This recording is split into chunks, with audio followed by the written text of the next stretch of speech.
Chapter 11.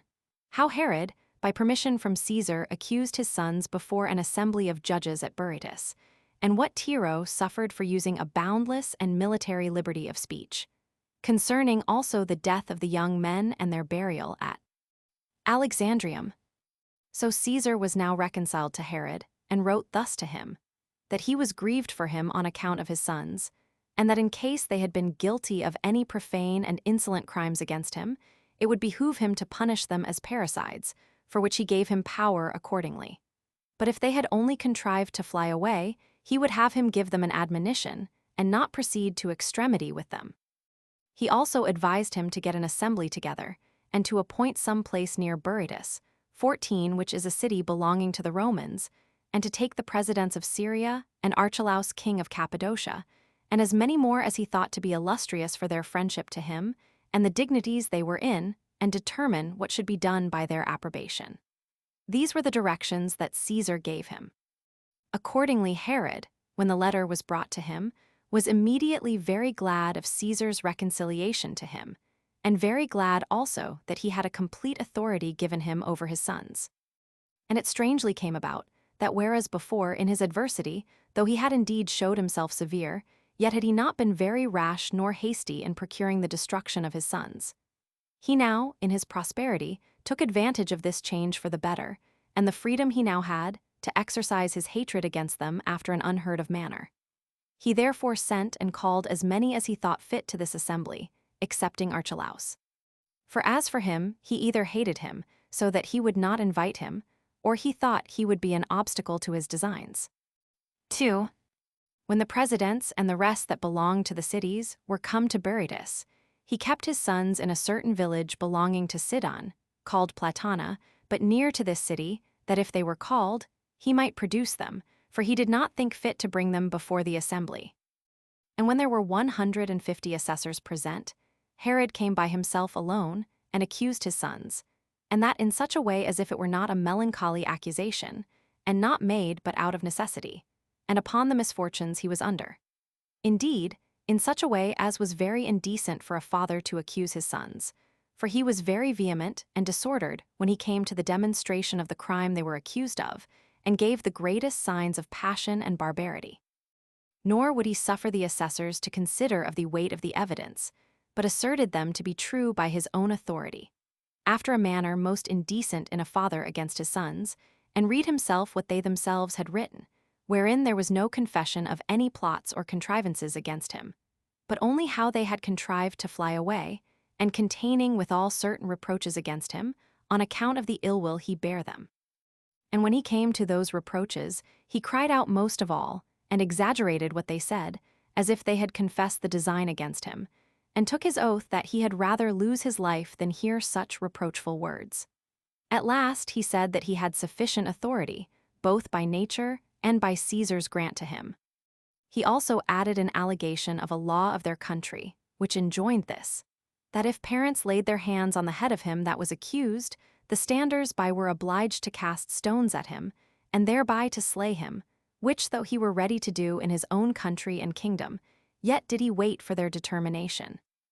And yet they came thither not so much as judges, to condemn them for such manifest designs against him, whereby he had almost perished by his sons' means, but as persons that had an opportunity of showing their detestation of such practices, and declaring how unworthy a thing it must be in any, even the most remote, to pass over such treacherous designs. 3. When the king had said this, and the young men had not been produced to make any defense for themselves, the assessors perceived there was no room for equity and reconciliation, so they confirmed his authority. And in the first place, Saturninus, a person that had been consul, and one of great dignity, pronounced his sentence, but with great moderation and trouble, and said that he condemned Herod's sons, but did not think they should be put to death. He had sons of his own, and to put one son to death is a greater misfortune than any other that could befall him by their means. After him Saturninus's sons, for he had 3 sons that followed him, and were his legates, pronounced the same sentence with their father. On the contrary, Volumnius's sentence was to inflict death on such as had been so impiously undutiful to their father. And the greatest part of the rest said the same, insomuch that the conclusion seemed to be that the young men were condemned to die. Immediately after this Herod came away from thence, and took his sons to Tyre, where Nicolaus met him in his voyage from Rome, of whom he inquired, after he had related to him what had passed at Berytus, what his sentiments were about his sons, and what his friends at Rome thought of that matter. His answer was, that what they had determined to do to thee was impious, and that thou oughtest to keep them in prison. And if thou thinkest anything further necessary, thou mayst indeed so punish them, that thou mayst not appear to indulge thy anger more than to govern thyself by judgment. But if thou inclinest to the milder side, thou mayst absolve them, lest perhaps thy misfortunes be rendered incurable. And this is the opinion of the greatest part of thy friends at Rome also. Whereupon Herod was silent, and in great thoughtfulness, and bid Nicolaus sail along with him. 4. Now as they came to Caesarea, every body was there talking of Herod's sons, and the kingdom was in suspense, and the people in great expectation of what would become of them. For a terrible fear seized upon all men, lest the ancient disorders of the family should come to a sad conclusion, and they were in great trouble about their sufferings. Nor was it without danger to say any rash thing about this matter, nor even to hear another saying it, but men's pity was forced to be shut up in themselves, which rendered the excess of their sorrow very irksome. But very silent yet was there an old soldier of Herod's, whose name was Tiro, who had a son of the same age with Alexander, and his friend, who was so very free as openly to speak out what others silently thought about that matter, and was forced to cry out often among the multitude, and said, in the most unguarded manner, that truth was perished, and justice taken away from men, while lies and ill will prevailed, and brought such a mist before public affairs, that the offenders were not able to see the greatest mischiefs that can befall men. And as he was so bold, he seemed not to have kept himself out of danger, by speaking so freely. But the reasonableness of what he said moved men to regard him as having behaved himself with great manhood, and this at a proper time also, for which reason every one heard what he said with pleasure. And although they first took care of their own safety by keeping silent themselves, yet did they kindly receive the great freedom he took. For the expectation they were in of so great an affliction put a force upon them to speak of Tiro whatsoever they pleased. 5. This man had thrust himself into the king's presence with the greatest freedom, and desired to speak with him by himself alone, which the king permitted him to do, where he said this: Since I am not able, O king, to bear up under so great a concern as I am under, I have preferred the use of this bold liberty that I now take, which may be for thy advantage, if thou mind to get any profit by it, before my own safety. Whither is thy understanding gone, and left thy soul empty? Whither is that extraordinary sagacity of thine gone, whereby thou hast performed so many and such glorious actions? Whence comes this solitude, and desertion of thy friends and relations? Of which I cannot but determine that they are neither thy friends nor relations, while they overlook such horrid wickedness in thy once happy kingdom. Dost not thou perceive what is doing? Wilt thou slay these 2 young men, born of thy queen, who are accomplished with every virtue in the highest degree, and leave thyself destitute in thy old age, but exposed to one son, who hath very ill managed the hopes thou hast given him, and to relations, whose death thou hast so often resolved on thyself? Dost not thou take notice, that the very silence of the multitude at once sees the crime, and abhors the fact? The whole army and the officers have commiseration on the poor unhappy youths, and hatred to those that are the actors in this matter. These words the king heard, and for some time with good temper. But what can one say? When Tiro plainly touched upon the bad behavior and perfidiousness of his domestics, he was moved at it. But Tiro went on further, and by degrees used an unbounded military freedom of speech, nor was he so well disciplined as to accommodate himself to the time. So Herod was greatly disturbed, and seeming to be rather reproached by this speech, than to be hearing what was for his advantage, while he learned thereby that both the soldiers abhorred the thing he was about, and the officers had indignation at it, he gave order that all whom Tiro had named, and Tiro himself, should be bound and kept in prison. 6. When this was over, one Trypho, who was the king's barber, took the opportunity, and came and told the king that Tiro would often have persuaded him, when he trimmed him with a razor, to cut his throat, for that by this means he should be among the chief of Alexander's friends, and receive great rewards from him. When he had said this, the king gave order that Tiro, and his son and the barber should be tortured, which was done accordingly. But while Tiro bore up himself, his son, seeing his father already in a sad case and had no hope of deliverance, and perceiving what would be the consequence of his terrible sufferings, said that if the king would free him and his father from these torments for what he should say, he would tell the truth. And when the king had given his word to do so, he said that there was an agreement made, that Tiro should lay violent hands on the king, because it was easy for him to come when he was alone, and that if, when he had done the thing, he should suffer death for it, as was not unlikely, it would be an act of generosity done in favor of Alexander. This was what Tiro's son said, and thereby freed his father from the distress he was in. But uncertain it is whether he had been thus forced to speak what was true, or whether it were a contrivance of his, in order to procure his own and his father's deliverance from their miseries. 7. As for Herod, if he had before any doubt about the slaughter of his sons, there was now no longer any room left in his soul for it. But he had banished away whatsoever might afford him the least suggestion of reasoning better about this matter, so he already made haste to bring his purpose to a conclusion. He also brought out 300 of the officers that were under an accusation, as also Tiro and his son, and the barber that accused them before an assembly, and brought an accusation against them all, whom the multitude stoned with whatsoever came to hand, and thereby slew them.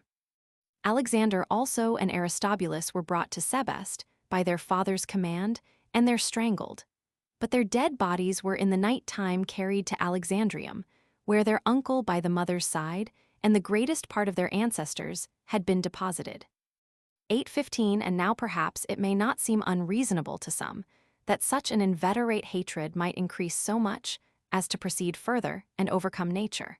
But it may justly deserve consideration, whether it be to be laid to the charge of the young men, that they gave such an occasion to their father's anger, and led him to do what he did, and by going on long in the same way put things past remedy, and brought him to use them so unmercifully. Or whether it be to be laid to the father's charge, that he was so hard-hearted, and so very tender in the desire of government, and of other things that would tend to his glory, that he would take no one into a partnership with him, that so whatsoever he would have done himself might continue immovable. Or, indeed, whether fortune have not greater power than all prudent reasonings. Whence we are persuaded that human actions are thereby determined beforehand by an inevitable necessity, and we call her fate, because there is nothing which is not done by her. Wherefore I suppose it will be sufficient to compare this notion with that other, which attributes somewhat to ourselves, and renders men not unaccountable for the different conducts of their lives, which notion is no other than the philosophical determination of our ancient law.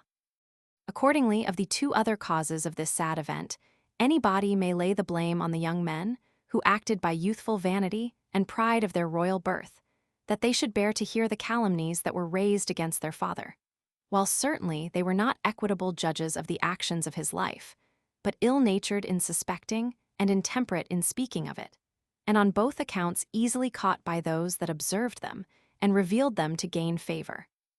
Yet cannot their father be thought worthy excuse as to that horrid impiety which he was guilty of about them, while he ventured, without any certain evidence of their treacherous designs against him, and without any proofs that they had made preparations for such attempt, to kill his own sons, who were of very comely bodies and the great darlings of other men, and no way deficient in their conduct, whether it were in hunting, or in warlike exercises, or in speaking upon occasional topics of discourse.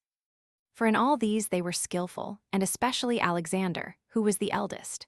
For certainly it had been sufficient, even though he had condemned them, to have kept them alive in bonds, or to let them live at a distance from his dominions in banishment, while he was surrounded by the Roman forces, which were a strong security to him, whose help would prevent his suffering anything by a sudden onset or by open force.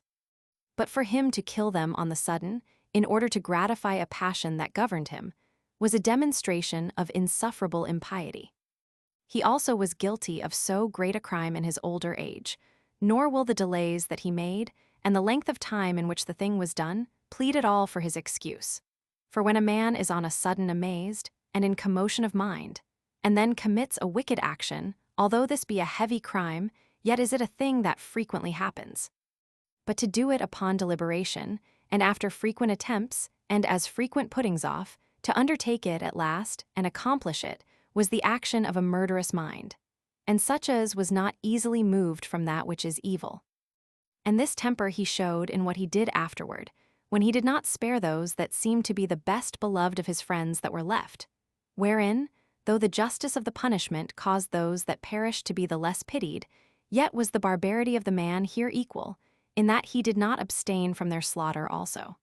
But of those persons we shall have occasion to discourse more hereafter.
Chapter 1.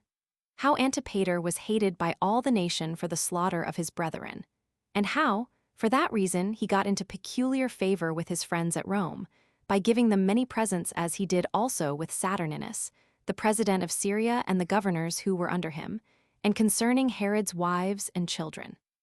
1. When Antipater had thus taken off his brethren, and had brought his father into the highest degree of impiety, till he was haunted with furies for what he had done, his hopes did not succeed to his mind as to the rest of his life. For although he was delivered from the fear of his brethren being his rivals as to the government, yet did he find it a very hard thing, and almost impracticable, to come at the kingdom, because the hatred of the nation against him on that account was become very great. And besides this very disagreeable circumstance, the affair of the soldiery grieved him still more, who were alienated from him, from which yet these kings derived all the safety which they had, whenever they found the nation desirous of innovation. And all this danger was drawn upon him by his destruction of his brethren. However, he governed the nation jointly with his father, being indeed no other than a king already. And he was for that very reason trusted, and the more firmly depended on, for the which he ought himself to have been put to death, as appearing to have betrayed his brethren out of his concern for the preservation of Herod, and not rather out of his ill will to them, and, before them, to his father himself. And this was the accursed state he was in. Now all Antipater's contrivances tended to make his way to take off Herod, that he might have nobody to accuse him in the vile practices he was devising, and that Herod might have no refuge, nor any to afford him their assistance, since they must thereby have Antipater for their open enemy. Insomuch that the very plots he had laid against his brethren were occasioned by the hatred he bore his father. But at this time he was more than ever set upon the execution of his attempts against Herod, because if he were once dead, the government would now be firmly secured to him. But if he were suffered to live any longer, he should be in danger, upon a discovery of that wickedness of which he had been the contriver, and his father would of necessity then become his enemy. And on this account it was that he became very bountiful to his father's friends, and bestowed great sums on several of them, in order to surprise men with his good deeds, and take off their hatred against him. And he sent great presents to his friends at Rome particularly, to gain their good will, and above all to Saturninus, the president of Syria. He also hoped to gain the favor of Saturninus's brother with the large presents he bestowed on him, as also he used the same art to the king's sister, who had married one of Herod's chief friends. And when he counterfeited friendship to those with whom he conversed, he was very subtle in gaining their belief, and very cunning to hide his hatred against any that he really did hate. but he could not impose upon his aunt, who understood him of a long time and was a woman not easily to be deluded, especially while she had already used all possible caution in preventing his pernicious designs. Although Antipater's uncle by the mother's side was married to her daughter, and this by his own connivance and management, while she had before been married to Aristobulus, and while Salome's other daughter by that husband was married to the son of Callias.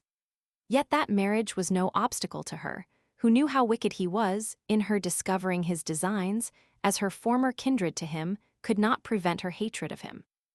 Now Herod had compelled Salome, while she was in love with Silius the Arabian, and had taken a fondness for him, to marry Alexas, which match was by her submitted to at the instance of Julia, who persuaded Salome not to refuse it, lest she should herself be their open enemy, since Herod had sworn that he would never be friends with Salome if she would not accept of Alexas for her husband. So she submitted to Julia as being Caesar's wife. And besides that, she advised her to nothing but what was very much for her own advantage. At this time also it was that Herod sent back King Archelaus's daughter, who had been Alexander's wife, to her father, returning the portion he had with her out of his own estate, that there might be no dispute between them about it. 2. Now Herod brought up his son's children with great care. For Alexander had 2 sons by Glaphyra, and Aristobulus had 3 sons by Bernice, Salome's daughter, and 2 daughters. And as his friends were once with him, he presented the children before them.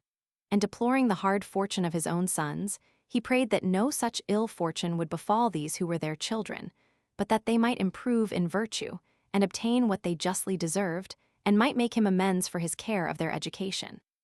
He also caused them to be betrothed against they should come to the proper age of marriage, the elder of Alexander's sons to Pharoras's daughter, and Antipater's daughter to Aristobulus's eldest son. He also allotted one of Aristobulus's daughters to Antipater's son, and Aristobulus's other daughter to Herod, a son of his own, who was born to him by the high priest's daughter. For it is the ancient practice among us to have many wives at the same time. Now the king made these espousals for the children, out of commiseration of them, now they were fatherless, as endeavoring to render Antipater kind to them by these intermarriages. But Antipater did not fail to bear the same temper of mind to his brother's children which he had borne to his brothers themselves. And his father's concern about them provoked his indignation against them upon this supposal, that they would become greater than ever his brothers had been. While Archelaus, a king, would support his daughter's sons, and Pharoras, a tetrarch, would accept of one of the daughters as a wife to his son. What provoked him also was this, that all the multitude would so commiserate these fatherless children, and so hate him, that all would come out, since they were no strangers to his vile disposition towards his brethren. He contrived, therefore, to overturn his father's settlements, as thinking it a terrible thing that they should be so related to him and be so powerful withal.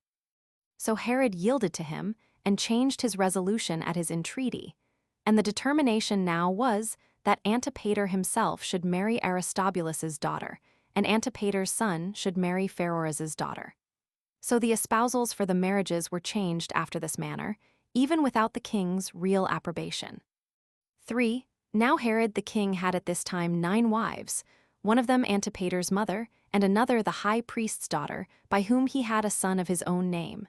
He had also one who was his brother's daughter, and another his sister's daughter, which 2 had no children. One of his wives also was of the Samaritan nation, whose sons were Antipas and Archelaus, and whose daughter was Olympias, which daughter was afterward married to Joseph, the king's brother's son. But Archelaus and Antipas were brought up with a certain private man at Rome. Herod had also to wife Cleopatra of Jerusalem, and by her he had his sons Herod and Philip, which last was also brought up at Rome. Pallas also was one of his wives, which bare him his son Phasaelus. And besides these, he had for his wives Phaedra and Elpis, by whom he had his daughters Roxana and Salome. As for his elder daughters by the same mother with Alexander and Aristobulus, and whom Pharoras neglected to marry, he gave the one in marriage to Antipater, the king's sister's son, and the other to Phasaelus, his brother's son. And this was the posterity of Herod. 1.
Chapter 2. Concerning Zamaris, the Babylonian Jew, concerning the plots laid by Antipater against his father, and somewhat about the Pharisees. 1. And now it was that Herod, being desirous of securing himself on the side of the Trachonites, resolved to build a village as large as a city for the Jews, in the middle of that country, which might make his own country difficult to be assaulted, and whence he might be at hand to make sallies upon them, and do them a mischief.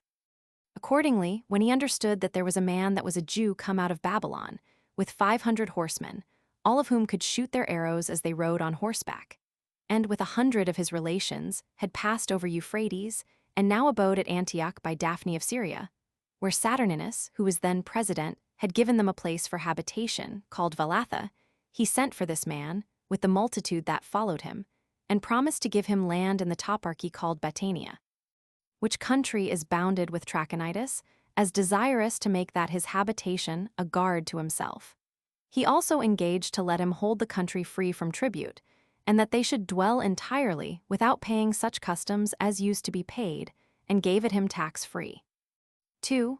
The Babylonian was reduced by these offers to come hither, so he took possession of the land, and built in it fortresses and a village, and named it Bathira, whereby this man became a safeguard to the inhabitants against the Trachonites, and preserved those Jews who came out of Babylon, to offer their sacrifices at Jerusalem, from being hurt by the Trachonite robbers, so that a great number came to him from all those parts where the ancient Jewish laws were observed, and the country became full of people, by reason of their universal freedom from taxes.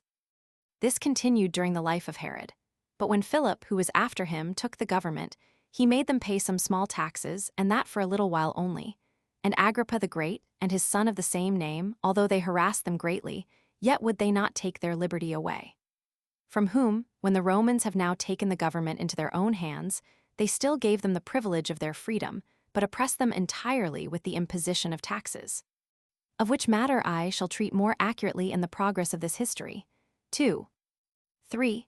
At length Zamaris the Babylonian, to whom Herod had given that country for a possession, died, having lived virtuously, and left children of a good character behind him.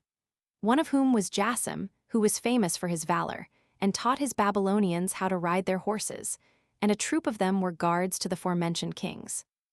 And when Jasim was dead in his old age, he left a son, whose name was Philip, one of great strength in his hands, and in other respects also more eminent for his valor than any of his contemporaries, on which account there was a confidence and firm friendship between him and King Agrippa. He had also an army which he maintained as great as that of a king, which he exercised and led wheresoever he had occasion to march. 4. When the affairs of Herod were in the condition I have described, all the public affairs depended upon Antipater, and his power was such that he could do good turns to as many as he pleased, and this by his father's concession, in hopes of his goodwill and fidelity to him. And this till he ventured to use his power still further, because his wicked designs were concealed from his father, and he made him believe everything he said. He was also formidable to all, not so much on account of the power and authority he had, as for the shrewdness of his vile attempts beforehand. But he who principally cultivated a friendship with him was Pheroras, who received the like marks of his friendship, while Antipater had cunningly encompassed him about by a company of women, whom he placed as guards about him. For Pheroras was greatly enslaved to his wife, and to her mother, and to her sister. And this notwithstanding the hatred he bare them for the indignities they had offered to his virgin daughters.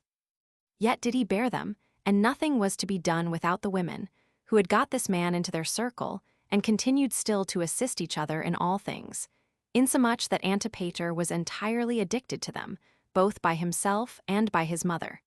For these 4 women, 3 said all one and the same thing, but the opinions of Pheroras and Antipater were different in some points of no consequence.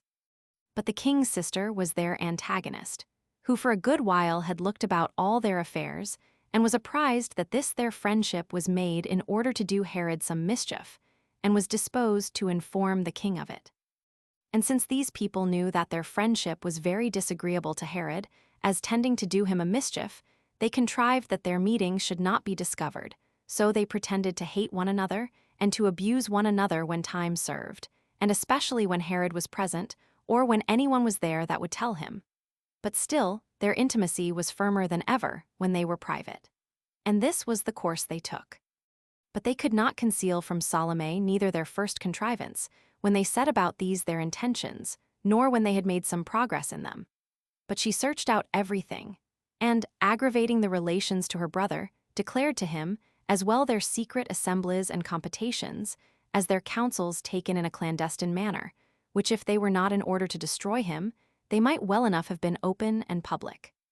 But to appearance they are at variance, and speak about one another as if they intended one another a mischief, but agree so well together when they are out of the sight of the multitude.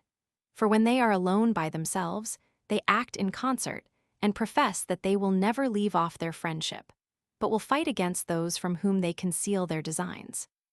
And thus did she search out these things, and get a perfect knowledge of them, and then told her brother of them, who understood also of himself a great deal of what she said, but still durst not depend upon it, because of the suspicions he had of his sister's calumnies. For there was a certain sect of men that were Jews, who valued themselves highly upon the exact skill they had in the law of their fathers, and made men believe they were highly favored by God, by whom this set of women were inveigled. These are those that are called the sect of the Pharisees, who were in a capacity of greatly opposing kings. A cunning sect they were, and soon elevated to a pitch of open fighting and doing mischief. Accordingly, when all the people of the Jews gave assurance of their goodwill to Caesar, and to the king's government, these very men did not swear, being above 6,000. And when the king imposed a fine upon them, Pharoz's wife paid their fine for them, in order to requite which kindness of hers, since they were believed to have the foreknowledge of things to come by divine inspiration, they foretold how God had decreed that Herod's government should cease, and his posterity should be deprived of it, but that the kingdom should come to her and Pharoah's, and to their children. These predictions were not concealed from Salome, but were told the king, as also how they had perverted some persons about the palace itself. So the king slew such of the Pharisees as were principally accused, and Bagoas the eunuch, and one Charis, who exceeded all men of that time in comeliness, and one that was his catamite. He slew also all those of his own family, who had consented to what the Pharisees foretold. And for Bagoas, he had been puffed up by them, as though he should be named the father and the benefactor of him who, by the prediction, was foretold to be their appointed king. For that this king would have all things in his power, and would enable Bagoas to marry, and to have children of his own body begotten.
Chapter 3.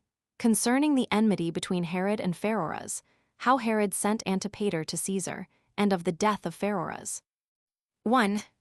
When Herod had punished those Pharisees who had been convicted of the foregoing crimes, he gathered an assembly together of his friends, and accused Pharoah's wife, and ascribing the abuses of the virgins to the impudence of that woman, brought an accusation against her for the dishonor she had brought upon them, that she had studiously introduced a quarrel between him and his brother, and, by her ill temper, had brought them into a state of war, both by her words and actions, that the fines which he had laid had not been paid, and the offenders had escaped punishment by her means, and that nothing which had of late been done had been done without her. For which reason Pharoah's would do well, if he would of his own accord, and by his own command, and not at my entreaty, or as following my opinion, put this his wife away, as one that will still be the occasion of war between thee and me. And now, Pharoah's, if thou valuest thy relation to me, put this wife of thine away.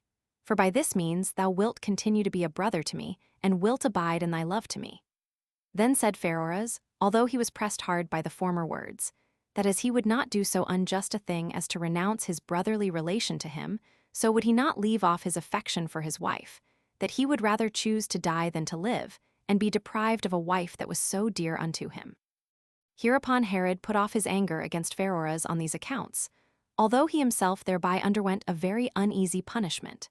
However, he forbade Antipater and his mother to have any conversation with Pharoah's, and bid them to take care to avoid the assemblies of the women, which they promised to do, but still got together when occasion served, and both Pharoah's and Antipater had their own merry meetings.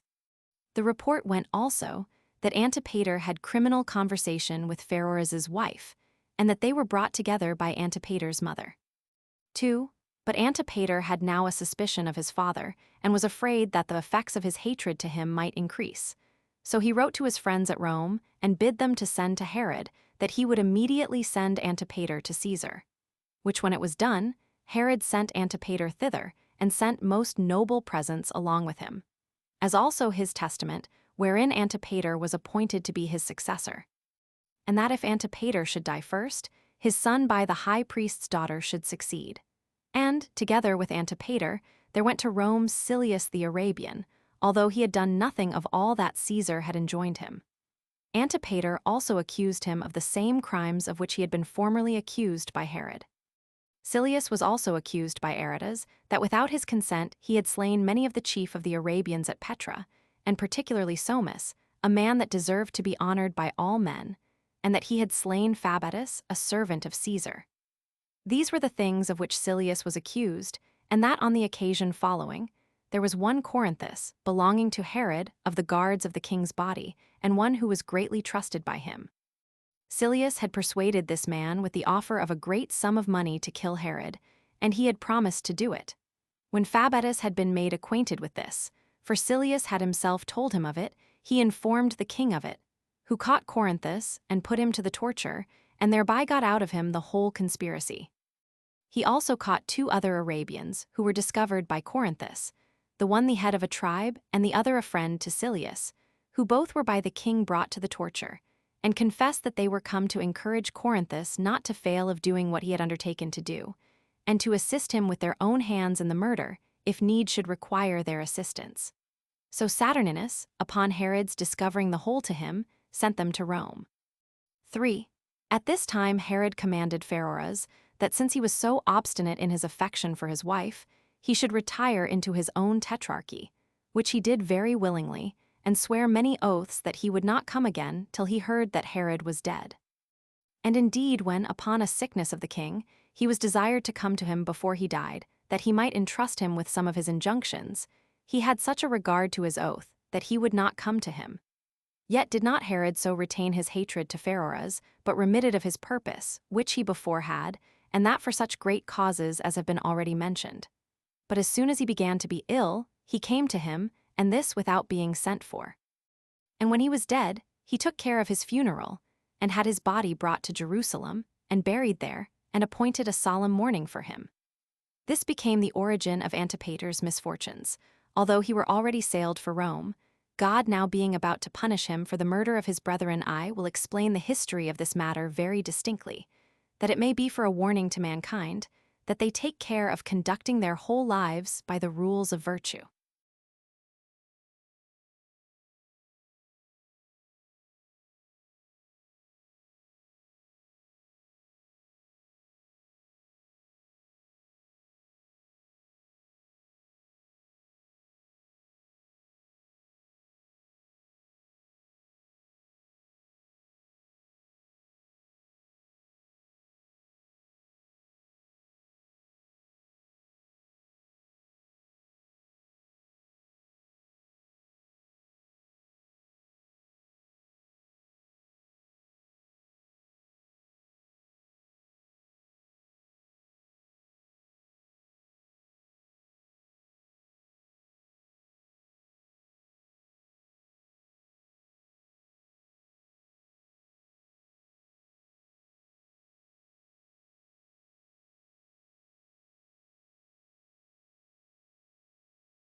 Chapter 4. Pharoah's wife is accused by his freedmen as guilty of poisoning him, and how Herod, upon examining of the matter by torture, found the poison, but so that it had been prepared for himself by his son Antipater. And upon an inquiry by torture, he discovered the dangerous designs of Antipater. 1. As soon as Pharoah was dead, and his funeral was over, 2 of Pharoah's freedmen, who were much esteemed by him, came to Herod, and entreated him not to leave the murder of his brother without avenging it, but to examine into such an unreasonable and unhappy death.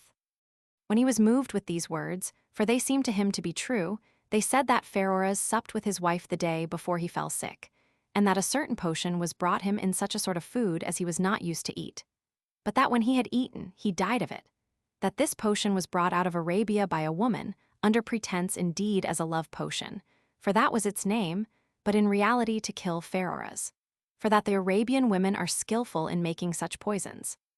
And the woman to whom they ascribed this was confessedly a most intimate friend of one of Silius's mistresses, and that both the mother and the sister of Pharoah's wife had been at the places where she lived, and had persuaded her to sell them this potion, and had come back and brought it with them the day before that his supper.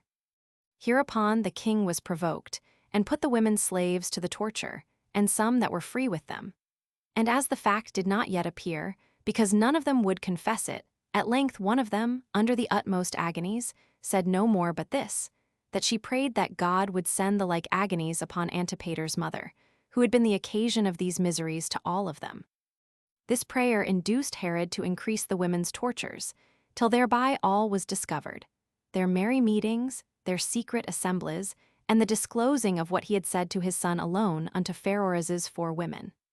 Now what Herod had charged Antipater to conceal was the gift of 100 talents to him not to have any conversation with Pharoah's. And what hatred he bore to his father, and that he complained to his mother how very long his father lived, and that he was himself almost an old man, insomuch that if the kingdom should come to him, it would not afford him any great pleasure, and that there were a great many of his brothers, or brothers' children, bringing up, that might have hopes of the kingdom as well as himself, all which made his own hopes of it uncertain. For that even now, if he should himself not live, Herod had ordained that the government should be conferred, not on his son, but rather on a brother. He also had accused the king of great barbarity, and of the slaughter of his sons, and that it was out of the fear he was under, lest he should do the like to him, that made him contrive this his journey to Rome, and Pharoah's contrived to go to his own tetrarchy. 5. 2. These confessions agreed with what his sister had told him, and tended greatly to corroborate her testimony, and to free her from the suspicion of her unfaithfulness to him. So the king, having satisfied himself of the spite which Doris, Antipater's mother, as well as himself, bore to him, took away from her all her fine ornaments, which were worth many talents, and then sent her away, and entered into friendship with Pharoah's women. But he who most of all irritated the king against his son was one Antipater, the procurator of Antipater the king's son, who, when he was tortured, among other things, said that Antipater had prepared a deadly potion, and given it to Pharoah's, with his desire that he would give it to his father during his absence, and when he was too remote to have the least suspicion cast upon him thereto relating, that Antiphilus, one of Antipater's friends, brought that potion out of Egypt, and that it was sent to Pharoah's by Thendion, the brother of the mother of Antipater, the king's son, and by that means came to Pharoah's wife, her husband having given it her to keep.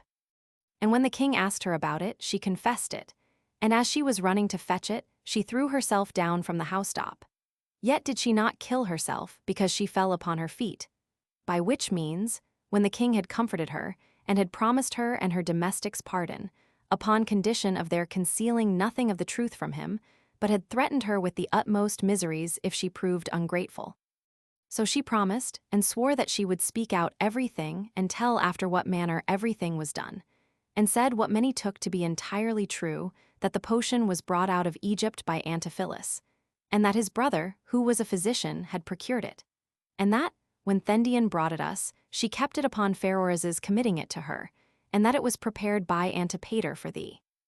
When therefore Pharoah's was fallen sick, and thou camest to him and tookest care of him, and when he saw the kindness thou hadst for him, his mind was overborne thereby. So he called me to him, and said to me, O woman, Antipater hath circumvented me in this affair of his father and my brother, by persuading me to have a murderous intention to him, and procuring a potion to be subservient thereto.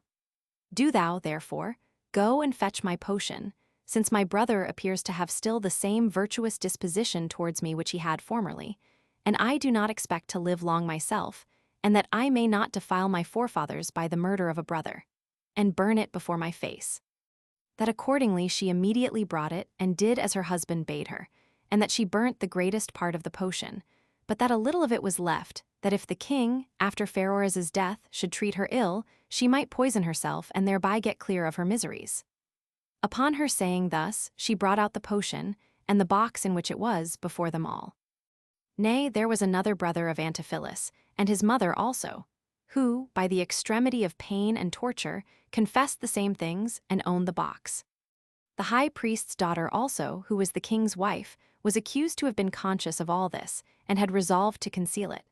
For which reason Herod divorced her, and blotted her son out of his testament, wherein he had been mentioned as one that was to reign after him. And he took the high priesthood away from his father-in-law, Simeon the son of Boethus, and appointed Matthias the son of Theophilus, who was born at Jerusalem, to be high priest in his room. 3. While this was doing, Bathyllus also, Antipater's freedman, came from Rome, and, upon the torture, was found to have brought another potion, to give it into the hands of Antipater's mother and of Pheroras, that if the former potion did not operate upon the king, this at least might carry him off. There came also letters from Herod's friends at Rome, by the approbation and at the suggestion of Antipater, to accuse Archelaus and Philip, as if they calumniated their father on account of the slaughter of Alexander and Aristobulus, and as if they commiserated their deaths, and as if, because they were sent for home, they concluded they were themselves also to be destroyed. These letters had been procured by great rewards by Antipater's friends, but Antipater himself wrote to his father about them, and laid the heaviest things to their charge. Yet did he entirely excuse them of any guilt, and said they were but young men, and so imputed their words to their youth. But he said that he had himself been very busy in the affair relating to Silius, and in getting interest among the great men, and on that account had bought splendid ornaments to present them withal, which cost him 200 talents. Now one may wonder how it came about, that while so many accusations were laid against him in Judea during 7 months before this time, he was not made acquainted with any of them.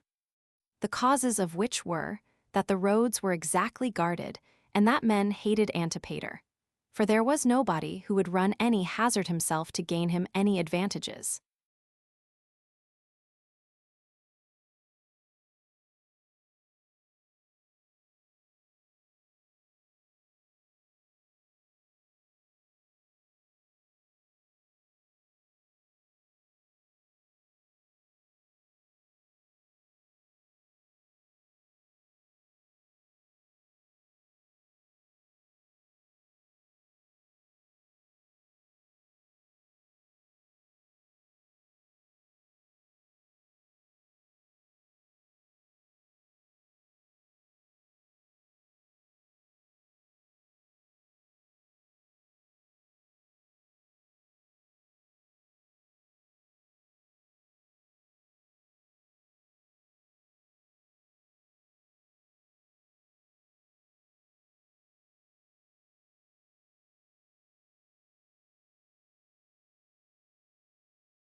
Chapter 5. Antipater's navigation from Rome to his father, and how he was accused by Nicolaus of Damascus and condemned to die by his father, and by Quintilius Varus, who was then president of Syria, and how he was then bound till Caesar should be informed of his cause. 1. Now Herod, upon Antipater's writing to him, that having done all that he was to do, and this in the manner he was to do it, he would suddenly come to him, concealed his anger against him, and wrote back to him, and bid him not delay his journey, lest any harm should befall himself in his absence.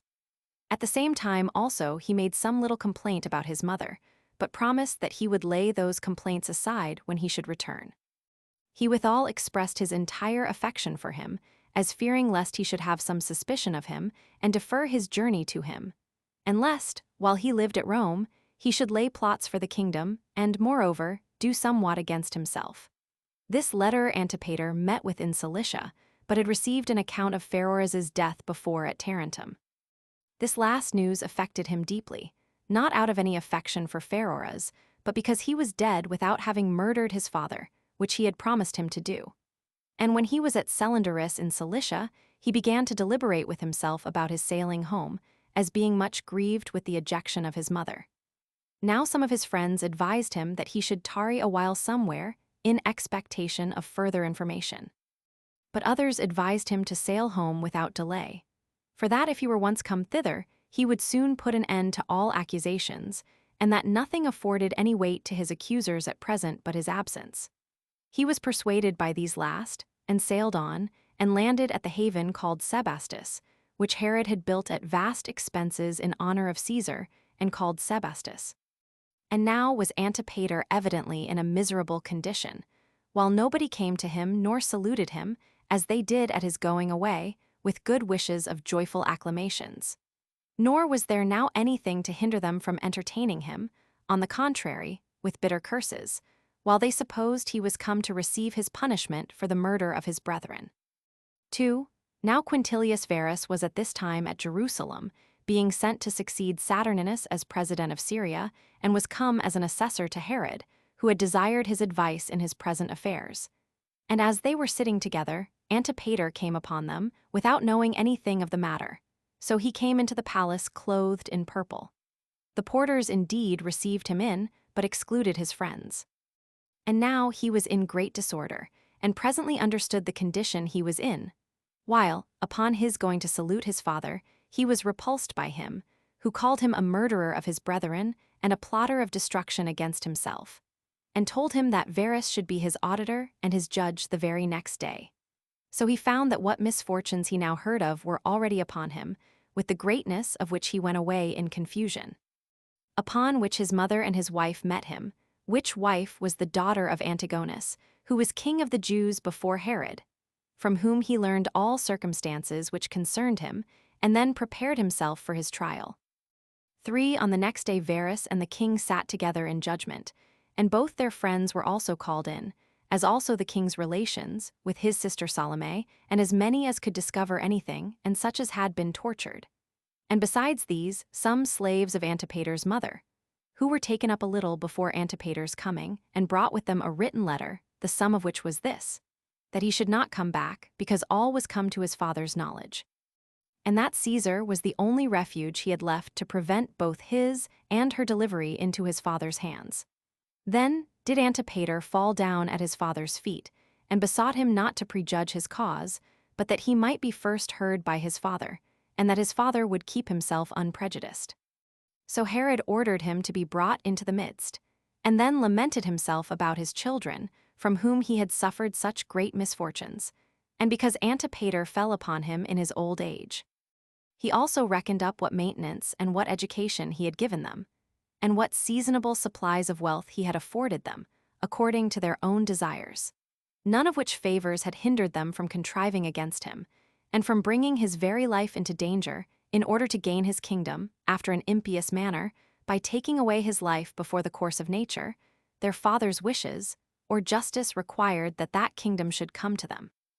And that he wondered what hopes could elevate Antipater to such a pass as to be hardy enough to attempt such things, that he had by his testament in writing declared him his successor in the government. And while he was alive, he was in no respect inferior to him, either in his illustrious dignity or in power and authority, he having no less than 50 talents for his yearly income, and had received for his journey to Rome no fewer than 30 talents. He also objected to him the case of his brethren whom he had accused, and if they were guilty, he had imitated their example, and if not, he had brought him groundless accusations against his near relations. For that he had been acquainted with all those things by him, and by nobody else, and had done what was done by his approbation, and whom he now absolved from all that was criminal, by becoming the inheritor of the guilt of such their parricide. 4. When Herod had thus spoken, he fell a-weeping, and was not able to say any more. But at his desire Nicolaus of Damascus, being the king's friend, and always conversant with him, and acquainted with whatsoever he did, and with the circumstances of his affairs, proceeded to what remained, and explained all that concerned the demonstrations and evidences of the facts. Upon which Antipater, in order to make his legal defense, turned himself to his father, and enlarged upon the many indications he had given of his goodwill to him, and instanced in the honors that had been done him, which yet had not been done, had he not deserved them by his virtuous concern about him. For that he had made provision for everything that was fit to be foreseen beforehand, as to giving him his wisest advice. And whenever there was occasion for the labor of his own hands, he had not grudged any such pains for him.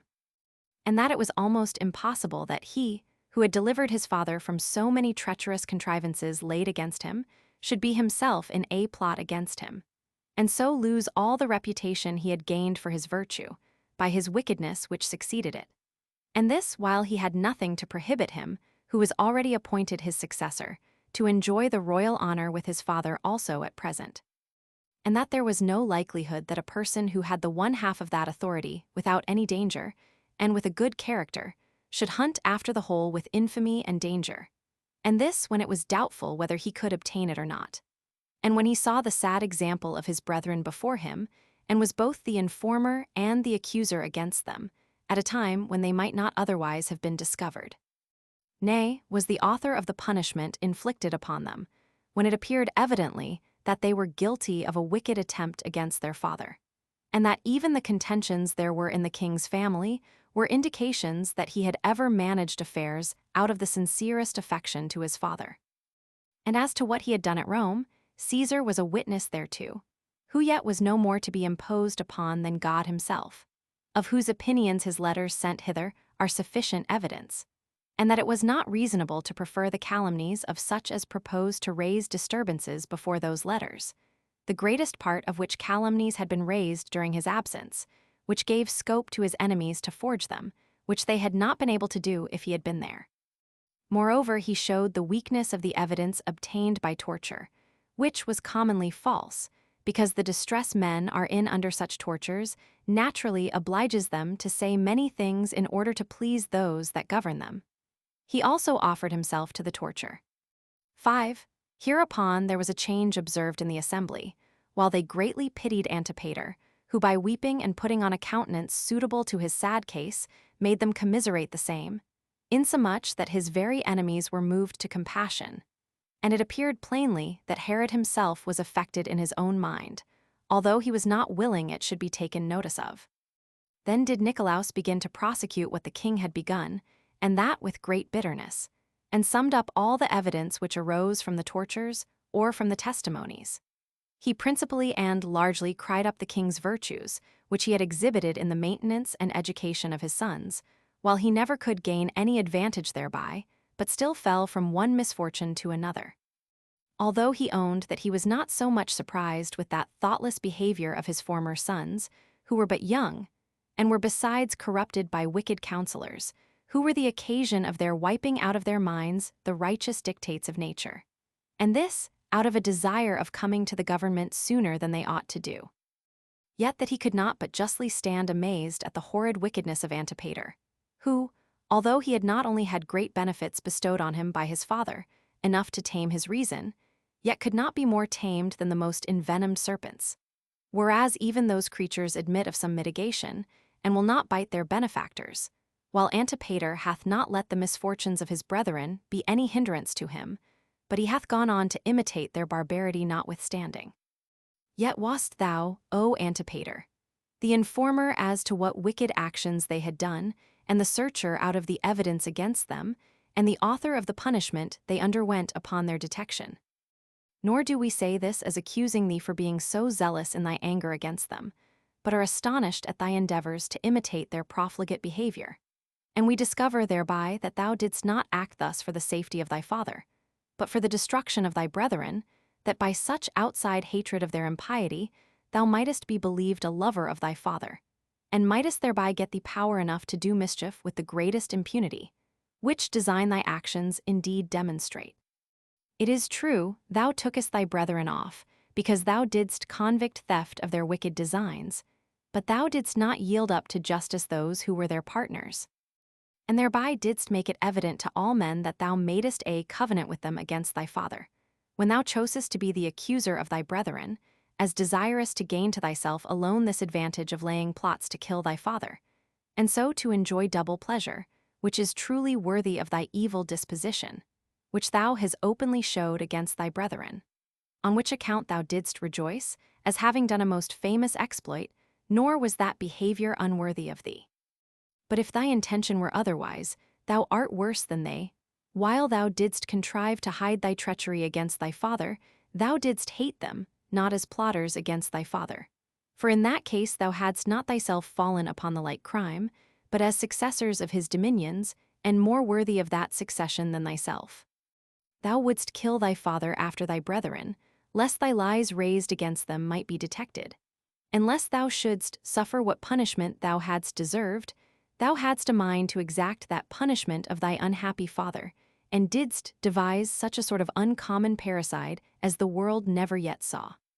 For thou, who art his son, didst not only lay a treacherous design against thy father, and didst it while he loved thee, and had been thy benefactor, had made thee in reality his partner in the kingdom, and had openly declared thee his successor, while thou wast not forbidden to taste the sweetness of authority already, and hadst the firm hope of what was future by thy father's determination, and the security of a written testament.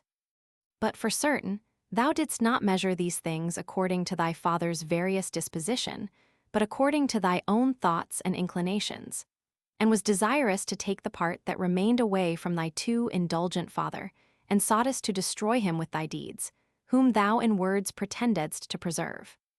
Nor wast thou content to be wicked thyself, but thou filledst thy mother's head with thy devices, and raised disturbances among thy brethren, and hadst the boldness to call thy father a wild beast.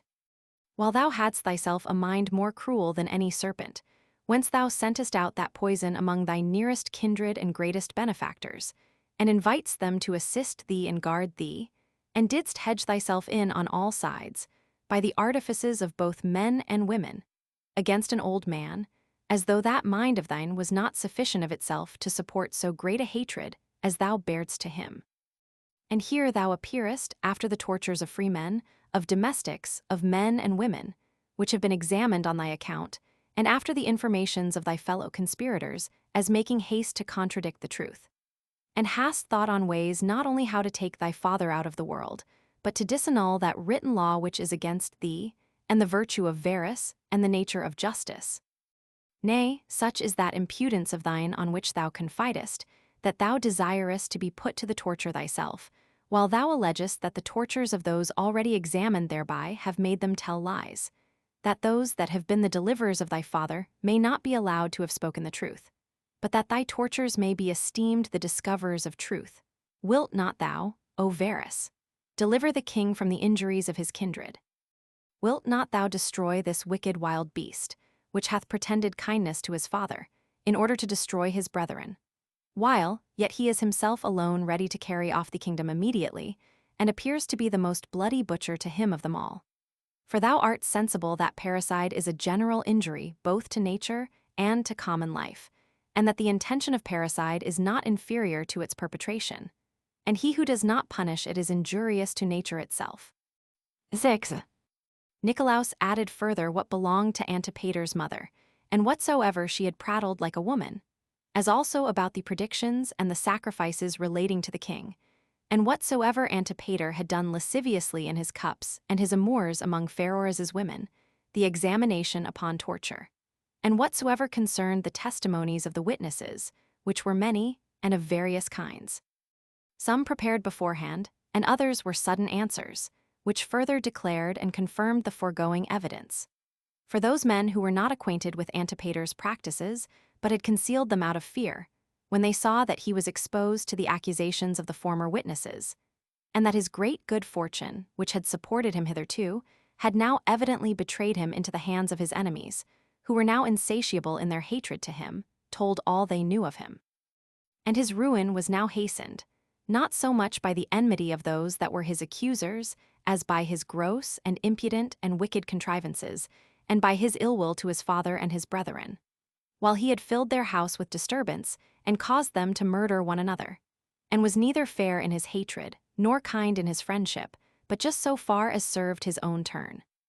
Now there were a great number who for a long time beforehand had seen all this, and especially such as were naturally disposed to judge of matters by the rules of virtue, because they were used to determine about affairs without passion, but had been restrained from making any open complaints before. These, upon the leave now given them, produced all that they knew before the public.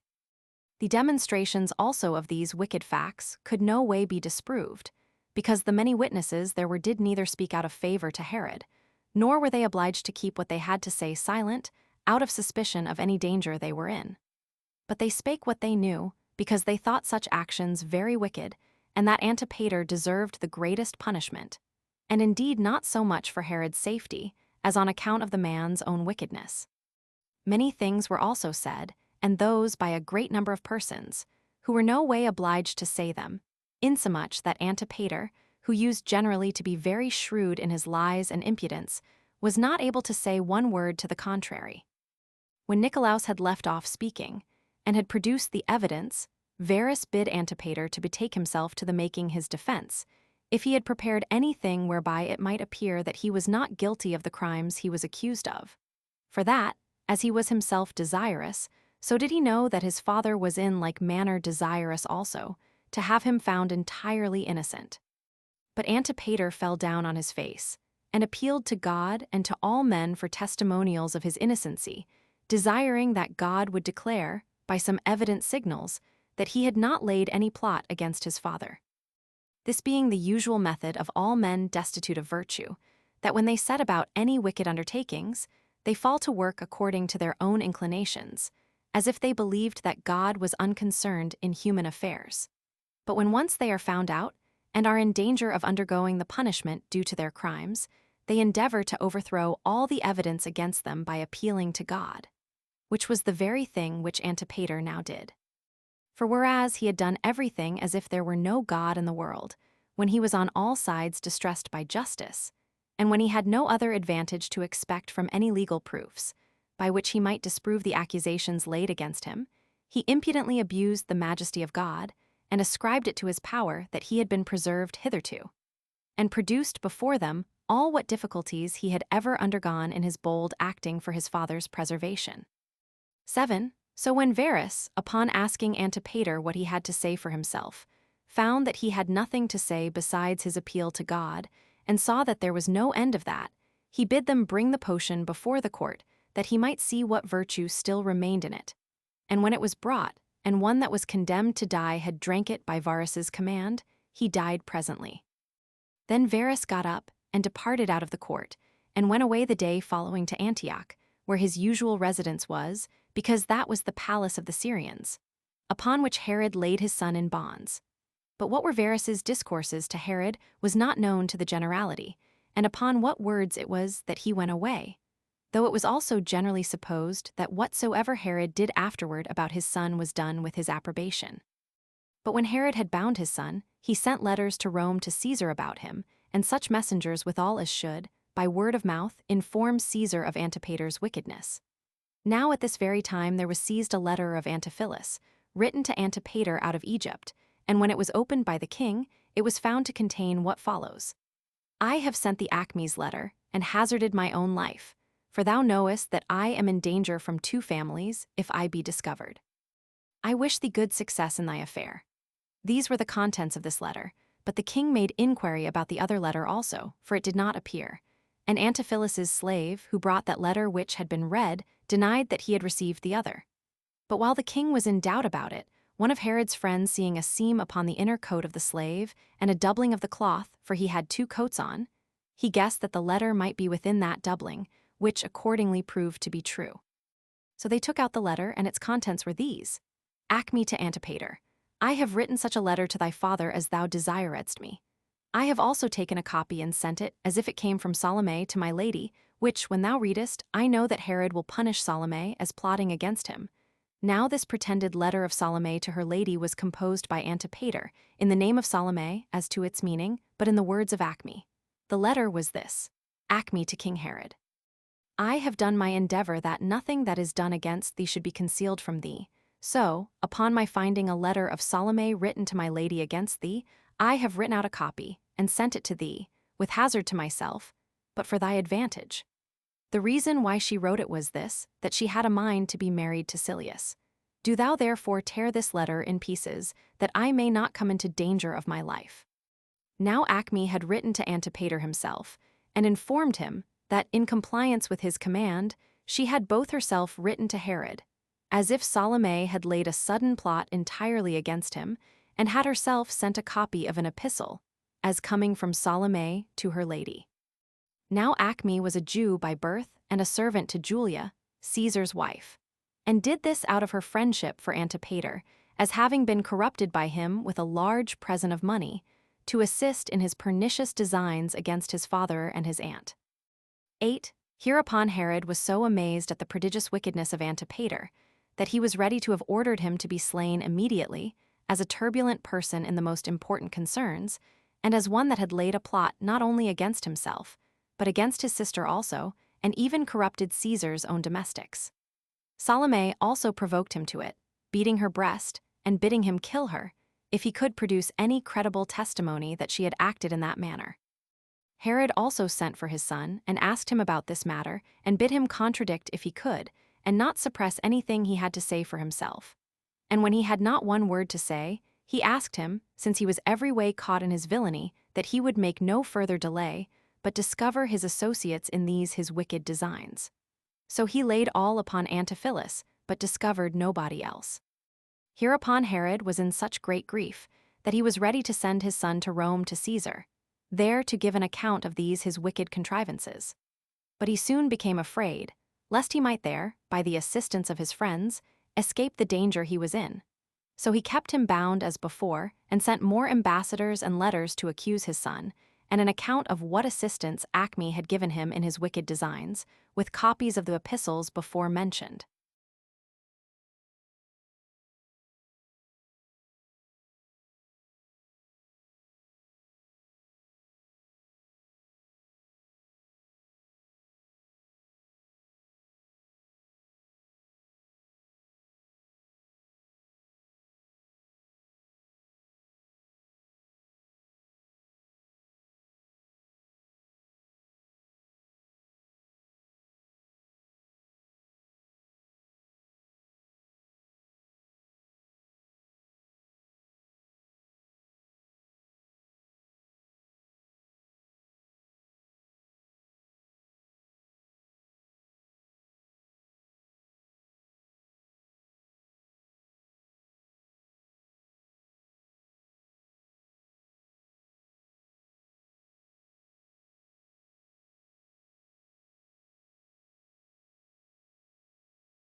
Chapter 6.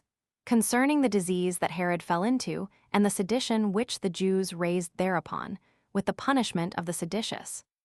1. Now Herod's ambassadors made haste to Rome, but sent, as instructed beforehand, what answers they were to make to the questions put to them. They also carried the epistles with them.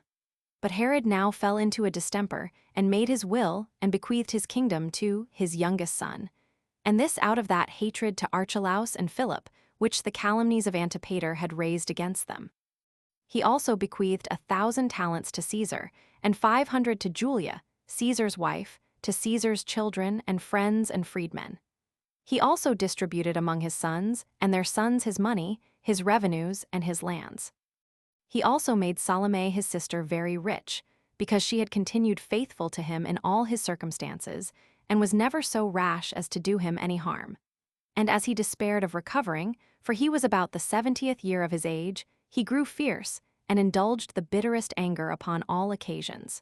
The cause whereof was this, that he thought himself despised, and that the nation was pleased with his misfortunes. Besides which, he resented a sedition which some of the lower sort of men excited against him, the occasion of which was as follows. 2. There was one Judas, the son of Saryphius, and Matthias, the son of Margalathus, two of the most eloquent men among the Jews, and the most celebrated interpreters of the Jewish laws, and men well beloved by the people, because of their education of their youth. For all those that were studious of virtue frequented their lectures every day. These men, when they found that the king's distemper was incurable, excited the young men that they would pull down all those works which the king had erected contrary to the law of their fathers, and thereby obtain the rewards which the law will confer on them for such actions of piety. For that it was truly on account of Herod's rashness in making such things as the law had forbidden, that his other misfortunes, and this distemper also, which was so unusual among mankind, and with which he was now afflicted, came upon him. For Herod had caused such things to be made which were contrary to the law, of which he was accused by Judas and Matthias. For the king had erected over the great gate of the temple a large golden eagle, of great value, and had dedicated it to the temple. Now the law forbids those that propose to live according to it, to erect images 6 or representations of any living creature. So these wise men persuaded to pull down the golden eagle, alleging that although they should incur any danger, which might bring them to their deaths, the virtue of the action now proposed to them would appear much more advantageous to them than the pleasures of life, since they would die for the preservation and observation of the law of their fathers, since they would also acquire an everlasting fame and commendation, since they would be both commended by the present generation, and leave an example of life that would never be forgotten to posterity, since that common calamity of dying cannot be avoided by our living so as to escape any such dangers. That therefore it is a right thing for those who are in love with a virtuous conduct to wait for that fatal hour by such behavior as may carry them out of the world with praise and honor. And that this will alleviate death to a great degree, thus to come at it by the performance of brave actions, which bring us into danger of it, and at the same time to leave that reputation behind them to their children, and to all their relations, whether they be men or women, which will be of great advantage to them afterward. 3. And with such discourses as this did these men excite the young men to this action, and a report being come to them that the king was dead, this was an addition to the wise men's persuasions. So, in the very middle of the day, they got upon the place, they pulled down the eagle, and cut it into pieces with axes, while a great number of the people were in the temple. And now the king's captain, upon hearing what the undertaking was, and supposing it was a thing of a higher nature than it proved to be, came up thither, having a great band of soldiers with him, such as was sufficient to put a stop to the multitude of those who pulled down what was dedicated to God. So he fell upon them unexpectedly, and as they were upon this bold attempt, in a foolish presumption rather than a cautious circumspection, as is usual with the multitude, and while they were in disorder and incautious of what was for their advantage. So he caught no fewer than 40 of the young men, who had the courage to stay behind when the rest ran away, together with the authors of this bold attempt, Judas and Matthias, who thought it an ignominious thing to retire upon his approach, and led them to the king. And when they were come to the king, and he asked them if they had been so bold as to pull down what he had dedicated to God. Yes, what was contrived we contrived, and what hath been performed we performed it, and that with such a virtuous courage as becomes men. For we have given our assistance to those things which were dedicated to the majesty of God, and we have provided for what we have learned by hearing the law. And it ought not to be wondered at, if we esteem those laws which Moses had suggested to him, and were taught him by God, and which he wrote and left behind him, more worthy of observation than thy commands. Accordingly we will undergo death, and all sorts of punishments which thou canst inflict upon us, with pleasure, since we are conscious to ourselves that we shall die, not for any unrighteous actions, but for our love to religion. And thus they all said, and their courage was still equal to their profession, and equal to that with which they readily set about this undertaking. And when the king had ordered them to be bound, he sent them to Jericho, and called together the principal men among the Jews. And when they were come, he made them assemble in the theater. And because he could not himself stand, he lay upon a couch, and enumerated the many labors that he had long endured on their account, and his building of the temple, and what a vast charge that was to him. While the Asamoneans, during the 125 years of their government, had not been able to perform any so great a work for the honor of God as that was, that he had also adorned it with very valuable donations, on which account he hoped that he had left himself a memorial and procured himself a reputation after his death. He then cried out that these men had not abstained from affronting him, even in his lifetime, but that in the very daytime and in the sight of the multitude, they had abused him to that degree, as to fall upon what he had dedicated, and in that way of abuse had pulled it down to the ground. They pretended, indeed, that they did it to affront him, but if anyone consider the thing truly, they will find that they were guilty of sacrilege against God therein. 4. But the people, on account of Herod's barbarous temper, and for fear he should be so cruel and to inflict punishment on them, said what was done without their approbation, and that it seemed to them that the actors might well be punished for what they had done. But as for Herod, he dealt more mildly with others, but he deprived Matthias of the high priesthood, as in part an occasion of this action, and made Josar, who was Matthias's wife's brother, high priest in his stead. Now it happened that during the time of the high priesthood of this Matthias, there was another person made high priest for a single day, that very day which the Jews observed as a fast. The occasion was this. This Matthias the high priest, on the night before that day when the fast was to be celebrated, seemed in a dream to have conversation with his wife. And because he could not officiate himself on that account, Joseph, the son of Elymas, his kinsman, assisted him in that sacred office.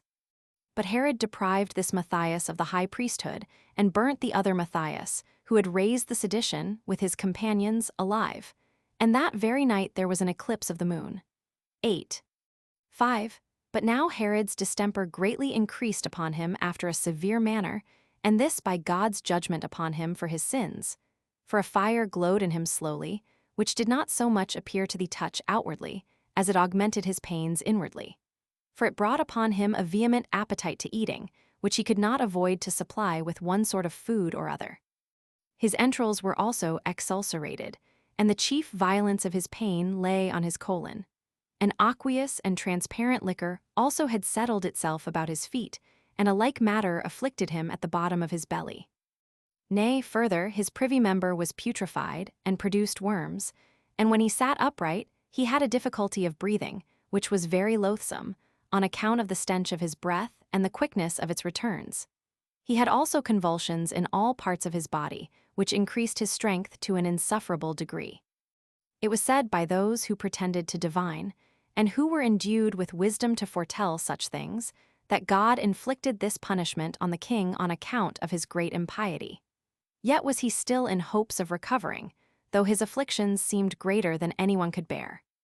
He also sent for physicians, and did not refuse to follow what they prescribed for his assistance, and went beyond the river Jordan, and bathed himself in the warm baths that were at Caliro, which, besides their other general virtues, were also fit to drink, which water runs into the lake called Asphaltiris. And when the physicians once thought fit to have him bathed in a vessel full of oil, it was supposed that he was just dying. But upon the lamentable cries of his domestics, he revived, and having no longer the least hopes of recovering, he gave order that every soldier should be paid 50 drachmae. And he also gave a great deal to their commanders and to his friends, and came again to Jericho, where he grew so choleric, that it brought him to do all things like a madman. And though he were near his death, he contrived the following wicked designs. He commanded that all the principal men of the entire Jewish nation, wheresoever they lived, should be called to him. Accordingly, they were a great number that came, because the whole nation was called, and all men heard of this call, and death was the penalty of such as should despise the epistles that were sent to call them. And now the king was in a wild rage against them all, the innocent as well as those that had afforded ground for accusations. And when they were come, he ordered them to be all shut up in the hippodrome, 9, and sent for his sister Salome and her husband Alexis, and spake thus to them: I shall die in a little time, so great are my pains, which death ought to be cheerfully borne, and to be welcomed by all men. But what principally troubles me is this, that I shall die without being lamented, and without such mourning as men usually expect at a king's death. For that he was not unacquainted with the temper of the Jews, that his death would be a thing very desirable, and exceedingly acceptable to them, because during his lifetime they were ready to revolt from him, and to abuse the donations he had dedicated to God, that it therefore was their business to resolve to afford him some alleviation of his great sorrows on this occasion. For that if they do not refuse him their consent in what he desires, he shall have a great mourning at his funeral, and such as never had any king before him. For then the whole nation would mourn from their very soul, which otherwise would be done in sport and mockery only. He desired, therefore, that as soon as they see he hath given up the ghost, they shall place soldiers round the hippodrome, while they do not know that he is dead, and that they shall not declare his death to the multitude till this is done, but that they shall give orders to have those that are in custody shot with their darts, and that this slaughter of them all will cause that he shall not miss to rejoice on a double account. That as he is dying, they will make him secure that his will shall be executed in what he charges them to do, and that he shall have the honor of a memorable mourning at his funeral. So he deplored his condition, with tears in his eyes, and attested them by the kindness due from them, as of his kindred, and by the faith they owed to God, and begged of them that they would not hinder him of this honorable mourning at his funeral. So they promised him not to transgress his commands. 6. Now anyone may easily discover the temper of this man's mind, which not only took pleasure in doing what he had done formerly against his relations, out of the love of life, but by those commands of his which savored of no humanity. Since he took care, when he was departing out of this life, that the whole nation should be put into mourning, and indeed made desolate of their dearest kindred, when he gave order that one out of every family should be slain, although they had done nothing that was unjust, or that was against him, nor were they accused of any other crimes. While it is usual for those who have any regard to virtue to lay aside their hatred at such a time, even with respect to those they justly esteemed their enemies.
Chapter 7.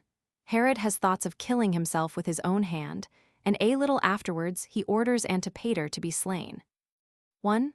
As he was giving these commands to his relations, there came letters from his ambassadors, who had been sent to Rome unto Caesar, which, when they were read, their purport was this: that Acme was slain by Caesar, out of his indignation at what hand she had in Antipater's wicked practices, and that as to Antipater himself, Caesar left it to Herod to act as became a father and a king, and either to banish him, or to take away his life, which he pleased. When Herod heard this, he was somewhat better, out of the pleasure he had from the contents of the letters, and was elevated at the death of Acme, and at the power that was given him over his son. But as his pains were become very great, he was now ready to faint for want of somewhat to eat. So he called for an apple and a knife, for it was his custom formerly to pare the apple himself, and soon afterwards to cut it and eat it. When he had got the knife, he looked about, and had a mind to stab himself with it, and he had done it, had not his first cousin, Agabus, prevented him and held his hand, and cried out loudly. Whereupon a woeful lamentation echoed through the palace, and a great tumult was made, as if the king were dead. Upon which Antipater, who verily believed his father was deceased, grew bold in his discourse, as hoping to be immediately and entirely released from his bonds, and to take the kingdom into his hands without any more ado.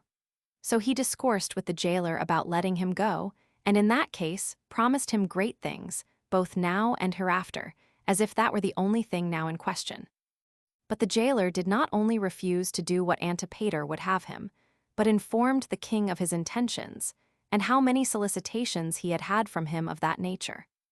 Hereupon Herod, who had formerly no affection nor good will towards his son to restrain him, when he heard what the jailer said, he cried out and beat his head, although he was at death's door, and raised himself upon his elbow, and sent for some of his guards, and commanded them to kill Antipater without tiny further delay, and to do it presently, and to bury him in an ignoble manner at Hyrcania.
Chapter 8, Concerning Herod's Death and Testament and Burial. 1. And now Herod altered his testament upon the alteration of his mind, for he appointed Antipas, to whom he had before left the kingdom, to be tetrarch of Galilee and Perea, and granted the kingdom to Archelaus.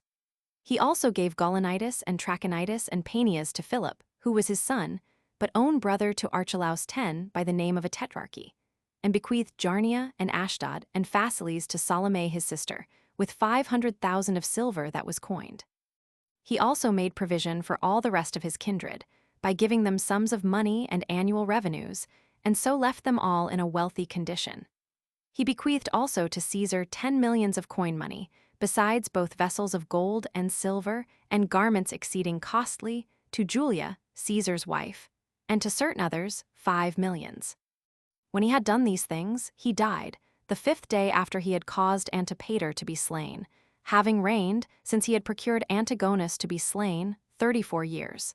But since he had been declared king by the Romans, 37. 11. A man he was of great barbarity towards all men equally, and a slave to his passion, but above the consideration of what was right. Yet was he favored by fortune as much as any man ever was, for from a private man he became a king. And though he were encompassed with 10,000 dangers, he got clear of them all, and continued his life till a very old age.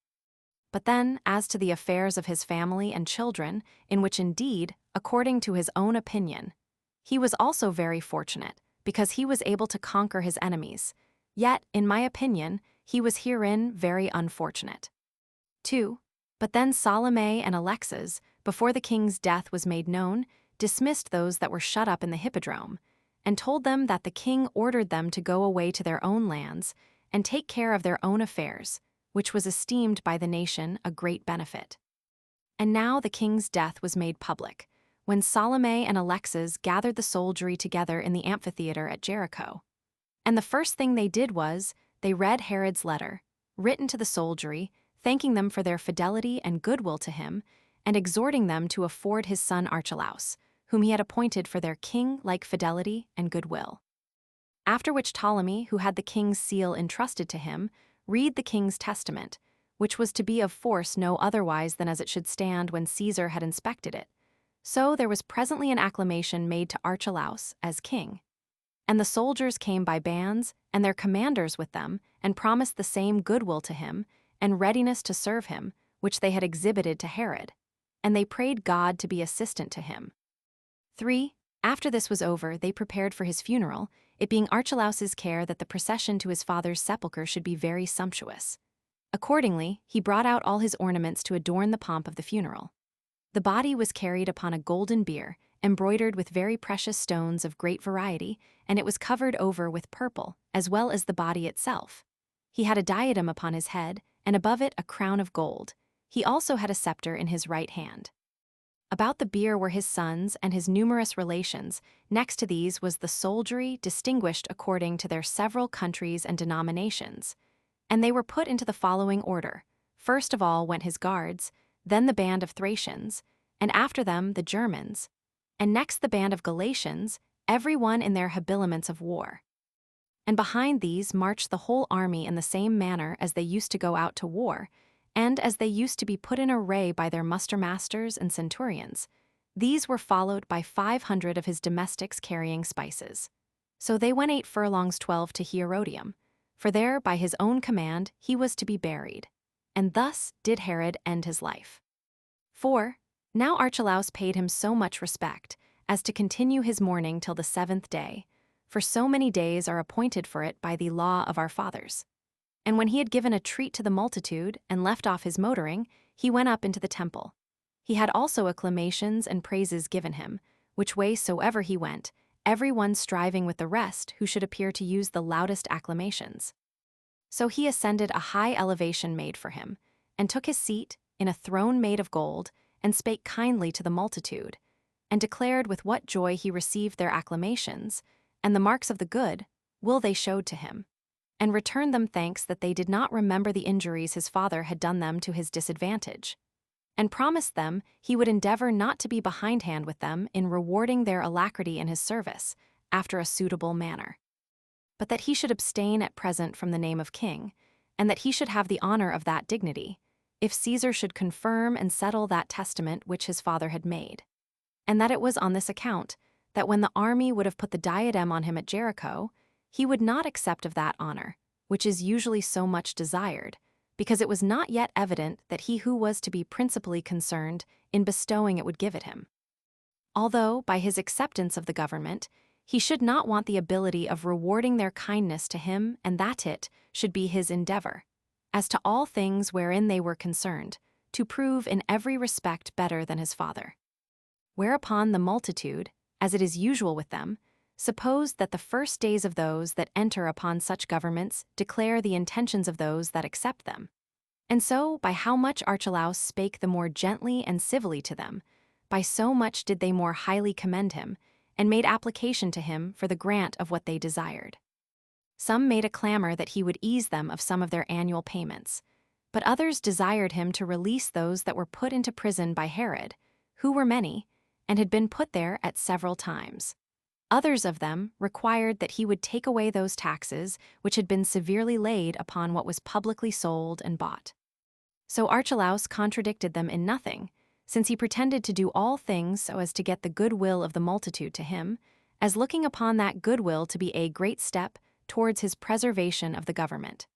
Hereupon he went and offered sacrifice to God, and then betook himself to feast with his friends.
Chapter 9.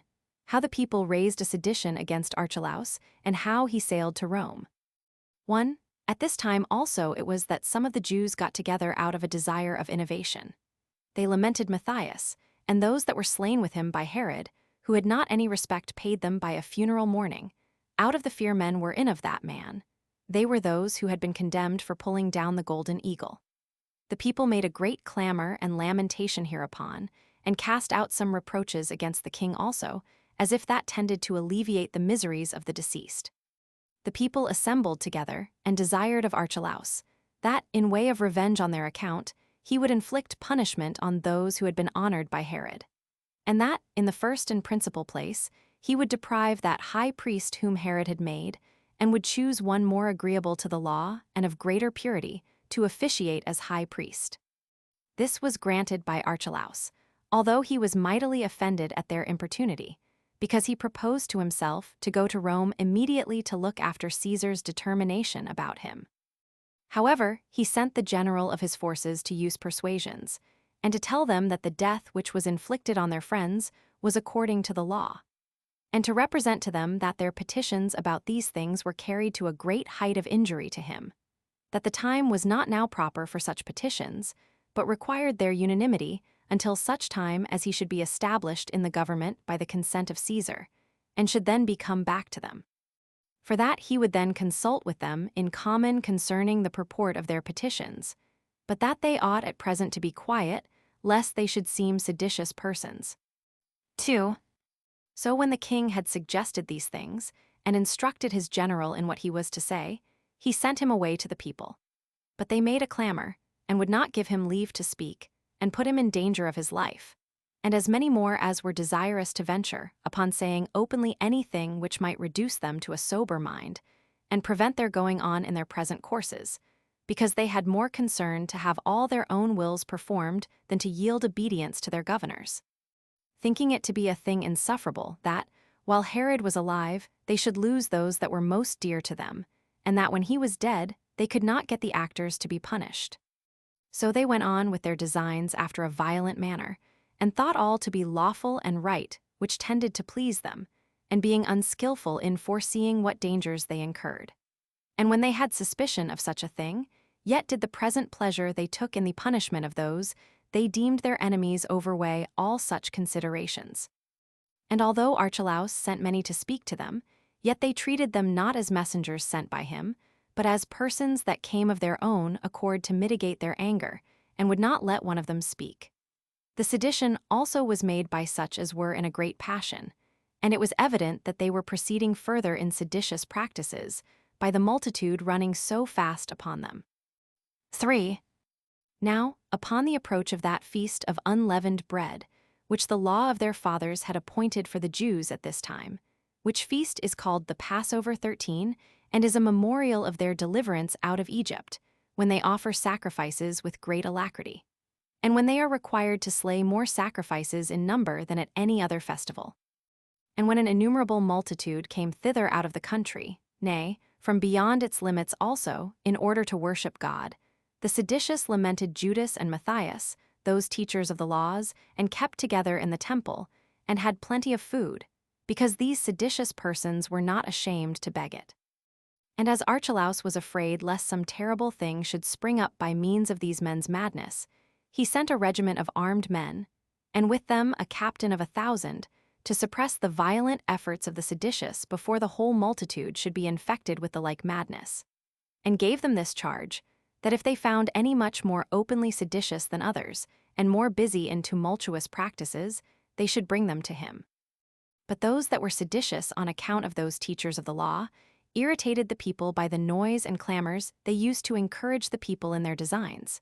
So they made an assault upon the soldiers, and came up to them, and stoned the greatest part of them, although some of them ran away wounded, and their captain among them, and when they had thus done, they returned to the sacrifices which were already in their hands.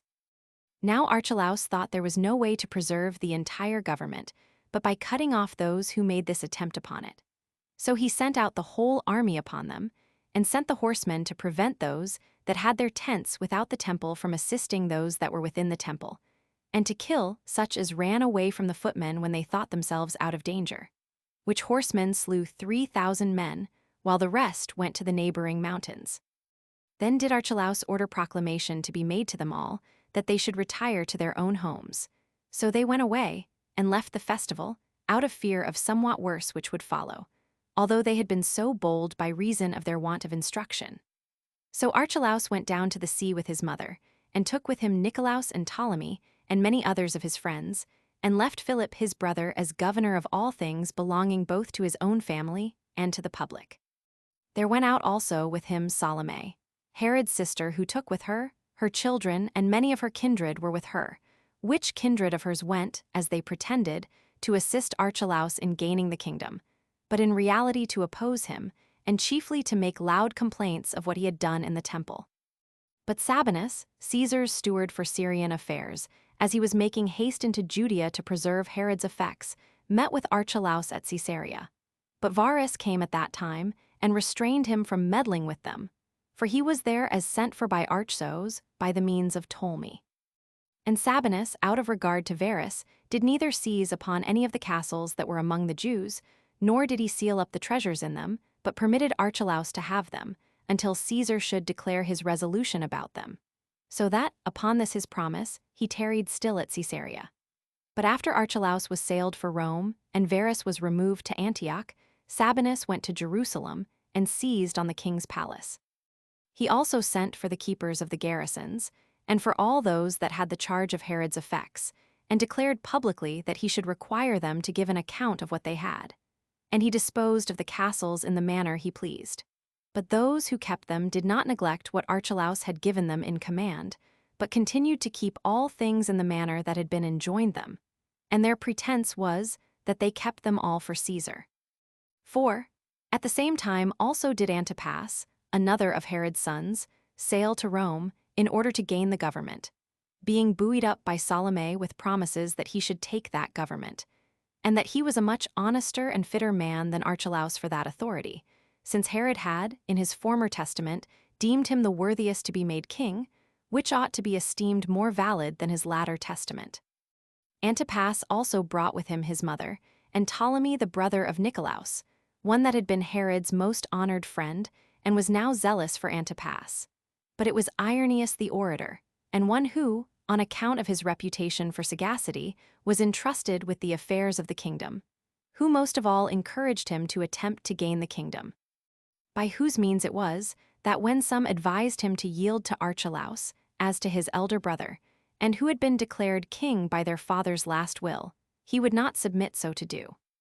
And when he was come to Rome, all his relations revolted to him, not out of their goodwill to him, but out of their hatred to Archelaus, though indeed they were most of all desirous of gaining their liberty, and to be put under a Roman governor. But if there were too great an opposition made to that, they thought Antipas preferable to Archelaus, and so joined with him, in order to procure the kingdom for him. Sabinus also, by letters, accused Archelaus to Caesar. 5. Now when Archelaus had sent in his papers to Caesar, wherein he pleaded his right to the kingdom, and his father's testament, with the accounts of Herod's money, and with Ptolemy, who brought Herod's seal, he so expected the event. But when Caesar had read these papers, and Varus's and Sabinus's letters with the accounts of the money and what were the annual incomes of the kingdom, and understood that Antipas had also sent letters to lay claim to the kingdom, he summoned his friends together, to know their opinions, and with them Caius, the son of Agrippa, and of Julia his daughter, whom he had adopted, and took him, and made him sit first of all, and desired such as pleased to speak their minds about the affairs now before them. Now Antipater, Salome's son, a very subtle orator and a bitter enemy to Archelaus, spake first to this purpose, that it was ridiculous in Archelaus to plead now to have the kingdom given him, since he had, in reality, taken already the power over it to himself, before Caesar had granted it to him, and appealed to those bold actions of his in destroying so many at the Jewish festival. And if the men had acted unjustly, it was but fit the punishing of them should have been reserved to those that were out of the country, but had the power to punish them, and not been executed by a man that, if he pretended to be a king, he did an injury to Caesar, by usurping that authority before it was determined for him by Caesar. But if he owned himself to be a private person, his case was much worse, since he who was putting in for the kingdom could by no means expect to have that power granted him, of which he had already deprived Caesar by taking it to himself. He also touched sharply upon him, and appealed to his changing the commanders in the army, and his sitting in the royal throne beforehand, and his determination of lawsuits, all done as if he were no other than a king. He appealed also to his concessions, to those that petitioned him on a public account, and indeed doing such things, than which he could devise no greater if he had been already settled in the kingdom by Caesar. He also ascribed to him the releasing of the prisoners that were in the hippodrome, and many other things that either had been certainly done by him, or were believed to be done, and easily might be believed to have been done, because they were of such a nature as to be usually done by young men, and by such as, out of a desire of ruling, seize upon the government too soon. He also charged him with his neglect of the funeral mourning for his father, and with having merry meetings the very night in which he died, and that it was thence the multitude took the handle of raising a tumult.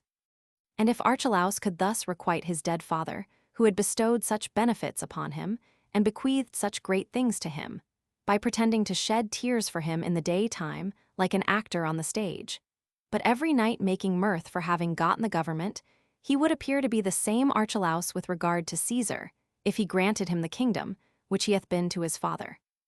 Since he had then dancing and singing, as though an enemy of his were fallen, and not as though a man were carried to his funeral, that was so nearly related, and had been so great a benefactor to him. But he said that the greatest crime of all was this, that he came now before Caesar to obtain the government by his grant, while he had before acted in all things as he could have acted if Caesar himself, who ruled all, had fixed him firmly in the government. And what he most aggravated in his pleading was the slaughter of those about the temple, and the impiety of it as done at the festival, and how they were slain like sacrifices themselves, some of whom were foreigners and others of their own country, till the temple was full of dead bodies. And all this was done, not by an alien, but by one who pretended to the lawful title of a king, that he might complete the wicked tyranny which his nature prompted him to, and which is hated by all men. On which account his father never so much as dreamed of making him his successor in the kingdom, when he was of a sound mind, because he knew his disposition. And in his former and more authentic testament, he appointed his antagonist Antipas to succeed. But that Archelaus was called by his father to that dignity when he was in a dying condition, both of body and mind, while Antipas was called when he was ripest in his judgment, and of such strength of body as made him capable of managing his own affairs. And if his father had the like notion of him formerly that he hath now showed, yet hath he given a sufficient specimen what a king he is likely to be, when he hath in effect deprived Caesar of that power of disposing of the kingdom, which he justly hath, and hath not abstained from making a terrible slaughter of his fellow citizens in the temple, while he was but a private person. 6. So when Antipater had made this speech, and had confirmed what he had said by producing many witnesses from among Archelaus's own relations, he made an end of his pleading. Upon which Nicolaus arose up to plead for Archelaus, and said, that what had been done at the temple was rather to be attributed to the mind of those that had been killed than to the authority of Archelaus. For that those who were the authors of such things are not only wicked in the injuries they do of themselves, but in forcing sober persons to avenge themselves upon them. Now it is evident that what these did in way of opposition was done under pretense, indeed, against Archelaus, but in reality against Caesar himself. For they, after an injurious manner, attacked and slew those who were sent by Archelaus, and who came only to put a stop to their doings. They had no regard, either to God or to the festival, whom Antipater yet is not ashamed to patronize, whether it be out of his indulgence of an enmity to Archelaus, or out of his hatred of virtue and justice. For as to those who begin such tumults, and first set about such unrighteous actions, they are the men who force those that punish them to betake themselves to arms even against their will. So that Antipater, in effect, ascribes the rest of what was done to all those who were of counsel to the accusers. For nothing which is here accused of injustice has been done, but what was derived from them as its authors, nor are those things evil in themselves, but so represented only in order to do harm to Archelaus. Such is these men's inclination to do an injury to a man that is of their kindred, their father's benefactor, and familiarity acquainted with them, and that hath ever lived in friendship with them. For that, As to this testament, it was made by the king when he was of a sound mind, and so ought to be of more authority than his former testament. And that for this reason, because Caesar is therein left to be the judge and disposer of all therein contained. And for Caesar, he will not, to be sure, at all imitate the unjust proceedings of those men, who, during Herod's whole life, had on all occasions been joint partakers of power with him, and yet do zealously endeavor to injure his determination, while they have not themselves had the same regard to their kinsmen. Caesar will not therefore disannul the testament of a man whom he had entirely supported, of his friend and confederate, and that which is committed to him in trust to ratify. Nor will Caesar's virtuous and upright disposition, which is known and uncontested through all the habitable world, imitate the wickedness of these men in condemning a king as a madman, and as having lost his reason, while he hath bequeathed the succession to a good son of his, and to one who flies to Caesar's upright determination for refuge. Nor can Herod at any time have been mistaken in his judgment about a successor, while he showed so much prudence as to submit all to Caesar's determination. 7. Now when Nicolaus had laid these things before Caesar, he ended his plea. Whereupon Caesar was so obliging to Archelaus that he raised him up when he had cast himself down at his feet, and said that he well deserved the kingdom. And he soon let them know that he was so far moved in his favor that he would not act otherwise than his father's testament directed, and then was for the advantage of Archelaus. However, while he gave this encouragement to Archelaus to depend on him securely, he made no full determination about him. And when the assembly was broken up, he considered by himself whether he should confirm the kingdom to Archelaus, or whether he should part it among all Herod's posterity.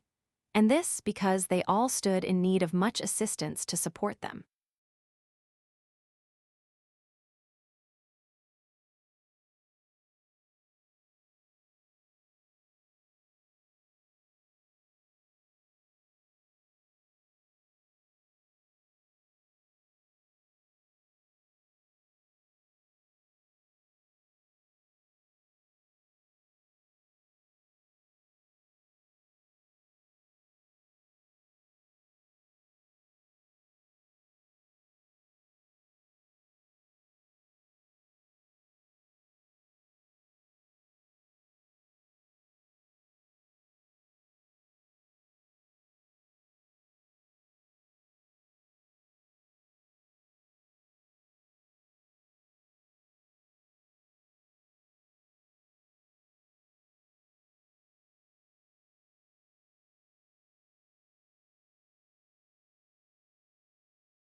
Chapter 10. A sedition against Sabinus, and how Varus brought the authors of it to punishment. 1. But before these things could be brought to a settlement, Malthace, Archelaus's mother, fell into a distemper and died of it, and letters came from Varus, the president of Syria, which informed Caesar of the revolt of the Jews. For after Archelaus was sailed, the whole nation was in a tumult. So Varus, since he was there himself, brought the authors of the disturbance to punishment. And when he had restrained them for the most part from this sedition, which was a great one, he took his journey to Antioch, leaving 1 legion of his army at Jerusalem to keep the Jews quiet, who were now very fond of innovation. Yet did not this at all avail to put an end to that their sedition. For after Varus was gone away, Sabinus, Caesar's procurator, stayed behind and greatly distressed the Jews, relying on the forces that were left there that they would by their multitude protect him. For he made use of them, and armed them as his guards, thereby so oppressing the Jews, and giving them so great disturbance, that at length they rebelled. For he used force in seizing the citadels, and zealously pressed on the search after the king's money, in order to seize upon it by force, on account of his love of gain and his extraordinary covetousness. 2. But on the approach of Pentecost, which is a festival of ours, so called from the days of our forefathers, a great many 10,000s of men got together. Nor did they come only to celebrate the festival, but out of their indignation at the madness of Sabinus, and at the injuries he offered them. A great number there was of Galileans and Idumeans, and many men from Jericho, and others who had passed over the river Jordan and inhabited those parts. This whole multitude joined themselves to all the rest, and were more zealous than the others in making an assault on Sabinus, in order to be avenged on him. So they parted themselves into 3 bands, and encamped themselves in the places following. Some of them seized on the hippodrome, and of the other 2 bands, one pitched themselves from the northern part of the temple to the southern, on the east quarter. But the 3rd band held the western part of the city, where the king's palace was. Their work tended entirely to besiege the Romans, and to enclose them on all sides. Now Sabinus was afraid of these men's number, and of their resolution, who had little regard to their lives, but were very desirous not to be overcome, while they thought it a point of puissance to overcome their enemies. So he sent immediately a letter to Varus, and, as he used to do, was very pressing with him, and entreated him to come quickly to his assistance, because the forces he had left were in imminent danger, and would probably in no long time be seized upon and cut to pieces. While he did himself get up to the highest tower of the fortress Phasaelus, which had been built in honor of Phasaelus, King Herod's brother, and called so when the Parthians had brought him to his death. 14 So Sabinus gave thence a signal to the Romans to fall upon the Jews, although he did not himself venture so much as to come down to his friends, and thought he might expect that the others should expose themselves first to die on account of his avarice. However, the Romans ventured to make a sally out of the place, and a terrible battle ensued, wherein, though it is true the Romans beat their adversaries, yet were not the Jews daunted in their resolutions, even when they had the sight of that terrible slaughter that was made of them. But they went round about, and got upon those cloisters which encompassed the outer court of the temple, where a great fight was still continued, and they cast stones at the Romans, partly with their hands and partly with slings, as being much used to those exercises. All the archers also in array did the Romans a great deal of mischief, because they used their hands dexterously from a place superior to the others, and because the others were at an utter loss what to do. For when they tried to shoot their arrows against the Jews upwards, these arrows could not reach them, insomuch that the Jews were easily too hard for their enemies. And this sort of fight lasted a great while, till at last the Romans, who were greatly distressed by what was done, set fire to the cloisters so privately, that those that were gotten upon them did not perceive it. This fire 15 being fed by a great deal of combustible matter, caught hold immediately on the roof of the cloisters.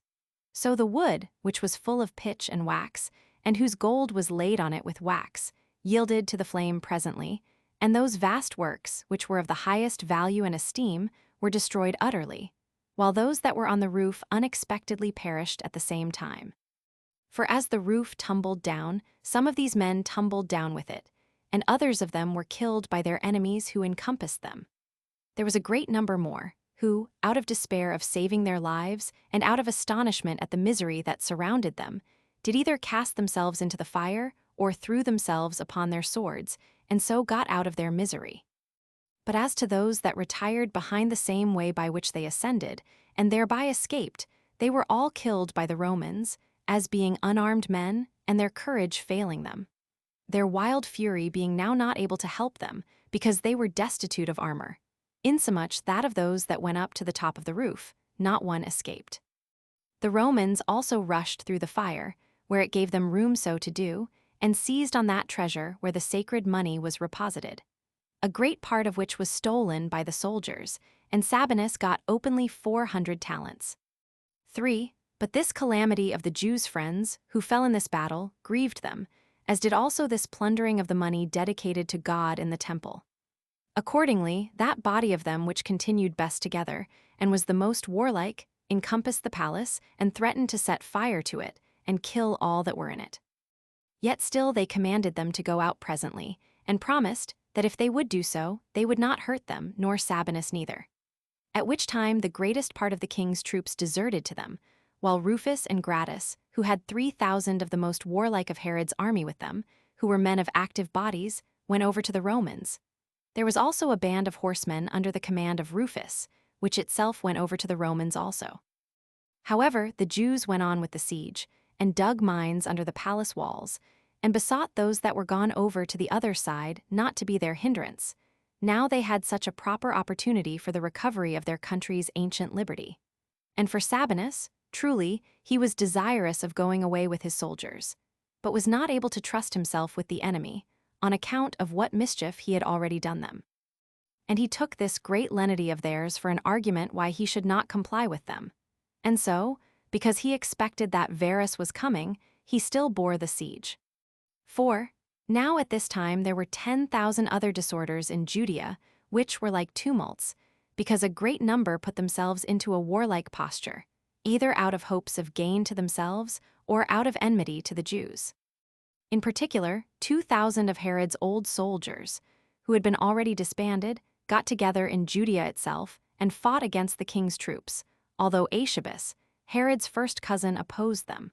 But as he was driven out of the plains into the mountainous parts by the military skill of those men, he kept himself in the fastnesses that were there and saved what he could.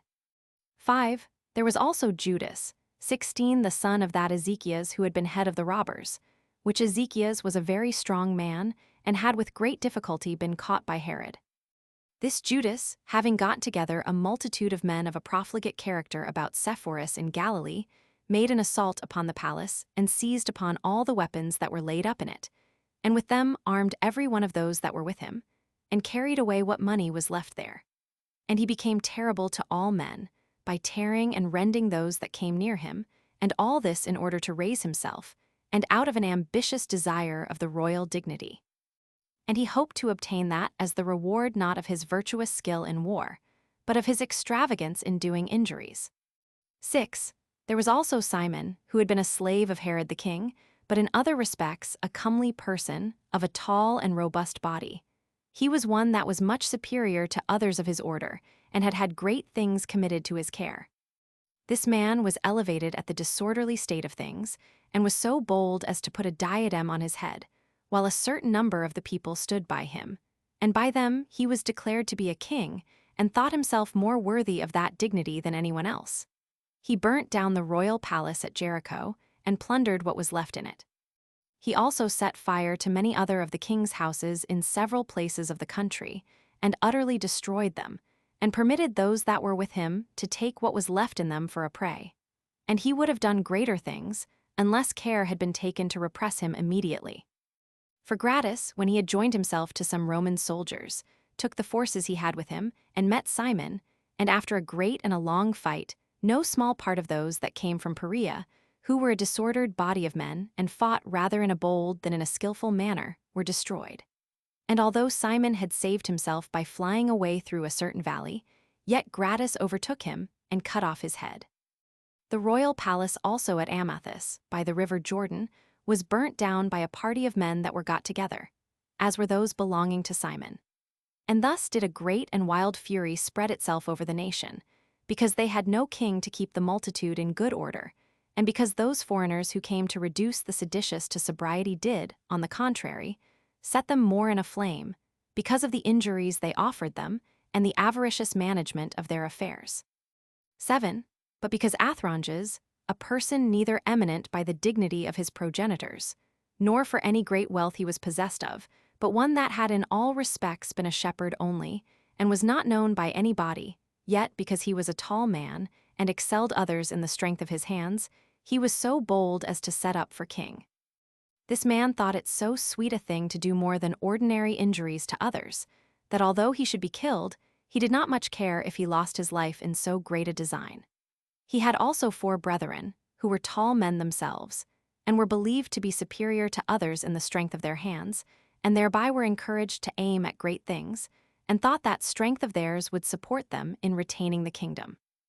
Each of these ruled over a band of men of their own, for those that got together to them were very numerous. They were every one of them also commanders, but when they came to fight, they were subordinate to him and fought for him, while he put a diadem about his head, and assembled a council to debate about what things should be done, and all things were done according to his pleasure. And this man retained his power a great while. He was also called king, and had nothing to hinder him from doing what he pleased. He also, as well as his brethren, slew a great many both of the Romans and of the king's forces, and managed matters with the like hatred to each of them. The king's forces they fell upon, because of the licentious conduct they had been allowed under Herod's government, and they fell upon the Romans because of the injuries they had so lately received from them. But in process of time, they grew more cruel to all sorts of men, nor could anyone escape from one or other of these seditions, since they slew some out of the hopes of gain, and others from a mere custom of slaying men. They once attacked a company of Romans at Emmaus, who were bringing corn and weapons to the army, and fell upon Arius, the centurion, who commanded the company, and shot 40 of the best of his foot soldiers. But the rest of them were affrighted at their slaughter, and left their dead behind them, but saved themselves by the means of Gratus, who came with the king's troops that were about him to their assistance. Now these 4 brethren continued the war a long while by such sort of expeditions, and much grieved the Romans, but did their own nation also a great deal of mischief. Yet were they afterwards subdued, one of them in a fight with Gratus, another with Ptolemy.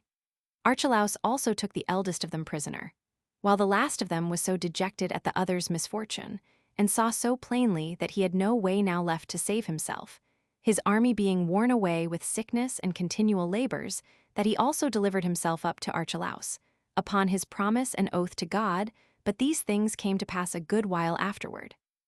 8. And now Judea was full of robberies, and as the several companies of the seditious lighted upon anyone to head them, he was created a king immediately, in order to do mischief to the public. They were in some small measure indeed, and in small matters, hurtful to the Romans, but the murders they committed upon their own people lasted a long while. 9. As soon as Varus was once informed of the state of Judea by Sabinus's writing to him, he was afraid for the legion he had left there.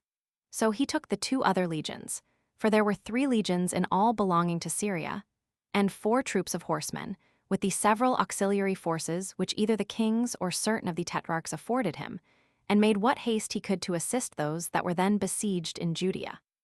He also gave order that all that were sent out for this expedition should make haste to Ptolemais.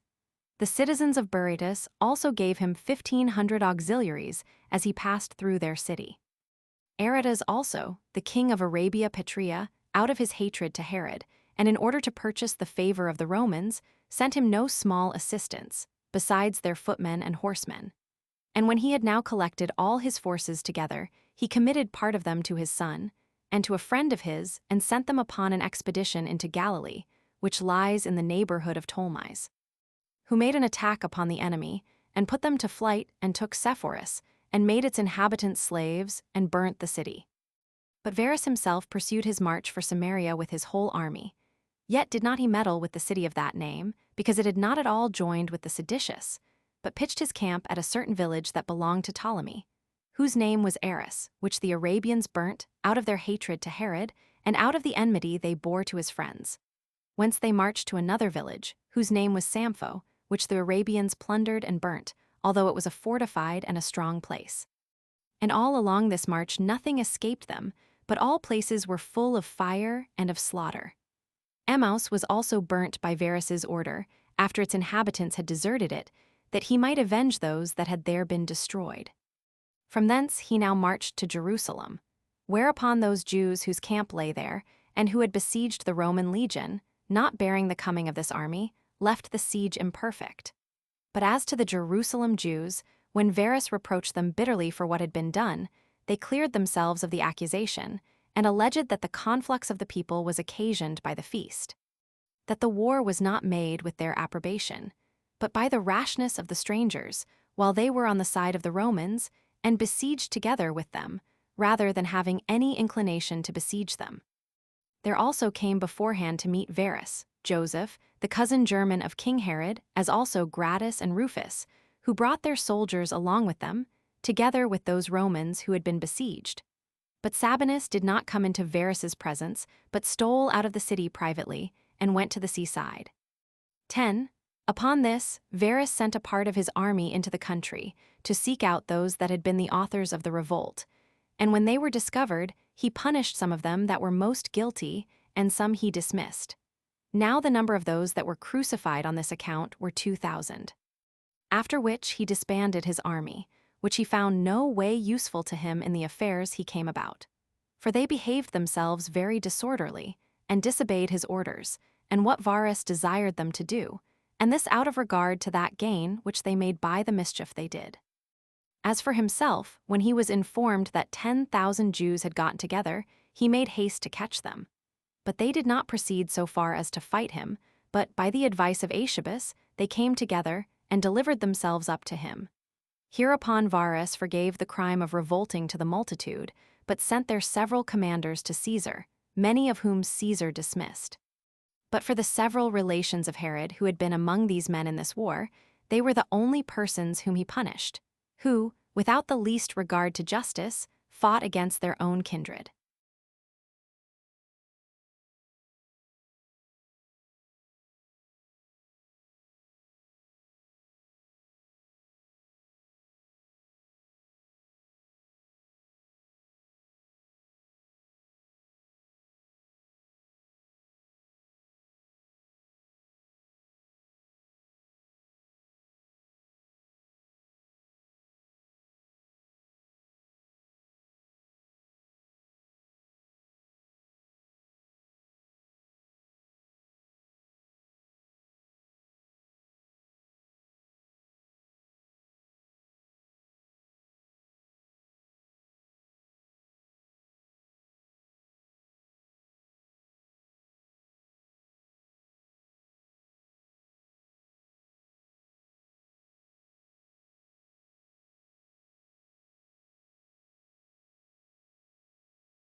Chapter 11. An embassage to Caesar, and how Caesar confirmed Herod's testament. 1. So when Varus had settled these affairs and had placed the former legion at Jerusalem, he returned back to Antioch. But as for Archelaus, he had new sources of trouble come upon him at Rome, on the occasions following. For an embassage of the Jews was come to Rome, Varus having permitted the nation to send it, that they might petition for the liberty of living by their own laws. 17. Now, the number of the ambassadors that were sent by the authority of the nation were 50, to which they joined above 8,000 of the Jews that were at Rome already. Hereupon Caesar assembled his friends, and the chief men among the Romans, in the temple of Apollo, 18 which he had built at a vast charge, whither the ambassadors came, and a multitude of the Jews that were there already came with them, as did also Archelaus and his friends. But as for the several kinsmen which Archelaus had, they would not join themselves with him, out of their hatred to him. And yet they thought it too gross a thing for them to assist the ambassadors against him, as supposing it would be a disgrace to them, in Caesar's opinion, to think of thus acting in opposition to a man of their own kindred. Philip 19 also was come hither out of Syria, by the persuasion of Varus, with this principal intention to assist his brother. For Varus was his great friend. But still so, that if there should any change happen in the form of government, and if any distribution should be made on account of the number that desired the liberty of living by their own laws, that he might not be disappointed, but might have his share in it. 2. Now upon the liberty that was given to the Jewish ambassadors to speak, they who hoped to obtain a dissolution of kingly government betook themselves to accuse Herod of his iniquities. And they declared that he was indeed in name a king, but that he had taken to himself that uncontrollable authority which tyrants exercise over their subjects, and had made use of that authority for the destruction of the Jews, and did not abstain from making many innovations among them besides, according to his own inclinations. And that whereas there were a great many who perished by that destruction he brought upon them, so many indeed as no other history relates, they that survived were far more miserable than those that suffered under him, not only by the anxiety they were in from his looks and disposition towards them, but from the danger their estates were in of being taken away by him. That he did never leave off adorning these cities that lay in their neighborhood, but were inhabited by foreigners.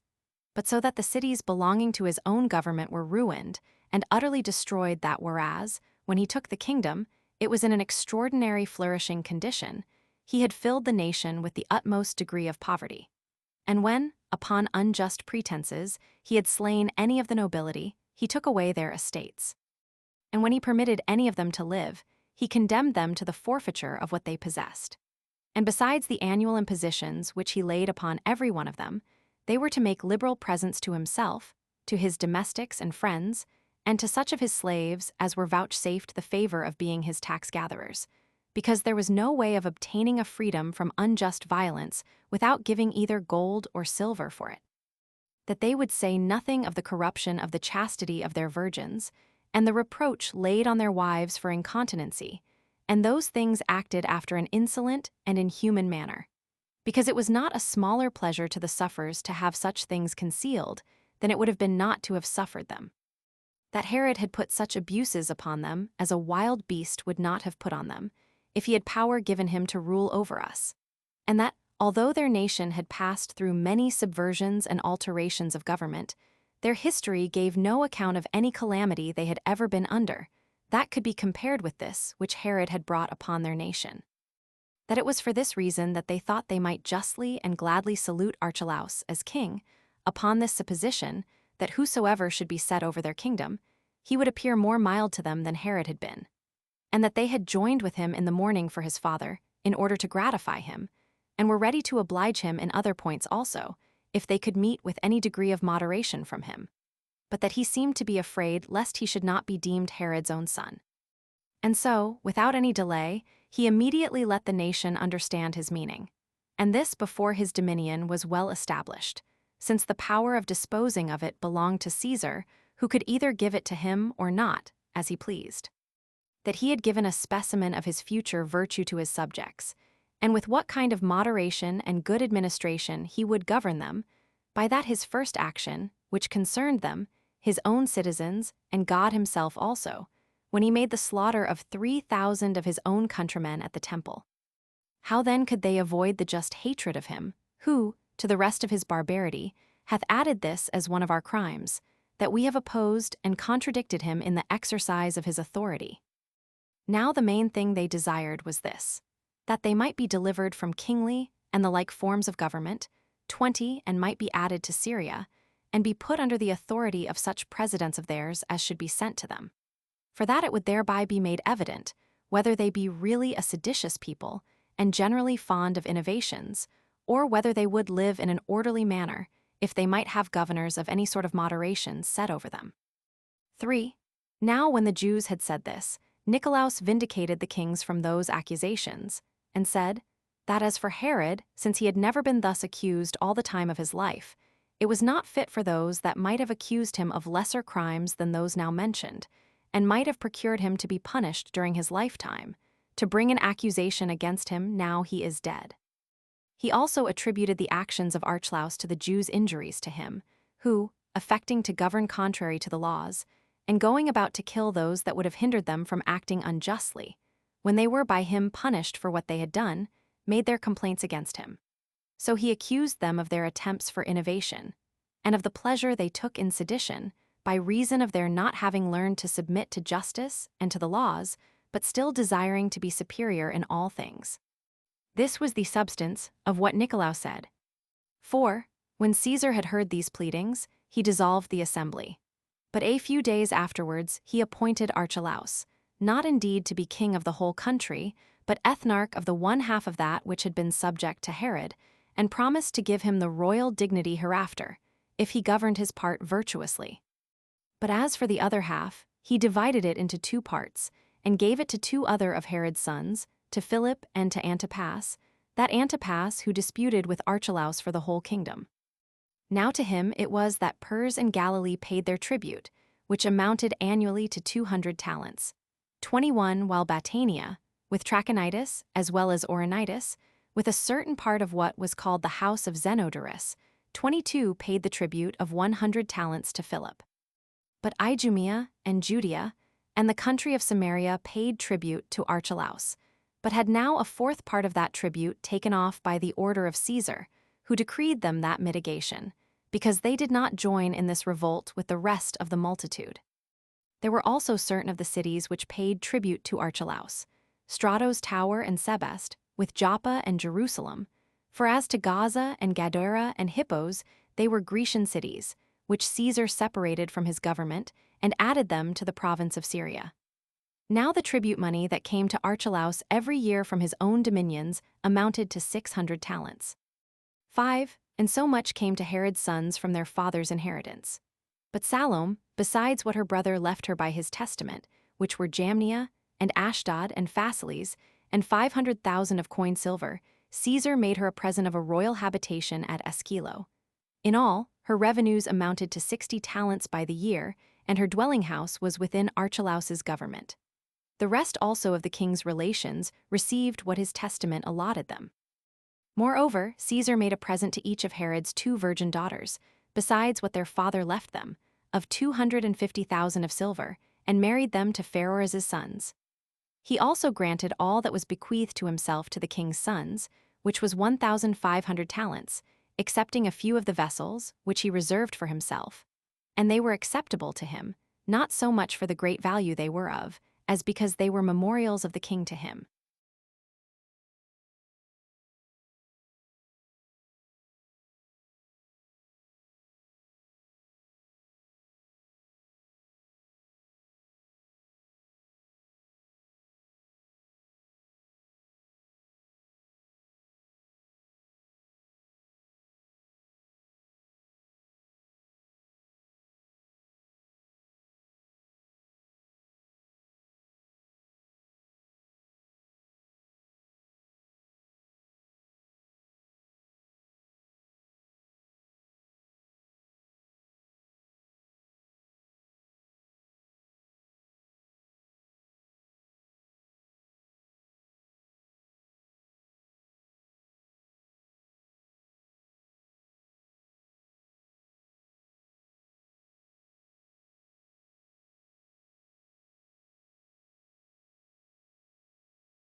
Chapter 12, concerning a spurious Alexander. 1. When these affairs had been thus settled by Caesar, a certain young man, by birth a Jew, but brought up by a Roman freedman in the city Sidon, engrafted himself into the kindred of Herod, by the resemblance of his countenance, which those that saw him attested to be that of Alexander, the son of Herod, whom he had slain. And this was an incitement to him to endeavor to obtain the government. So he took to him as an assistant a man of his own country, one that was well acquainted with the affairs of the palace, but on other accounts, an ill man, and one whose nature made him capable of causing great disturbances to the public, and one that became a teacher of such a mischievous contrivance to the other, and declared himself to be Alexander and the son of Herod, but stolen away by one of those that were sent to slay him, who, in reality, slew other men, in order to deceive the spectators, but saved both him and his brother Aristobulus. Thus was this man elated, and able to impose on those that came to him, and when he was come to Crete, he made all the Jews that came to discourse with him believe him. And when he had gotten much money which had been presented to him there, he passed over to Melos, where he got much more money than he had before, out of the belief they had that he was of the royal family, and their hopes that he would recover his father's principality and reward his benefactors. So he made haste to Rome, and was conducted thither by those strangers who entertained him. He was also so fortunate, as, upon his landing at Dicearchia, to bring the Jews that were there into the same delusion, and not only other people, but also all those that had been great with Herod, or had a kindness for him, joined themselves to this man as to their king. The cause of it was this, that men were glad of his pretenses, which were seconded by the likeness of his countenance, which made those that had been acquainted with Alexander strongly to believe that he was no other but the very same person, which they also confirmed to others by oath. Insomuch that when the report went about him that he was coming to Rome, the whole multitude of the Jews that were there went out to meet him, ascribing it to divine providence that he has so unexpectedly escaped, and being very joyful on account of his mother's family. And when he was come, he was carried in a royal litter through the streets, and all the ornaments about him were such as kings are adorned withal. And this was at the expense of those that entertained him. The multitude also flocked about him greatly, and made mighty acclamations to him, and nothing was omitted which could be thought suitable to such as had been so unexpectedly preserved. 2.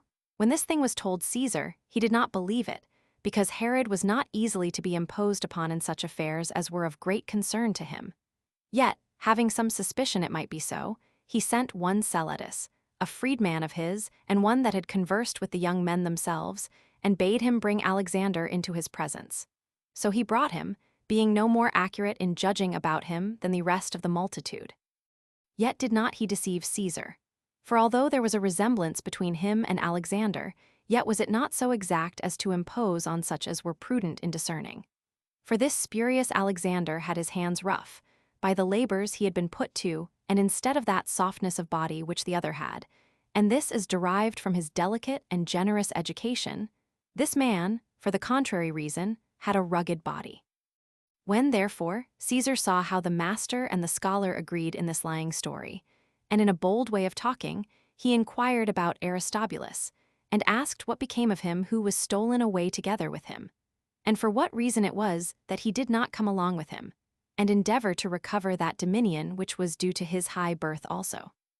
And when he said that he had been left in the Isle of Crete, for fear of the dangers of the sea, that, in case any accident should come to himself, the posterity of Mariamne might not utterly perish, but that Aristobulus might survive, and punish those that laid such treacherous designs against them.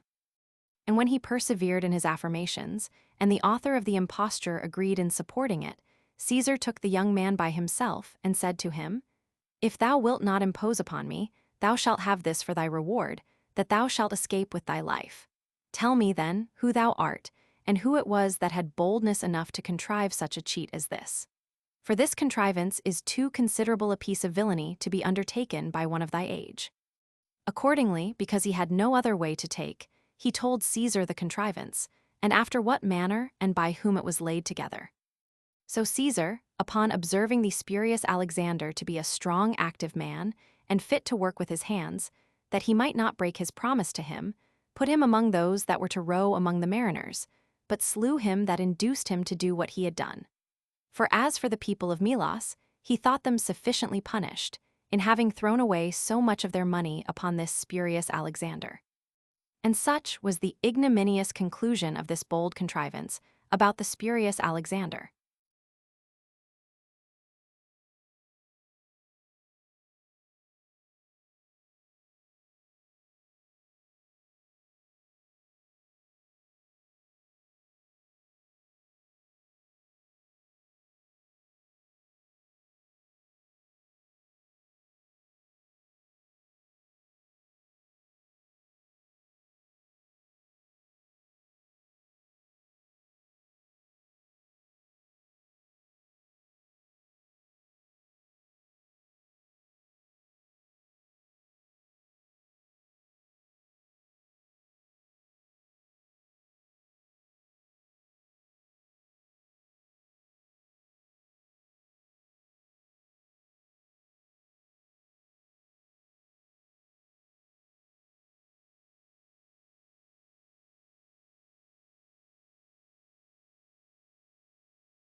Chapter 13.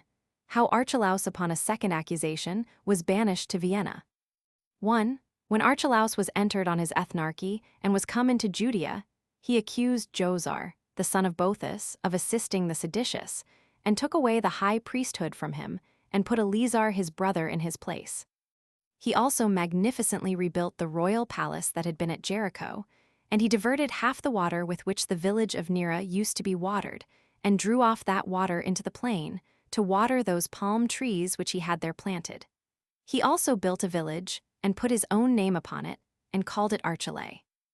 Moreover, he transgressed the law of our fathers 23, and married Glaphyra, the daughter of Archelaus, who had been the wife of his brother Alexander, which Alexander had 3 children by her, while it was a thing detestable among the Jews to marry the brother's wife. Nor did this Eleazar abide long in the high priesthood, Jesus, the son of Si, being put in his room while he was still living. 2.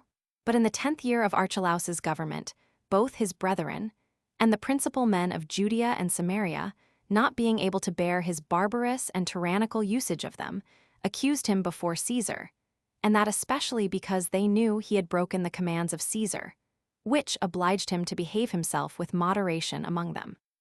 Whereupon Caesar, when he heard it, was very angry and called for Archelaus's steward, who took care of his affairs at Rome, and whose name was Archelaus also. And thinking it beneath him to write to Archelaus, he bid him sail away as soon as possible and bring him to us. So the man made haste in his voyage, and when he came into Judea, he found Archelaus feasting with his friends. So he told him what Caesar had sent him about, and hastened him away. And when he was come, Caesar, upon hearing what certain accusers of his had to say, and what reply he could make, both banished him and appointed Vienna, a city of Gaul, to be the place of his habitation, and took his money away from him. 3. Now before Archelaus was gone up to Rome upon this message, he related this dream to his friends, that he saw ears of corn, in number 10, full of wheat, perfectly ripe, which ears, as it seemed to him, were devoured by oxen. And when he was awake and gotten up, because the vision appeared to be of great importance to him, he sent for the diviners, whose study was employed about dreams.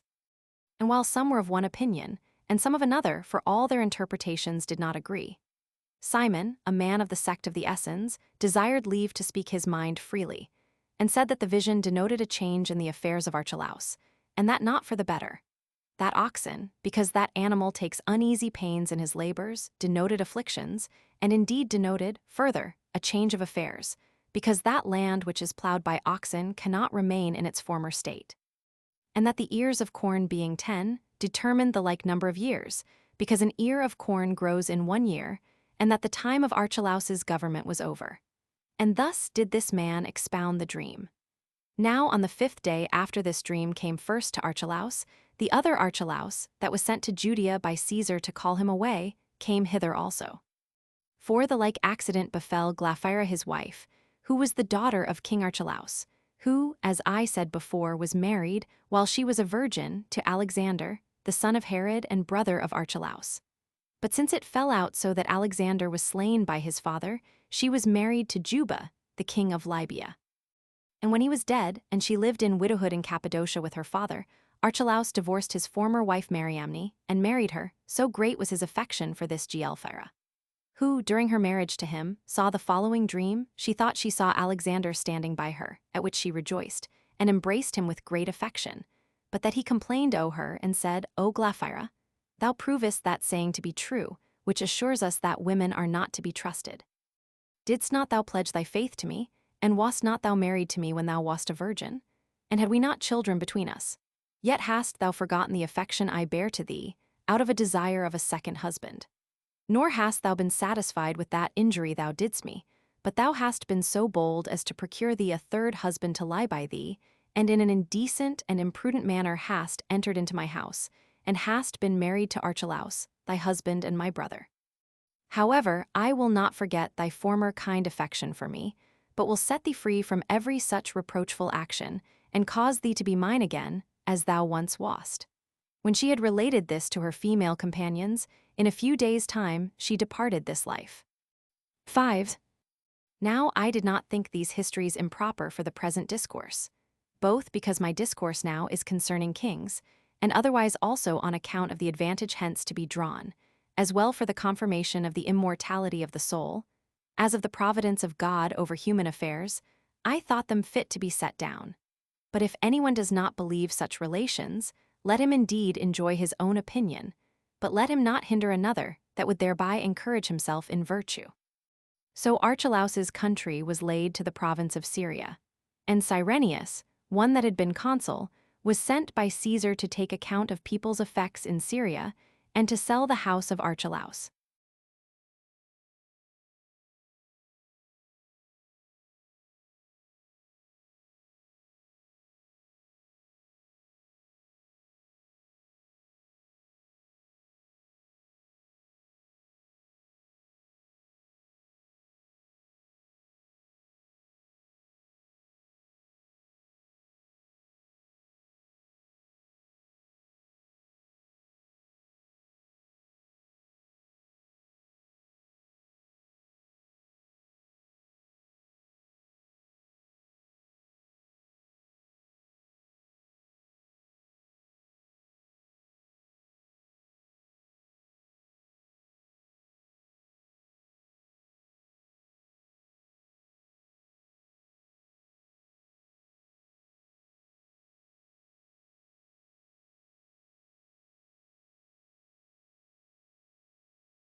Chapter 1. How Cyrenius was sent by Caesar to make a taxation of Syria and Judea, and how Coponius was sent to be procurator of Judea concerning Judas of Galilee, and concerning the sects that were among the Jews. 1. Now Cyrenius, a Roman senator and one who had gone through other magistracies, and had passed through them till he had been consul, and one who, on other accounts, was of great dignity, came at this time into Syria, with a few others, being sent by Caesar to be a judge of that nation, and to take an account of their substance. Coponius also, a man of the equestrian order, was sent together with him, to have the supreme power over the Jews. Moreover, Cyrenius came himself into Judea, which was now added to the province of Syria, to take an account of their substance, and to dispose of Archelaus's money. But the Jews, although at the beginning they took the report of a taxation heinously, yet did they leave off any further opposition to it, by the persuasion of Josar, who was the son of Bethus and high priest. So they, being overpersuaded by Josar's words, gave an account of their estates, without any dispute about it. Yet was there one Judas, a Gaulonite, one of a city whose name was Gamala, who, taking with him Sadok, too a Pharisee, became zealous to draw them to a revolt, who both said that this taxation was no better than an introduction to slavery, and exhorted the nation to assert their liberty, as if they could procure them happiness and security for what they possessed, and an assured enjoyment of a still greater good, which was that of the honor and glory they would thereby acquire for magnanimity. They also said that God would not otherwise be assisting to them, than upon their joining with one another in such counsels as might be successful, and for their own advantage, and this especially if they would set about great exploits, and not grow weary in executing the same. So men received what they said with pleasure, and this bold attempt proceeded to a great height. All sorts of misfortunes also sprang from these men, and the nation was infected with this doctrine to an incredible degree. One violent war came upon us after another, and we lost our friends which used to alleviate our pains. There were also very great robberies and murder of our principal men. This was done in pretense indeed for the public welfare, but in reality for the hopes of gain to themselves, whence arose seditions, and from the murders of men, which sometimes fell on those of their own people, by the madness of these men towards one another, while their desire was that none of the adverse party might be left, and sometimes on their enemies. A famine also coming upon us, reduced us to the last degree of despair, as did also the taking and demolishing of cities. Nay, the sedition at last increased so high, that the very temple of God was burnt down by their enemies' fire. Such were the consequences of this, that the customs of our fathers were altered, and such a change was made, as added a mighty weight toward bringing all to destruction, which these men occasioned by their thus conspiring together. For Judas and Sadok, who excited a fourth philosophically sect among us, and had a great many followers therein, filled our civil government with tumults at present, and laid the foundations of our future miseries by this system of philosophy, which we were before unacquainted withal. Concerning which I will discourse a little, and this the rather because the infection which spread thence among the younger sort, who were zealous for it, brought the public to destruction. 2. The Jews had for a great while had 3 sects of philosophy peculiar to themselves, the sect of the Essenes, and the sect of the Sadducees, and the third sort of opinions was that of those called Pharisees, of which sects, although I have already spoken in the 2nd book of the Jewish War, yet will I a little touch upon them now. 3. Now, for the Pharisees, they live meanly, and despise delicacies in diet, and they follow the conduct of reason, and what that prescribes to them as good for them they do, and they think they ought earnestly to strive to observe reason's dictates for practice. They also pay a respect to such as are in years, nor are they so bold as to contradict them in anything which they have introduced.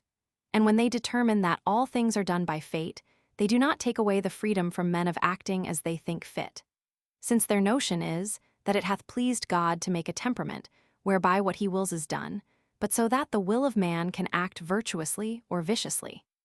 They also believe that souls have an immortal rigor in them, and that under the earth there will be rewards or punishments, according as they have lived virtuously or viciously in this life. And the latter are to be detained in an everlasting prison, but that the former shall have power to revive and live again.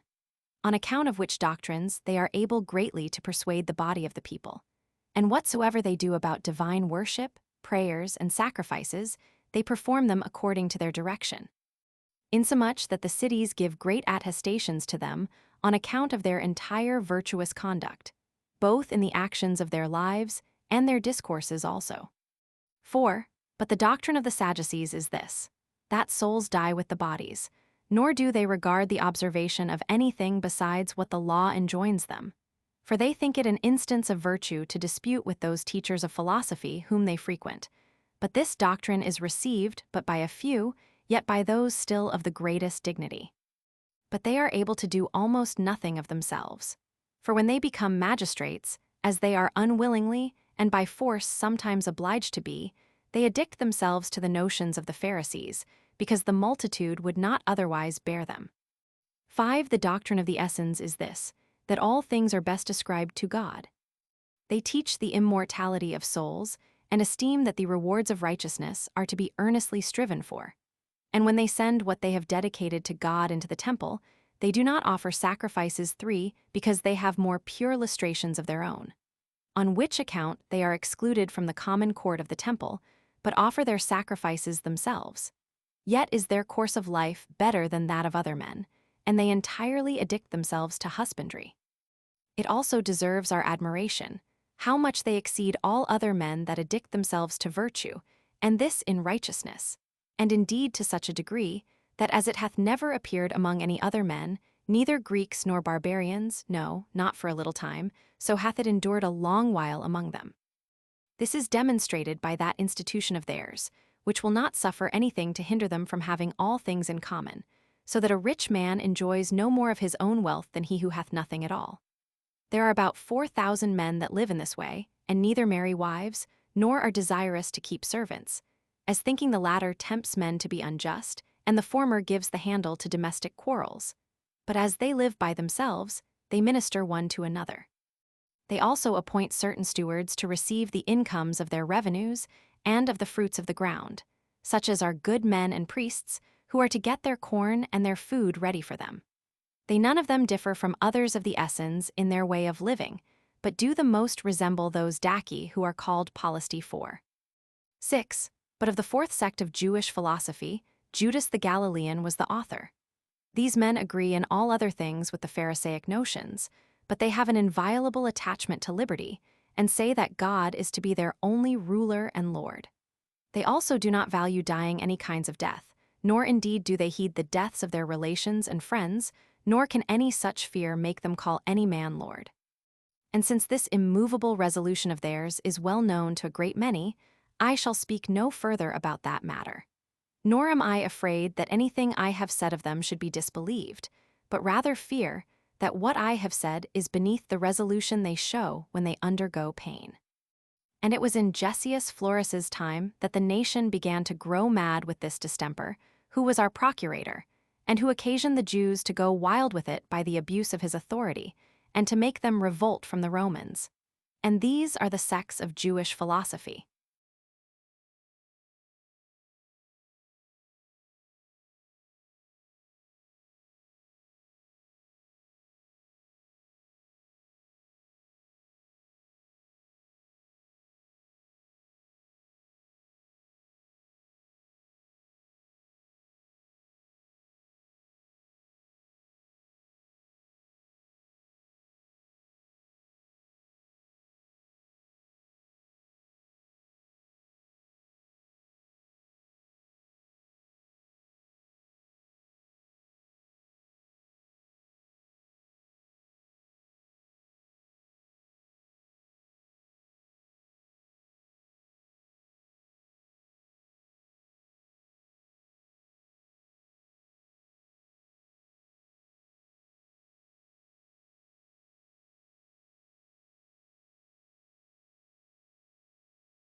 Chapter 2. How Herod and Philip built several cities in honor of Caesar, concerning the succession of priests and procurators, as also what befell Phraates and the Parthians. 1. When Cyrenius had now disposed of Archelaus's money, and when the taxings were come to a conclusion, which were made in the 37th year of Caesar's victory over Antony at Actium, he deprived Josar of the high priesthood, which dignity had been conferred on him by the multitude, and he appointed Ananus, the son of Seth, to be high priest, while Herod and Philip had each of them received their own tetrarchy and settled the affairs thereof. Herod also built a wall about Sepphoris and made it the metropolis of the country. He also built a wall round Betharamphtha, which was itself a city also, and called it Julia's from the name of the emperor's wife. When Philip also had built Paneas, a city at the fountains of Jordan, he named it Caesarea. He also advanced the village Bethsaida, situate at the lake of Gennesareth, unto the dignity of a city, both by the number of inhabitants it contained, and its other grandeur, and called it by the name of Julia's, the same name with Caesar's daughter. 2. As Coponius, who we told you was sent along with Cyrenius, was exercising his office of procurator, and governing Judea, the following accidents happened. As the Jews were celebrating the feast of unleavened bread, which we call the Passover, it was customary for the priests to open the temple gates just after midnight. When, therefore, those gates were first opened, some of the Samaritans came privately into Jerusalem and threw about dead men's bodies in the cloisters, on which account the Jews afterward excluded them out of the temple, which they had not used to do at such festivals. And on other accounts also they watched the temple more carefully than they had formerly done. A little after which accident Coponius returned to Rome, and Marcus Ambivius came to be his successor in that government, under whom Salome, the sister of King Herod, died and left to Julia, Jamnia, all its toparchy and faciles in the plain and Arihele, where is a great plantation of palm trees, and their fruit is excellent in its kind. After him came Annius Rufus, under whom died Caesar, the second emperor of the Romans, the duration of whose reign was 57 years, besides 6 months and 2 days, of which time Antonius ruled together with him 14 years. But the duration of his life was 77 years. Upon whose death Tiberius Nero, his wife Julia's son, succeeded. He was now the third emperor, and he sent Valerius Gratus to be procurator of Judea and to succeed Annius Rufus. This man deprived Ananus of the high priesthood and appointed Ismail, the son of Fabi, to be high priest. He also deprived him in a little time and ordained Eleazar, the son of Ananus, who had been high priest before, to be high priest, which office, when he had held for a year, Gratus deprived him of it and gave the high priesthood to Simon, the son of Camathus. And when he had possessed that dignity no longer than a year, Joseph Caiaphas was made his successor.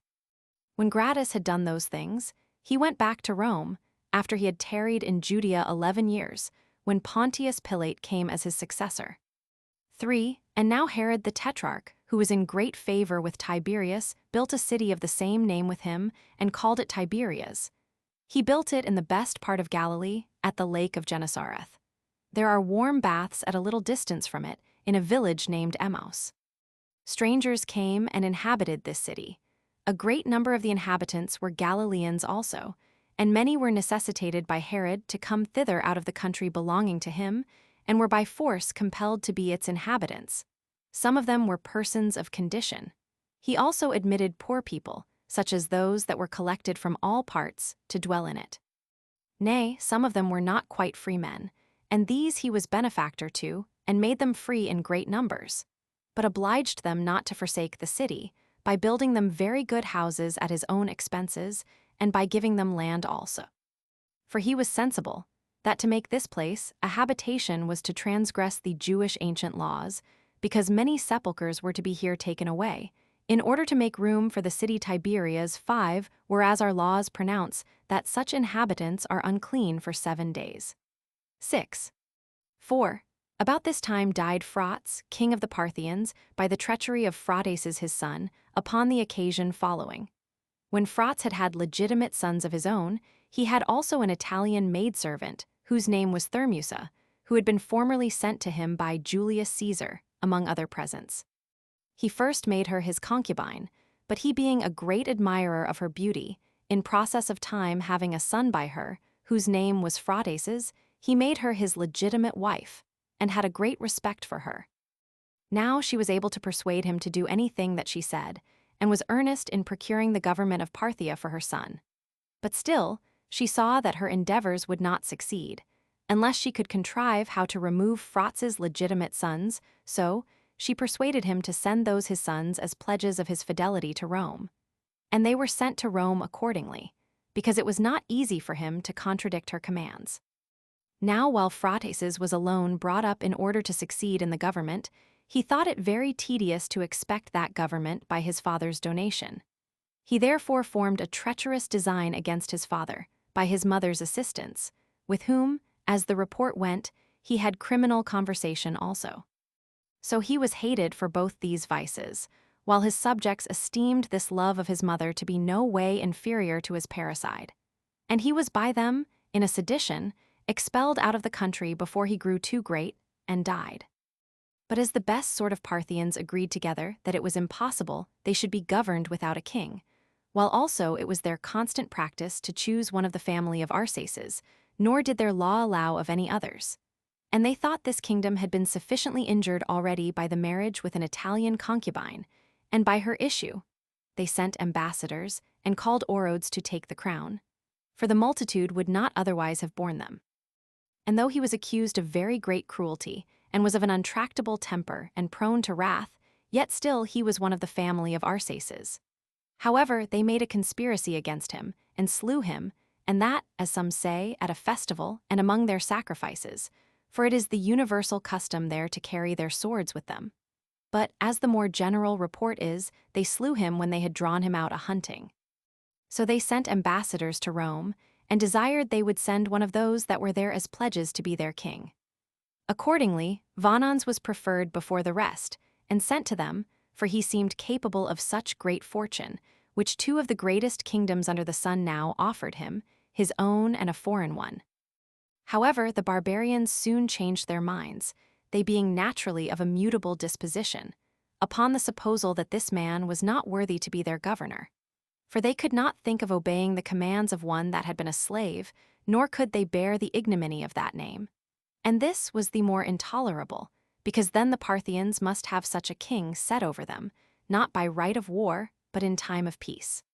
So they presently invited Artabanus, king of Media, to be their king, he being also of the race of Arsaces. Artabanus complied with the offer that was made him, and came to them with an army. So Vanans met him, and at first the multitude of the Parthians stood on this side, and he put his army in array, but Artabanus was beaten, and fled to the mountains of Media. Yet did he a little after gather a great army together, and fought with Vanans, and beat him. Whereupon Vanans fled away on horseback, with a few of his attendants about him, to Seleucia. So when Artabanus had slain a great number, and this after he had gotten the victory by reason of the very great dismay the barbarians were in, he retired to Ctesiphon with a great number of his people. And so he now reigned over the Parthians. But Vanans fled away to Armenia, and as soon as he came thither, he had an inclination to have the government of the country given him, and sent ambassadors to Rome. But because Tiberius refused it him, and because he wanted courage, and because the Parthian king threatened him, and sent ambassadors to him to denounce war against him if he proceeded, and because he had no way to take to regain any other kingdom, for the people of authority among the Armenians about Niphates joined themselves to Artabanus, he delivered up himself to Silanus, the president of Syria, who, out of regard to his education at Rome, kept him in Syria, while Artabanus gave Armenia to Orodes, one of his own sons. 5. At this time died Antiochus, the king of Commagene, whereupon the multitude contended with the nobility, and both sent ambassadors to. For the men of power were desirous that their form of government might be changed into that of a province, as were the multitude desirous to be under kings, as their fathers had been. So the Senate made a decree that Germanicus should be sent to settle the affairs of the East, fortune hereby taking a proper opportunity for depriving him of his life. For when he had been in the East, and settled all affairs there, his life was taken away by the poison which Piso gave him, as hath been related elsewhere. 7.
Chapter 3.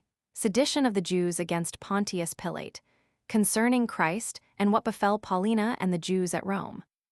1. But now Pilate, the procurator of Judea, removed the army from Caesarea to Jerusalem to take their winter quarters there in order to abolish the Jewish laws.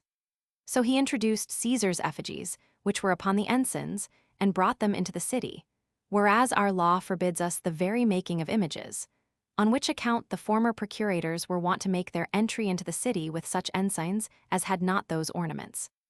Pilate was the first who brought those images to Jerusalem and set them up there, which was done without the knowledge of the people, because it was done in the night time. But as soon as they knew it, they came in multitudes to Caesarea and interceded with Pilate many days that he would remove the images.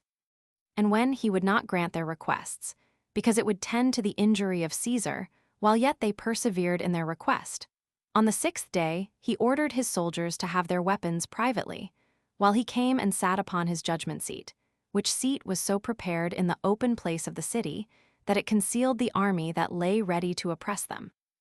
And when the Jews petitioned him again, he gave a signal to the soldiers to encompass them rooted, and threatened that their punishment should be no less than immediate death, unless they would leave off disturbing him and go their ways home.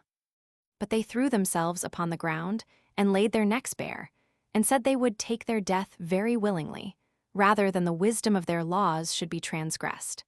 Upon which Pilate was deeply affected with their firm resolution to keep their laws inviolable, and presently commanded the images to be carried back from Jerusalem to Caesarea. 2. But Pilate undertook to bring a current of water to Jerusalem, and did it with the sacred money, and derived the origin of the stream from the distance of 200 furlongs.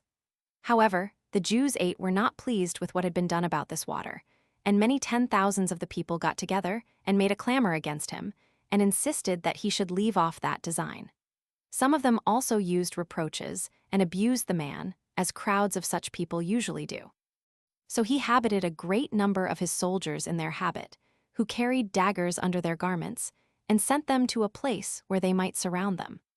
So he bid the Jews himself go away, but they boldly casting reproaches upon him, he gave the soldiers that signal which had been beforehand agreed on, who laid upon them much greater blows than Pilate had commanded them, and equally punished those that were tumultuous and those that were not. Nor did they spare them in the least. And since the people were unarmed, and were caught by men prepared for what they were about, there were a great number of them slain by this means, and others of them ran away wounded. And thus an end was put to this sedition. 3. Now there was about this time Jesus, a wise man, if it be lawful to call him a man, for he was a doer of wonderful works, a teacher of such men as received the truth with pleasure. He drew over to him both many of the Jews and many of the Gentiles. He was Christ. And when Pilate, at the suggestion of the principal men amongst us, had condemned him to the cross, 9 those that loved him at the first did not forsake him, for he appeared to them alive again the 3rd day. 10, as the divine prophets had foretold these and 10,000 other wonderful things concerning him. And the tribe of Christians, so named from him, are not extinct at this day. 4. About the same time also another sad calamity put the Jews into disorder, and certain shameful practices happened about the temple of Isis that was at Rome. I will now first take notice of the wicked attempt about the temple of Isis, and will then give an account of the Jewish affairs. There was at Rome a woman whose name was Paulina, one who, on account of the dignity of her ancestors and by the regular conduct of a virtuous life, had a great reputation. She was also very rich, and although she was of a beautiful countenance, and in that flower of her age wherein women are the most gay, yet did she lead a life of great modesty. She was married to Saturninus, one that was every way answerable to her in an excellent character. Decius Mundus fell in love with this woman, who was a man very high in the equestrian order, and as she was of too great dignity to be caught by presents, and had already rejected them, though they had been sent in great abundance, he was still more inflamed with love to her, insomuch that he promised to give her 200,000 Attic drachmae for one night's lodging. And when this would not prevail upon her, and he was not able to bear this misfortune in his amours, he thought it the best way to famish himself to death for want of food, on account of Paulina's sad refusal, and he determined with himself to die after such a manner, and he went on with his purpose accordingly. Now Mundus had a freed woman who had been made free by his father, whose name was Ide, one skillful in all sorts of mischief. This woman was very much grieved at the young man's resolution to kill himself, for he did not conceal his intentions to destroy himself from others, and came to him, and encouraged him by her discourse, and made him to hope, by some promises she gave him, that he might obtain a night's lodging with Paulina. And when he joyfully hearkened to her entreaty, she said she wanted no more than 50,000 drachmae for the entrapping of the woman. So when she had encouraged the young man, and gotten as much money as she required, she did not take the same methods as had been taken before, because she perceived that the woman was by no means to be tempted by money. But as she knew that she was very much given to the worship of the goddess Isis, she devised the following stratagem. She went to some of Isis's priests, and upon the strongest assurances, she persuaded them by words, but chiefly by the offer of money, of 25,000 drachmae in hand, and as much more when the thing had taken effect, and told them the passion of the young man, and persuaded them to use all means possible to beguile the woman. So they were drawn in to promise so to do, by that large sum of gold they were to have. Accordingly, the oldest of them went immediately to Paulina, and upon his admittance, he desired to speak with her by herself. When that was granted him, he told her that he was sent by the god Anubis, who was fallen in love with her, and enjoined her to come to him. Upon this she took the message very kindly, and valued herself greatly upon this condescension of Anubis, and told her husband that she had a message sent her, and was to sup and lie with Anubis. So he agreed to her acceptance of the offer, as fully satisfied with the chastity of his wife. Accordingly, she went to the temple, and after she had supped there, and it was the hour to go to sleep, the priest shut the doors of the temple, when in the holy part of it the lights were also put out. Then did Mundus leap out, and did not fail of enjoying her, who was at his service all the night long, as supposing he was the god. And when he was gone away, which was before those priests who knew nothing of this stratagem were stirring, Paulina came early to her husband, and told him how the god Anubis had appeared to her. Among her friends, also, she declared how great a value she put upon this favor, who partly disbelieved the thing, when they reflected on its nature, and partly were amazed at it, as having no pretense for not believing it, when they considered the modesty and the dignity of the person. But now, on the third day after what had been done, Mundus met Paulina and said, "Nay, Paulina, thou hast saved me 200,000 drachmae, which sum thou mightest have added to thy own family, yet hast thou not failed to be at my service in the manner I invited thee. As for the reproaches thou hast laid upon Mundus, I value not the business of names, but I rejoice in the pleasure I reaped by what I did, while I took to myself the name of Anubis." When he had said this, he went his way. But now she began to come to the sense of the grossness of what she had done, and rent her garments, and told her husband of the horrid nature of this wicked contrivance, and prayed him not to neglect to assist her in this case.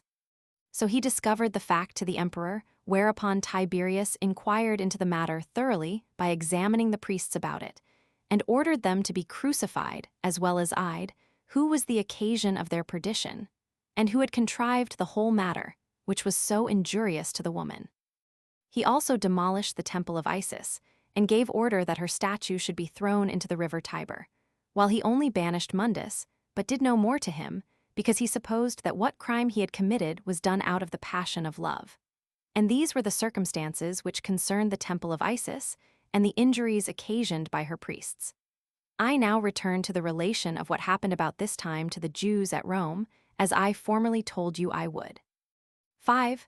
There was a man who was a Jew, but had been driven away from his own country by an accusation laid against him for transgressing their laws, and by the fear he was under of punishment for the same, but in all respects a wicked man. He, then living at Rome, professed to instruct men in the wisdom of the laws of Moses. He procured also 3 other men, entirely of the same character with himself, to be his partners. These men persuaded Fulvia, a woman of great dignity, and one that had embraced the Jewish religion, to send purple and gold to the temple at Jerusalem. And when they had gotten them, they employed them for their own uses, and spent the money themselves, on which account it was that they at first required it of her. Whereupon Tiberius, who had been informed of the thing by Saturninus, the husband of Fulvia, who desired inquiry might be made about it, ordered all the Jews to be banished out of Rome. At which time the consuls listed 4,000 men out of them, and sent them to the island Sardinia, but punished a greater number of them, who were unwilling to become soldiers, on account of keeping the laws of their forefathers. 11 Thus were these Jews banished out of the city by the wickedness of 4 men.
Chapter 4. How the Samaritans made a tumult, and Pilate destroyed many of them. How Pilate was accused, and what things were done by Vitalius relating to the Jews and the Parthians. 1. But the nation of the Samaritans did not escape without tumults. The man who excited them to it was one who thought lying a thing of little consequence, and who contrived everything so that the multitude might be pleased. So he bid them to get together upon Mount Gerizim, which is by them looked upon as the most holy of all mountains, and assured them that when they were come thither, he would show them those sacred vessels which were laid under that place. Because Moses put them there 12, so they came thither armed, and thought the discourse of the man probable. And as they abode at a certain village, which was called Turathaba, they got the rest together to them, and desired to go up the mountain in a great multitude together. But Pilate prevented their going up, by seizing upon the roads with a great band of horsemen and footmen, who fell upon those that were gotten together in the village. And when it came to an action, some of them they slew, and others of them they put to flight, and took a great many alive, the principal of which, and also the most potent of those that fled away, Pilate ordered to be slain. 2. But when this tumult was appeased, the Samaritan Senate sent an embassy to Vitalius, a man that had been consul, and who was now president of Syria, and accused Pilate of the murder of those that were killed. For that they did not go to Turathaba in order to revolt from the Romans, but to escape the violence of Pilate. So Vitalius sent Marcellus, a friend of his, to take care of the affairs of Judea, and ordered Pilate to go to Rome, to answer before the emperor to the accusations of the Jews. So Pilate, when he had tarried 10 years in Judea, made haste to Rome, and this in obedience to the orders of Vitalius, which he durst not contradict. But before he could get to Rome, Tiberius was dead. 3. But Vitalius came into Judea, and went up to Jerusalem. It was at the time of that festival, which is called the Passover. Vitalius was there magnificently received, and released the inhabitants of Jerusalem from all the taxes upon the fruits that were bought and sold, and gave them leave to have the care of the high priest's vestments, with all their ornaments, and to have them under the custody of the priests in the temple, which power they used to have formerly, although at this time they were laid up in the Tower of Antonia, the citadel so called, and that on the occasion following, there was one of the priests, named Hyrcanus. And as there were many of that name, he was the first of them.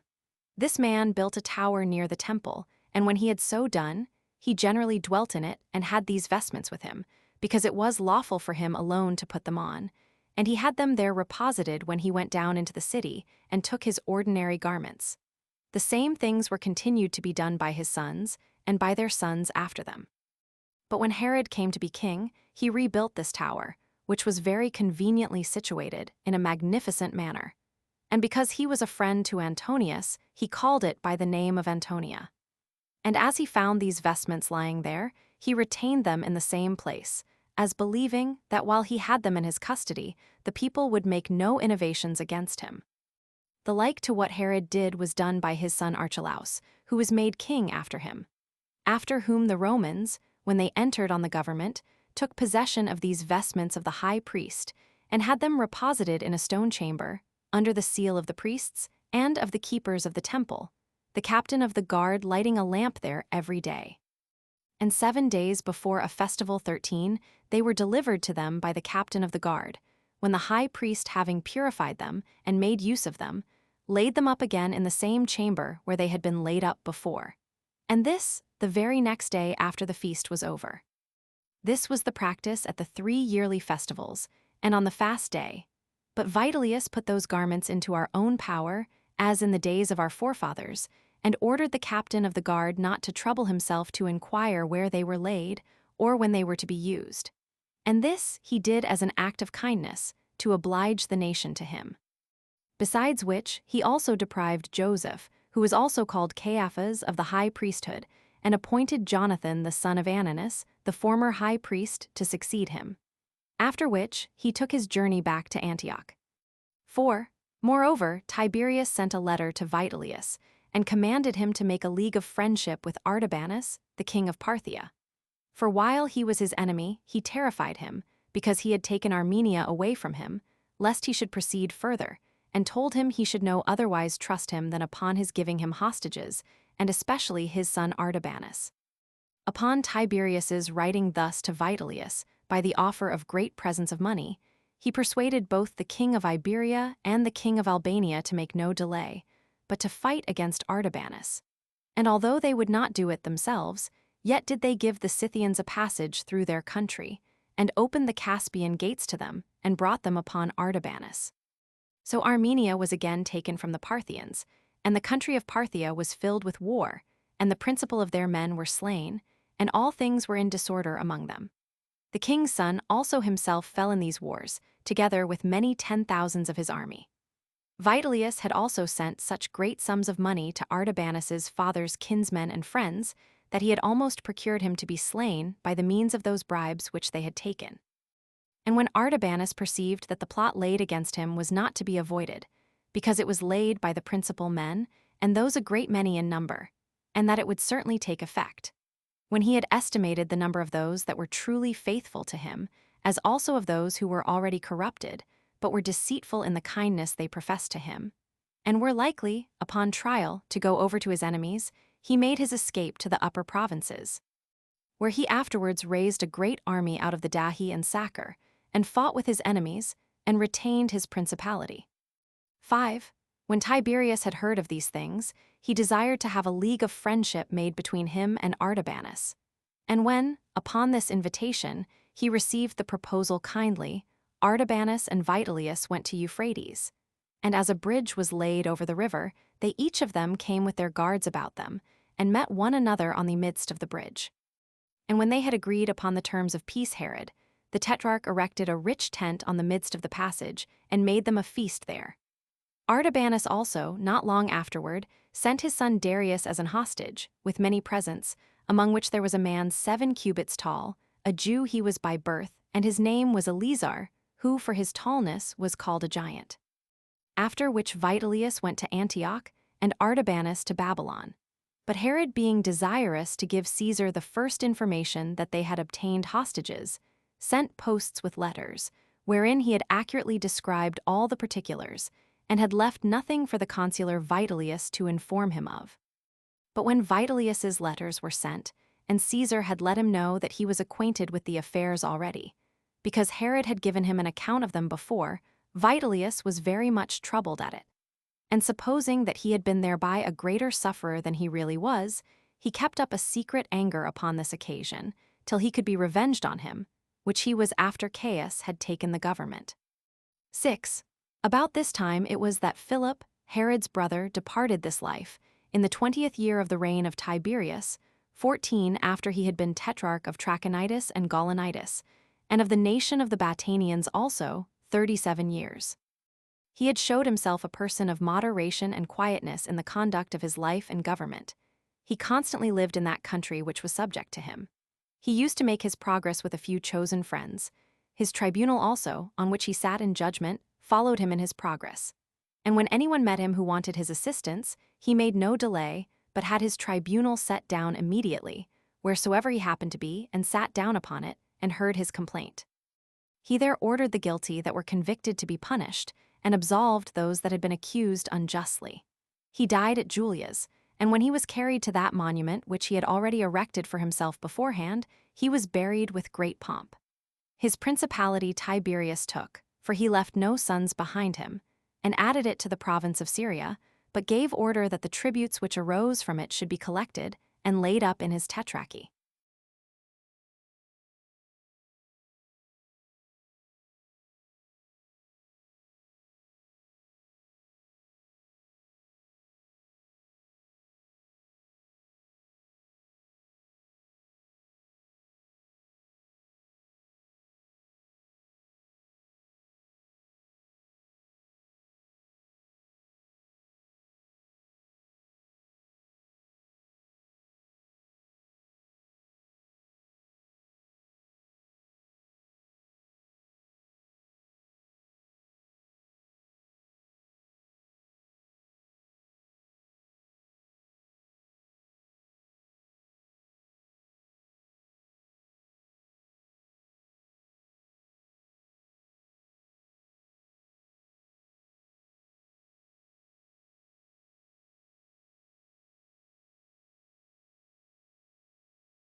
Chapter 5.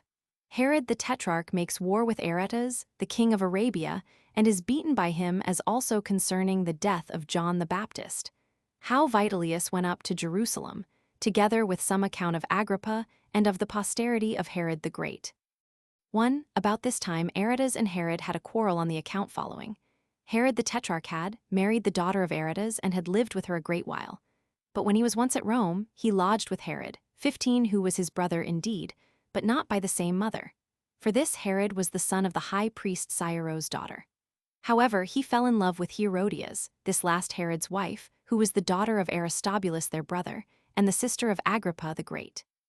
This man ventured to talk to her about a marriage between them, which address, when she admitted, an agreement was made for her to change her habitation and come to him as soon as he should return from Rome. One article of this marriage also was this, that he should divorce Aretas's daughter. So Antipas, when he had made this agreement, sailed to Rome. But when he had done there the business he went about, and was returned again, his wife having discovered the agreement he had made with Herodias, and having learned it before he had notice of her knowledge of the whole design, she desired him to send her to Machaerus, which is a place in the borders of the dominions of Aretas and Herod, without informing him of any of her intentions. Accordingly, Herod sent her thither, as thinking his wife had not perceived anything. Now she had sent a good while before to Machaerus, which was subject to her father, and so all things necessary for her journey were made ready for her by the general of Aretas's army, and by that means she soon came into Arabia, under the conduct of the several generals, who carried her from one to another successively. And she soon came to her father, and told him of Herod's intentions. So Aretas made this the first occasion of his enmity between him and Herod, who had also some quarrel with him about their limits at the country of Gamalitis. So they raised armies on both sides, and prepared for war, and sent their generals to fight instead of themselves. And when they had joined battle, all Herod's army was destroyed by the treachery of some fugitives, who, though they were of the tetrarchy of Philip, joined with Aretas's army. So Herod wrote about these affairs to Tiberius, who, being very angry at the attempt made by Aretas, wrote to Vitellius to make war upon him, and either to take him alive, and bring him to him in bonds, or to kill him, and send him his head. This was the charge that Tiberius gave to the president of Syria. Now some of the Jews thought that the destruction of Herod's army came from God, and that very justly, as a punishment of what he did against John, that was called the Baptist. For Herod slew him, who was a good man, and commanded the Jews to exercise virtue, both as to righteousness towards one another, and piety towards God, and so to come to baptism.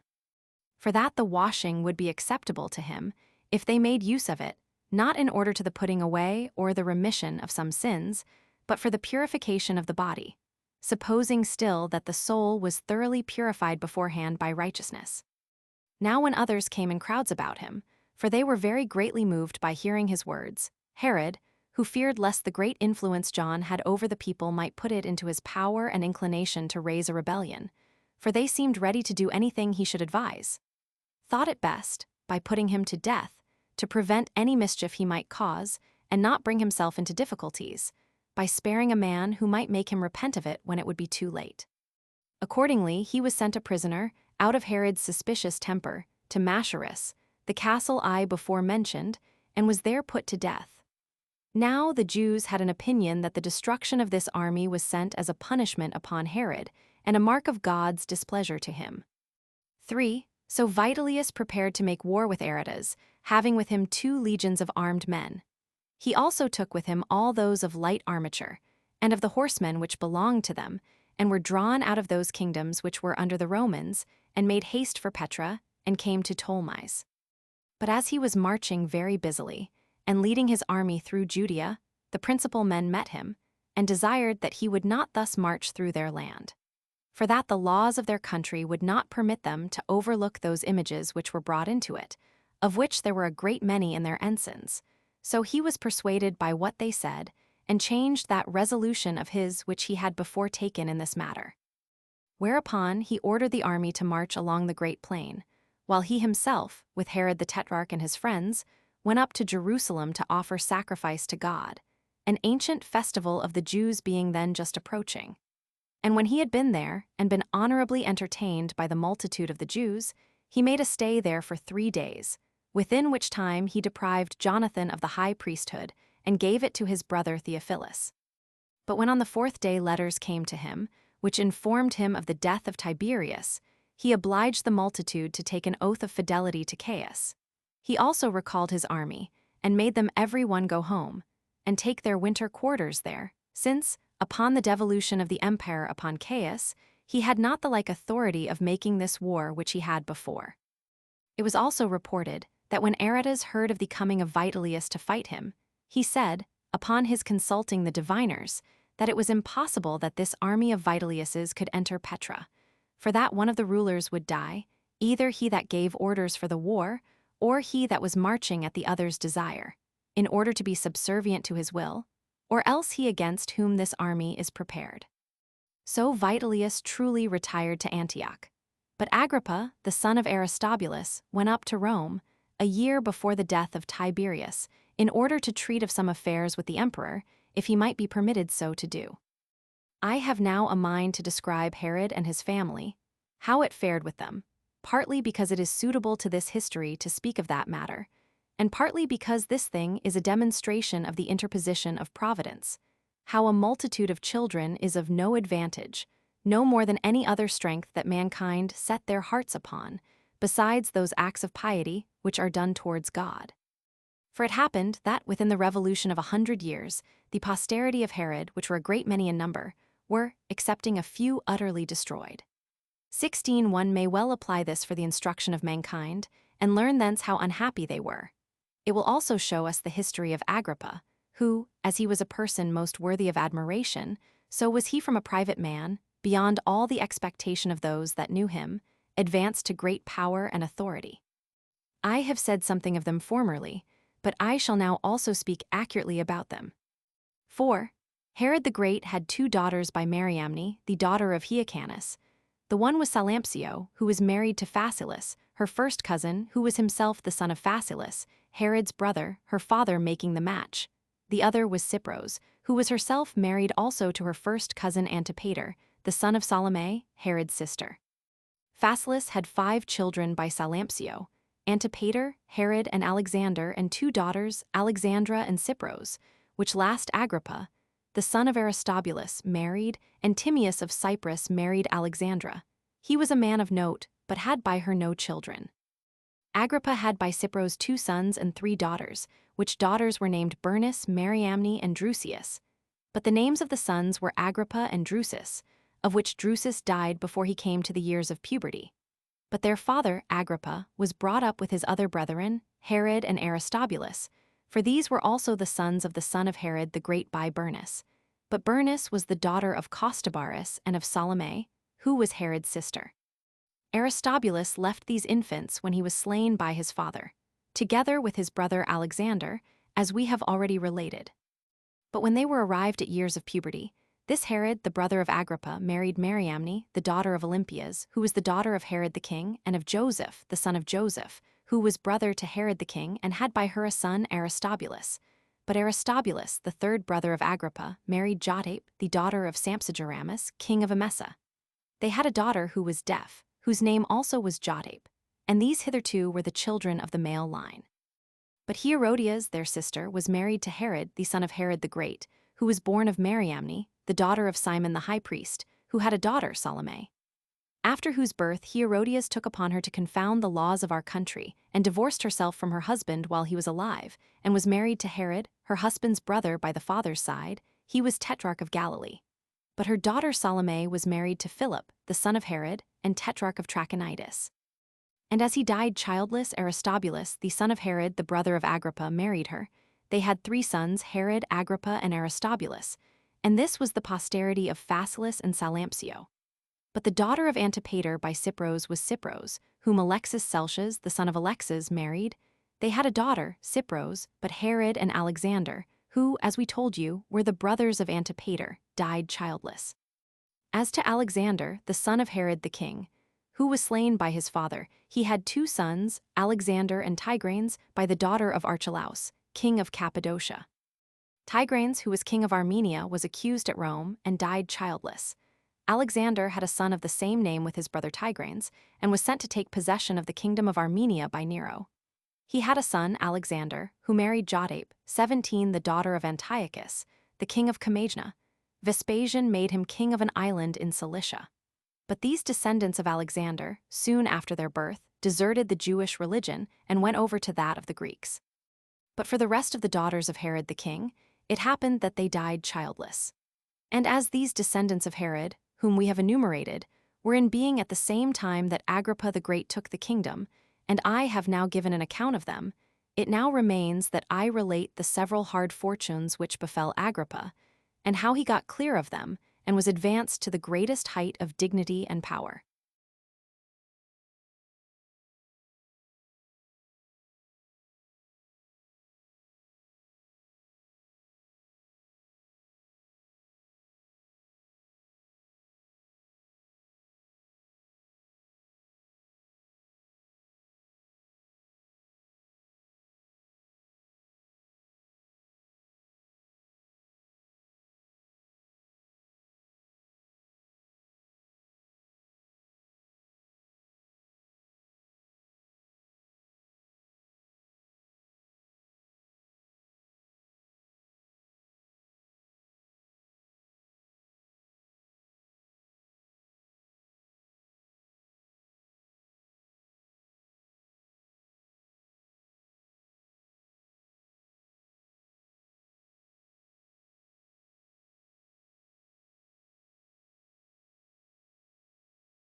Chapter 6.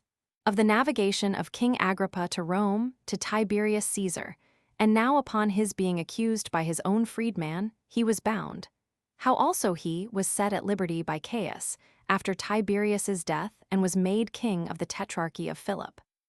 One a little before the death of Herod the king, Agrippa lived at Rome, and was generally brought up and conversed with Drusus, the emperor Tiberius's son, and contracted a friendship with Antonia, the wife of Drusus the Great, who had his mother Bernice in great esteem, and was very desirous of advancing her son. Now as Agrippa was by nature magnanimous and generous in the presents he made, while his mother was alive, this inclination of his mind did not appear, that he might be able to avoid her anger for such his extravagance. But when Bernice was dead, and he was left to his own conduct, he spent a great deal extravagantly in his daily way of living, and a great deal in the immoderate presents he made, and those chiefly among Caesar's freedmen, in order to gain their assistance, insomuch that he was, in a little time, reduced to poverty, and could not live at Rome any longer. Tiberius also forbade the friends of his deceased son to come into his sight, because on seeing them he should be put in mind of his son, and his grief would thereby be revived. 2. For these reasons he went away from Rome, and sailed to Judea, but in evil circumstances, being dejected with the loss of that money which he once had, and because he had not wherewithal to pay his creditors, who were many in number, and such as gave him no room for escaping them. Whereupon he knew not what to do. So, for shame of his present condition, he retired to a certain tower at Malatha in Idumea, and had thoughts of killing himself. But his wife Cypros perceived his intentions, and tried all sorts of methods to divert him from his taking such a course. So she sent a letter to his sister Herodias, who was now the wife of Herod the Tetrarch, and let her know Agrippa's present design, and what necessity it was which drove him thereto, and desired her, as a kinswoman of his, to give him her help, and to engage her husband to do the same, since she saw how she alleviated these her husband's troubles all she could, although she had not the like wealth to do it withal. So they sent for him, and allotted him Tiberias for his habitation, and appointed him some income of money for his maintenance, and made him a magistrate of that city, by way of honor to him. Yet did not Herod long continue in that resolution of supporting him, though even that support was not sufficient for him. For as once they were at a feast at Tyre, and in their cups and reproaches were cast upon one another, Agrippa thought that was not to be borne, while Herod hit him in the teeth with his poverty, and with his owing his necessary food to him. So he went to Flaccus, one that had been consul, and had been a very great friend to him at Rome formerly, and was now president of Syria. 3. Hereupon Flaccus received him kindly, and he lived with him. Flaccus had also with him there Aristobulus, who was indeed Agrippa's brother, but was at variance with him, yet did not their enmity to one another hinder the friendship of Flaccus to them both, but still they were honorably treated by him. However, Aristobulus did not abate of his ill will to Agrippa, till at length he brought him into ill terms with Flaccus. The occasion of bringing on which estrangement was this. The Damascens were at difference with the Sidonians about their limits, and when Flaccus was about to hear the cause between them, they understood that Agrippa had a mighty influence upon him. So they desired that he would be of their side, and for that favor promised him a great deal of money. So he was zealous in assisting the Damascens as far as he was able. Now Aristobulus had gotten intelligence of this promise of money to him, and accused him to Flaccus of the same. And when, upon a thorough examination of the matter, it appeared plainly so to be, he rejected Agrippa out of the number of his friends. So he was reduced to the utmost necessity, and came to Ptolemais, and because he knew not where else to get a livelihood, he thought to sail to Italy. But as he was restrained from so doing by want of money, he desired Marcius, who was his freedman, to find some method for procuring him so much as he wanted for that purpose, by borrowing such a sum of some person or other. So Marcius desired of Peter, who was the freedman of Bernice, Agrippa's mother, and by the right of her testament was bequeathed to Antonia, to lend so much upon Agrippa's own bond and security.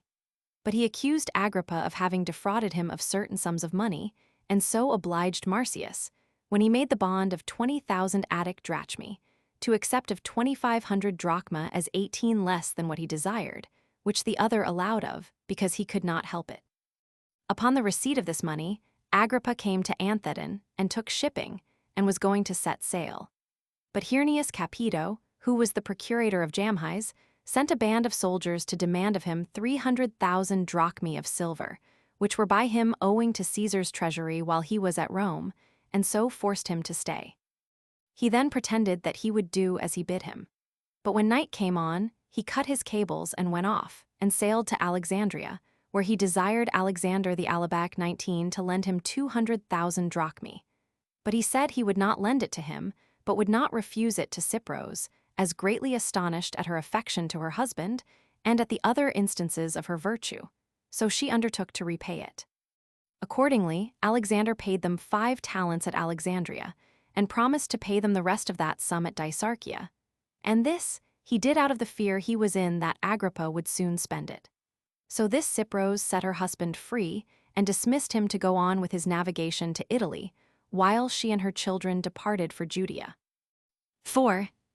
And now Agrippa was come to Puteoli, whence he wrote a letter to Tiberius Caesar, who then lived at Capri, and told him that he was come so far in order to wait on him, and to pay him a visit, and desired that he would give him leave to come over to Caprine. So Tiberius made no difficulty, but wrote to him in an obliging way in other respects. And withal told him he was glad of his safe return, and desired him to come to Capri. And when he was come, he did not fail to treat him as kindly as he had promised him in his letter to do. But the next day came a letter to Caesar from Hirnius Capito, to inform him that Agrippa had borrowed 300,000 drachmae, and not paid it at the time appointed. But when it was demanded of him, he ran away like a fugitive, out of the places under his government, and put it out of his power to get the money of him. When Caesar had read this letter, he was much troubled at it, and gave order that Agrippa should be excluded from his presence until he had paid that debt. Upon which he was no way daunted at Caesar's anger, but entreated Antonia, the mother of Germanicus and of Claudius, who was afterward Caesar himself, to lend him those 300,000 drachmae, that he might not be deprived of Tiberius's friendship. So, out of regard to the memory of Bernice his mother, for those two women were very familiar with one another, and out of regard to his and Claudius's education together, she lent him the money, and upon the payment of this debt, there was nothing to hinder Tiberius's friendship to him. After this, Tiberius Caesar recommended to him his grandson, 20, and ordered that he should always accompany him when he went abroad. But upon Agrippa's kind reception by Antonia, he betook him to pay his respects to Caius, who was her grandson, and in very high reputation by reason of the good will they bear his father. Now there was one Thallus, a freedman of Caesar, of whom he borrowed 1,000,000 of drachmae, and thence repaid Antonia the debt he owed her, and by sending the overplus in paying his court to Caius, became a person of great authority with him. 5. Now as the friendship which Agrippa had for Caius was come to a great height, there happened some words to pass between them, as they once were in a chariot together, concerning Tiberius.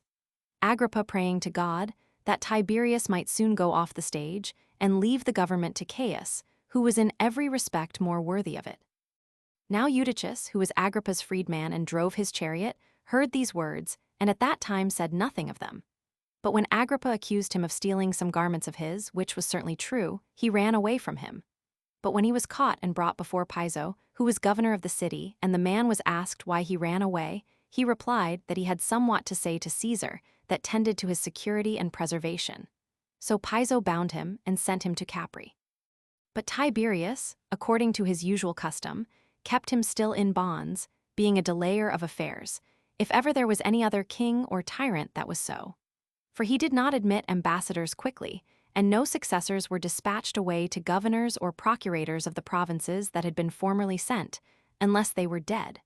Whence it was that he was so negligent in hearing the causes of prisoners.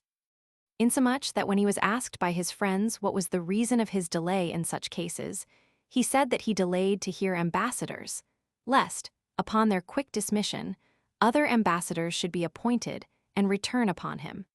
And so he should bring trouble upon himself in their public reception and dismission, that he permitted those governors who had been sent once to their government to stay there a long while, out of regard to the subjects that were under them. For that all governors are naturally disposed to get as much as they can, and that those who are not to fix there, but to stay a short time, and that at an uncertainty when they shall be turned out, do the more severely hurry themselves on to fleece the people. But that if their government be long continued to them, they are at last satiated with the spoils, as having gotten a vast deal, and so become at length less sharp in their pillaging. But that if successors are sent quickly, the poor subjects, who are exposed to them as a prey, will not be able to bear the new ones, while they shall not have the same time allowed them wherein their predecessors had filled themselves, and so grew more unconcerned about getting more. And this because they are removed before they have had time. He gave them an example to show his meaning. A great number of flies came about the sore places of a man that had been wounded, upon which one of the standers, by pitied the man's misfortune, and thinking he was not able to drive those flies away himself, was going to drive them away for him.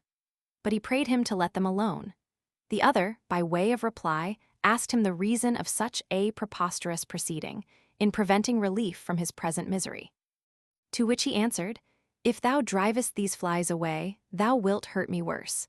For as these are already full of my blood, they do not crowd about me, nor pain me so much as before, but are somewhat more remiss. While the fresh ones that come almost famished, and find me quite tired down already, will be my destruction. For this cause, therefore, it is that I am myself careful not to send such new governors perpetually to those my subjects, who are already sufficiently harassed by many oppressions, as may, like these flies, further distress them, and so, besides their natural desire of gain, may have this additional incitement to it, that they expect to be suddenly deprived of that pleasure which they take in it. And as a further attestation to what I say of the dilatory nature of Tiberius, I appeal to this his practice itself. For although he was emperor 22 years, he sent in all but 2 procurators to govern the nation of the Jews, Gratus, and his successor in the government, Pilate. Nor was he in one way of acting with respect to the Jews, and in another with respect to the rest of his subjects. He further informed them that even in the hearing of the causes of prisoners, he made such delays, because immediate death to those that must be condemned to die would be an alleviation of their present miseries, while those wicked wretches have not deserved any such favor. But I do it that, by being harassed with the present calamity, they may undergo greater misery. 6. On this account it was that Eutychus could not obtain a bearing, but was kept still in prison. However, some time afterward, Tiberius came from Capri to Tusculanum, which is about 100 furlongs from Rome. Agrippa then desired of Antonia that she would procure a hearing for Eutychus, let the matter whereof he accused him prove what it would. Now Antonia was greatly esteemed by Tiberius on all accounts, from the dignity of her relation to him, who had been his brother Drusus's wife, and from her eminent chastity. 21, for though she was still a young woman, she continued in her widowhood and refused all other matches, although Augustus had enjoined her to be married to somebody else. Yet did she all along preserve her reputation free from reproach. She had also been the greatest benefactress to Tiberius, when there was a very dangerous plot laid against him by Sejanus, a man who had been her husband's friend, and who had the greatest authority, because he was general of the army. And when many members of the Senate and many of the freedmen joined with him, and the soldiery was corrupted, and the plot was come to a great height. Now Sejanus had certainly gained his point, had not Antonia's boldness been more wisely conducted than Sejanus's malice.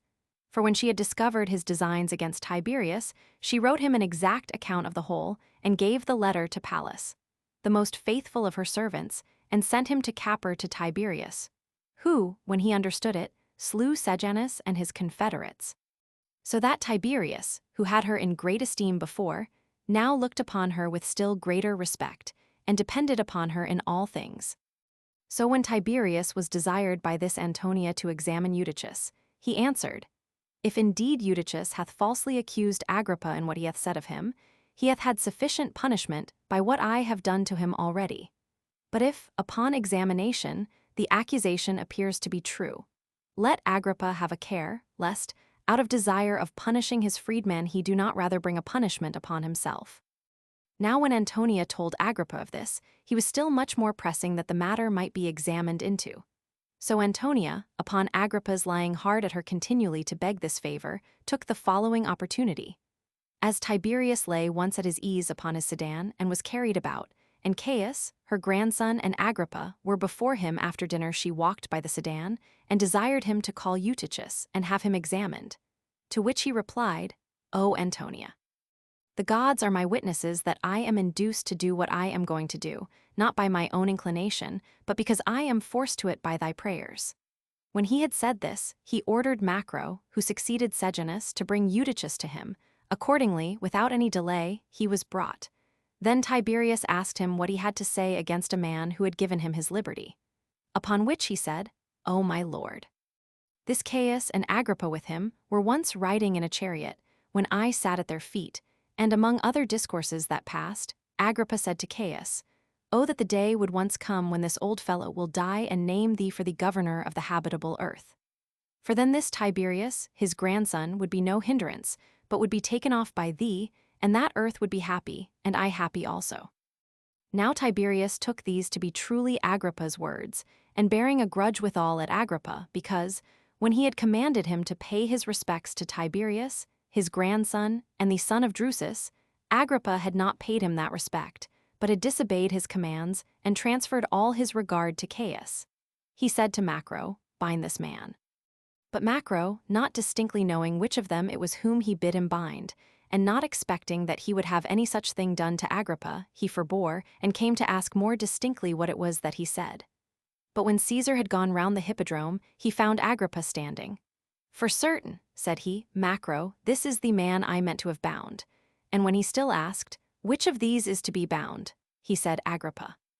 Upon which Agrippa betook himself to make supplication for himself, putting him in mind of his son, with whom he was brought up, and of Tiberius whom he had educated, but all to no purpose, for they led him about bound even in his purple garments. It was also very hot weather, and they had but little wine to their meal, so that he was very thirsty. He was also in a sort of agony, and took this treatment of him heinously. As he therefore saw one of Caius's slaves, whose name was Thaumastus, carrying some water in a vessel, he desired that he would let him drink. So the servant gave him some water to drink, and he drank heartily, and said, "O thou boy, this service of thine to me will be for thy advantage.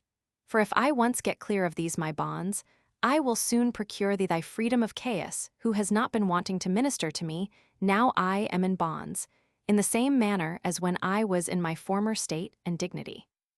Nor did he deceive him in what he promised him, but made him amends for what he had now done. For when afterward Agrippa was come to the kingdom, he took particular care of Thaumastus, and got him his liberty from Caius, and made him the steward over his own estate. And when he died, he left him to Agrippa his son, and to Bernice his daughter, to minister to them in the same capacity. The man also grew old in that honorable post, and therein died. But all this happened a good while later. 7. Now Agrippa stood in his bonds before the royal palace, and leaned on a certain tree for grief, with many others who were in bonds also. And as a certain bird sat upon the tree on which Agrippa leaned, the Romans call this bird Bubo. One of those that were bound, a German by nation, saw him, and asked a soldier who that man in purple was. And when he was informed that his name was Agrippa, and that he was by nation a Jew, and one of the principal men of that nation, he asked leave of the soldier to whom he was bound, 22 to let him come nearer to him, to speak with him. For that he had a mind to inquire of him about some things relating to his country, which liberty, when he had obtained, and as he stood near him, he said thus to him by an interpreter: "This sudden change of thy condition, O young man, is grievous to thee, as bringing on thee a manifold and very great adversity. Nor wilt thou believe me, when I foretell how thou wilt get clear of this misery which thou art now under, and how divine providence will provide for thee. Know therefore, and I appeal to my own country gods, as well as to the gods of this place, who have awarded these bonds to us, that all I am going to say about thy concerns shall neither be said for favor nor bribery, nor out of an endeavor to make thee cheerful without cause. For such predictions, when they come to fail, make the grief at last, and in earnest more bitter than if the party had never heard of any such thing. However, though I run the hazard of my own self, I think it fit to declare to thee the prediction of the gods. It cannot be that thou shouldst long continue in these bonds, but thou wilt soon be delivered from them, and wilt be promoted to the highest dignity and power, and thou wilt be envied by all those who now pity thy hard fortune, and thou wilt be happy till thy death, and wilt leave thine happiness to the children whom thou shalt have. But do thou remember, when thou seest this bird again, that thou wilt then live but 5 days longer. This event will be brought to pass by that God who hath sent this bird hither to be a sign unto thee. And I cannot but think it unjust to conceal from thee what I foreknow concerning thee, that, by thy knowing beforehand what happiness is coming upon thee, thou mayst not regard thy present misfortunes. But when this happiness shall actually befall thee, do not forget what misery I am in myself, but endeavor to deliver me." So when the German had said this, he made Agrippa laugh at him as much as he afterwards appeared worthy of admiration. But now Antonia took Agrippa's misfortune to heart. However, to speak to Tiberius on his behalf, she took to be a very difficult thing, and indeed quite impracticable, as to any hope of success. Yet did she procure of Macro, that the soldiers that kept him should be of a gentle nature, and that the centurion who was over them and was to diet with him should be of the same disposition, and that he might have leave to bathe himself every day, and that his freedmen and friends might come to him, and that other things that tended to ease him might be indulged him. So his friend Silas came in to him, and 2 of his freedmen, Marcius and Stechus, brought him such sorts of food as he was fond of, and indeed took great care of him. They also brought him garments under pretense of selling them, and when night came on they laid them under him, and the soldiers assisted them, as Macro had given them order to do beforehand. And this was Agrippa's condition for 6 months' time, and in this case were his affairs. 8. But for Tiberius, upon his return to Caprine, he fell sick. At first his distemper was but gentle, but as that distemper increased upon him, he had small or no hopes of recovery. Hereupon he bid Euodus, who was that freedman whom he most of all respected, to bring the children 23 to him, for that he wanted to talk to them before he died. Now he had at present no sons of his own alive, for Drusus, who was his only son, was dead. But Drusus's son Tiberius was still living, whose additional name was Gemellus. There was also living Caius, the son of Germanicus, who was the son 24 of his brother. He was now grown up, and had a liberal education, and was well improved by it, and was in esteem and favor with the people, on account of the excellent character of his father Germanicus, who had attained the highest honor among the multitude by the firmness of his virtuous behavior, by the easiness and agreeableness of his conversing with the multitude, and because the dignity he was in did not hinder his familiarity with them all, as if they were his equals. By which behavior he was not only greatly esteemed by the people and the Senate, but by every one of those nations that were subject to the Romans, some of which were affected when they came to him with the gracefulness of their reception by him, and others were affected in the same manner by the report of the others that had been with him. And, upon his death, there was a lamentation made by all men.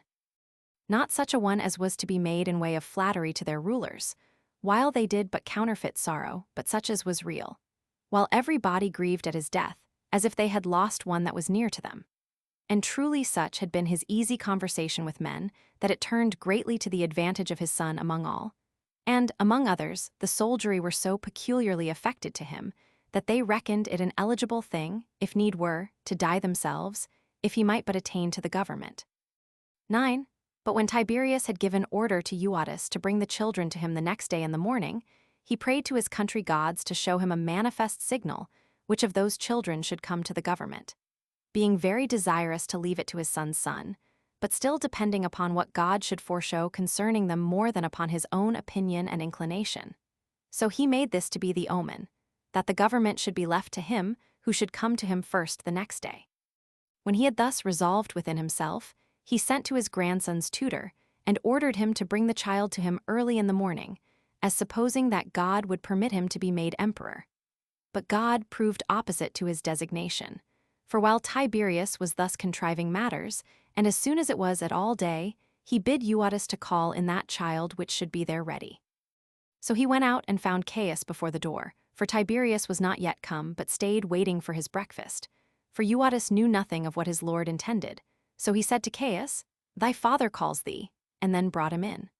As soon as Tiberius saw Caius, and not before, he reflected on the power of God, and how the ability of bestowing the government on whom he would was entirely taken from him, and thence he was not able to establish what he had intended.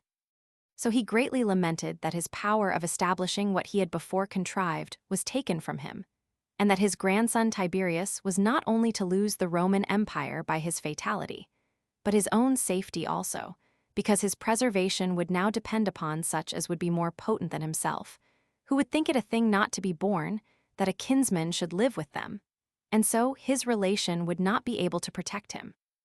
But he would be feared and hated by him who had the supreme authority, partly on account of his being next to the empire, and partly on account of his perpetually contriving to get the government, both in order to preserve himself and to be at the head of affairs also. Now Tiberius had been very much given to astrology, 25 and the calculation of nativities, and had spent his life in the esteem of what predictions had proved true, more than those whose profession it was. Accordingly, when he once saw Galba coming in to him, he said to his most intimate friends, that there came in a man that would one day have the dignity of the Roman Empire.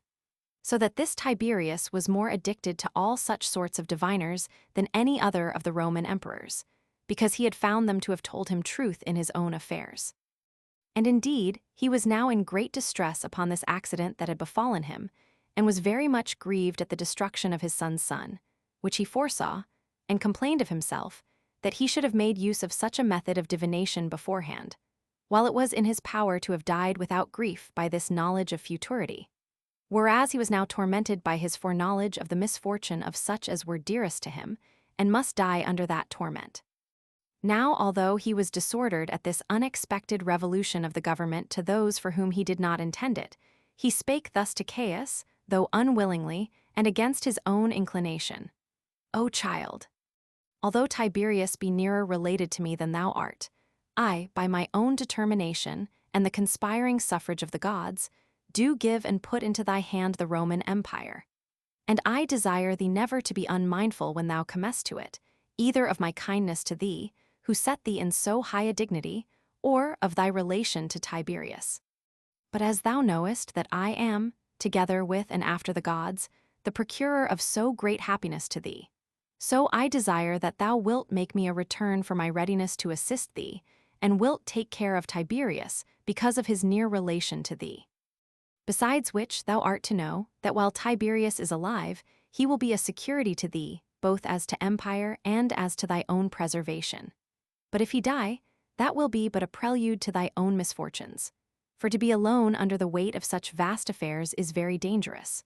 Nor will the gods suffer those actions which are unjustly done, contrary to that law which directs men to act otherwise, to go off unpunished. This was the speech which Tiberius made, which did not persuade Caius to act accordingly, although he promised so to do. But when he was settled in the government, he took off this Tiberius, as was predicted by the other Tiberius, as he was also himself, in no long time afterward, slain by a secret plot laid against him. 10. So when Tiberius had at this time appointed Caius to be his successor, he outlived but a few days, and then died, after he had held the government 22 years 5 months and 3 days. Now Caius was the 4th emperor.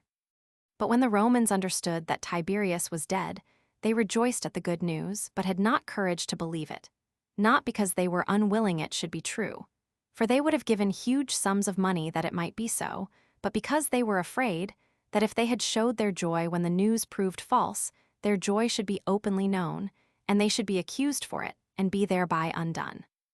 For this Tiberius had brought a vast number of miseries on the best families of the Romans, since he was easily inflamed with passion in all cases, and was of such a temper as rendered his anger irrevocable, till he had executed the same, although he had taken a hatred against men without reason.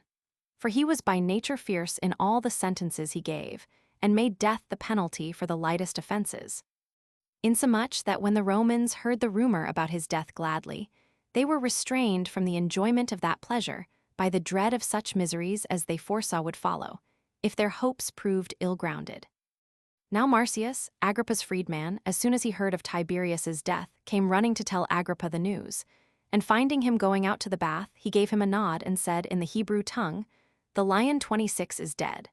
Who, understanding his meaning, and being overjoyed at the news, "Nay," said he, "but all sorts of thanks and happiness attend thee for this news of thine. Only I wish that what thou sayest may prove true." Now the centurion who was set to keep Agrippa, when he saw with what haste Marcius came, and what joy Agrippa had from what he said, he had a suspicion that his words implied some great innovation of affairs, and he asked them about what was said. They at first diverted the discourse, but upon his further pressing, Agrippa, without more ado, told him, for he was already become his friend. So he joined with him in that pleasure which this news occasioned, because it would be fortunate to Agrippa, and made him a supper. But as they were feasting, and the cups went about, there came one who said that Tiberius was still alive, and would return to the city in a few days. At which news the centurion was exceedingly troubled, because he had done what might cost him his life, to have treated so joyfully a prisoner, and this upon the news of the death of Caesar. So he thrust Agrippa from the couch whereon he lay, and said, "Dost thou think to cheat me by a lie about the emperor without punishment? And shalt not thou pay for this thy malicious report at the price of thine head? When he had so said, he ordered Agrippa to be bound again, for he had loosed him before, and kept a severer guard over him than formerly, and in that evil condition was Agrippa that night.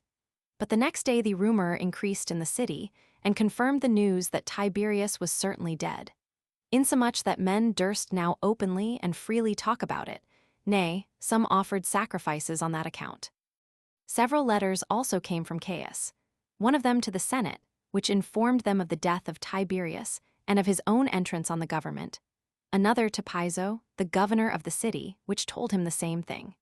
He also gave order that Agrippa should be removed out of the camp and go to that house where he lived before he was put in prison, so that he was now out of fear as to his own affairs, for although he was still in custody, yet it was now with ease to his own affairs.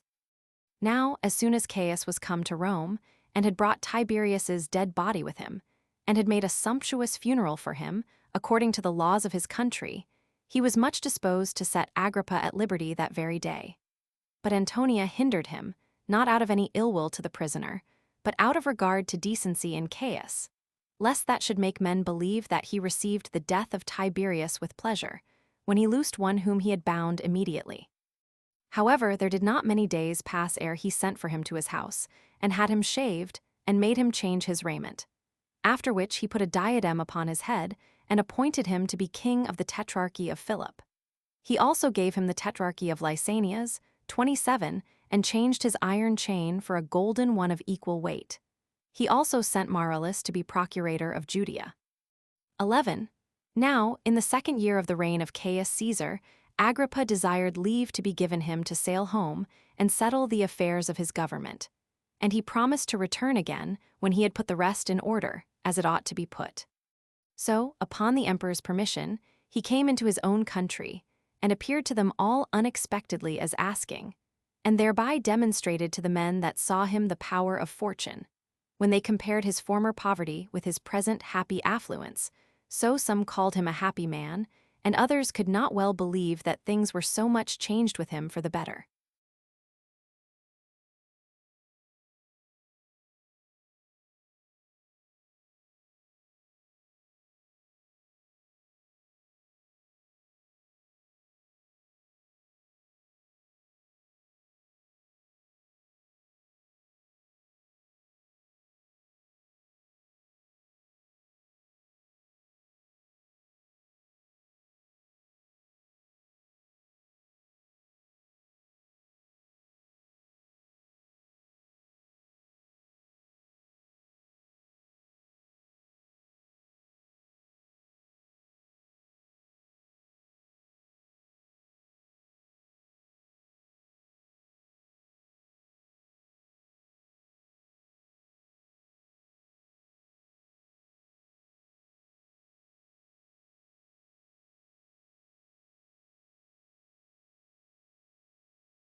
Chapter 7. How Herod the Tetrarch was banished.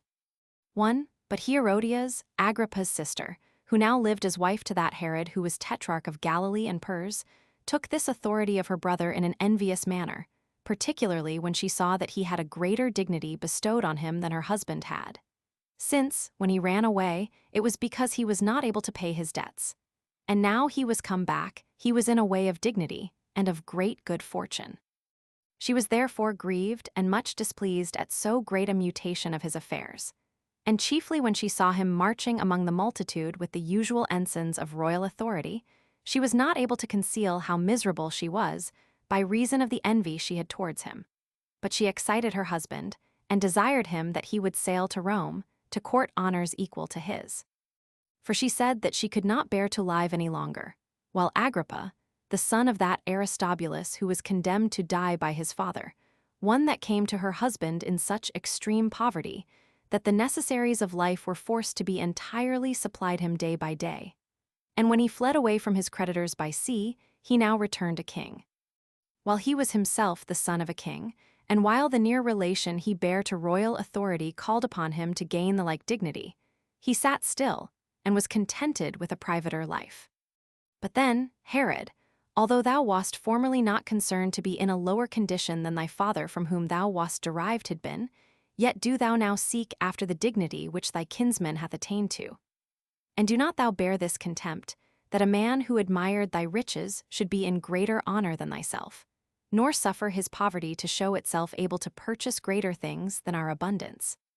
Nor do thou esteem it other than a shameful thing to be inferior to one who, the other day, lived upon thy charity. But let us go to Rome, and let us spare no pains nor expenses, either of silver or gold, since they cannot be kept for any better use than for the obtaining of a kingdom. 2. But for Herod, he opposed her request at this time, out of the love of ease, and having a suspicion of the trouble he should have at Rome, so he tried to instruct her better. But the more she saw him draw back, the more she pressed him to it, and desired him to leave no stone unturned in order to be king. And at last she left not off till she engaged him, whether he would or not, to be of her sentiments, because he could no otherwise avoid her importunity. So he got all things ready, after as sumptuous a manner as he was able, and spared for nothing, and went up to Rome, and took Herodias along with him. But Agrippa, when he was made sensible of their intentions and preparations, he also prepared to go thither. And as soon as he heard they set sail, he sent Fortunatus, one of his freedmen, to Rome to carry presents to the emperor and letters against Herod, and to give Caius a particular account of those matters, if he should have any opportunity. This man followed Herod so quick and had so prosperous a voyage, and came so little after Herod, that while Herod was with Caius, he came himself, and delivered his letters. For they both sailed to Dicearchia, and found Caius at Berne, which is itself a little city of Campania, at the distance of about 5 furlongs from Dicearchia. There are in that place royal palaces, with sumptuous apartments, every emperor still endeavoring to outdo his predecessor's magnificence. The place also affords warm baths that spring out of the ground of their own accord, which are of advantage for the recovery of the health of those that make use of them. And, besides, they minister to men's luxury also.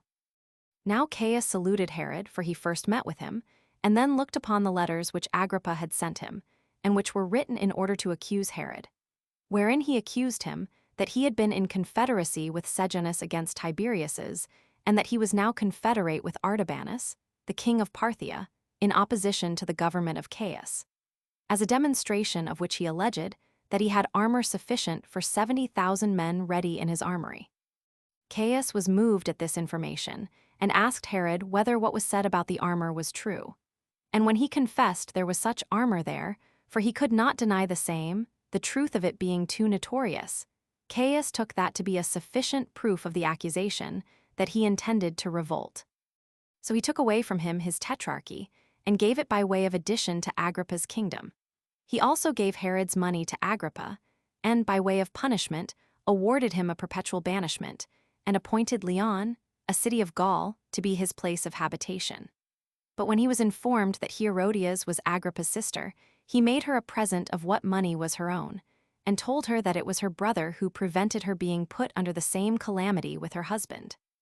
But she made this reply: Thou, indeed, O emperor, actest after a magnificent manner, and as becomes thyself in what thou offerest me. But the kindness which I have for my husband hinders me from partaking of the favor of thy gift. For it is not just that I, who have been made a partner in his prosperity, should forsake him in his misfortunes. Hereupon Caius was angry at her, and sent her with Herod into banishment, and gave her estate to Agrippa.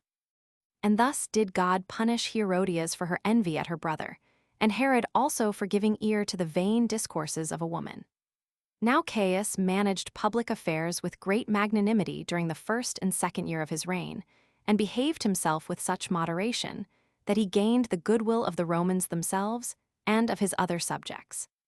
But in process of time, he went beyond the bounds of human nature in his conceit of himself, and by reason of the vastness of his dominions made himself a god, and took upon himself to act in all things to the reproach of the deity itself.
Chapter 8.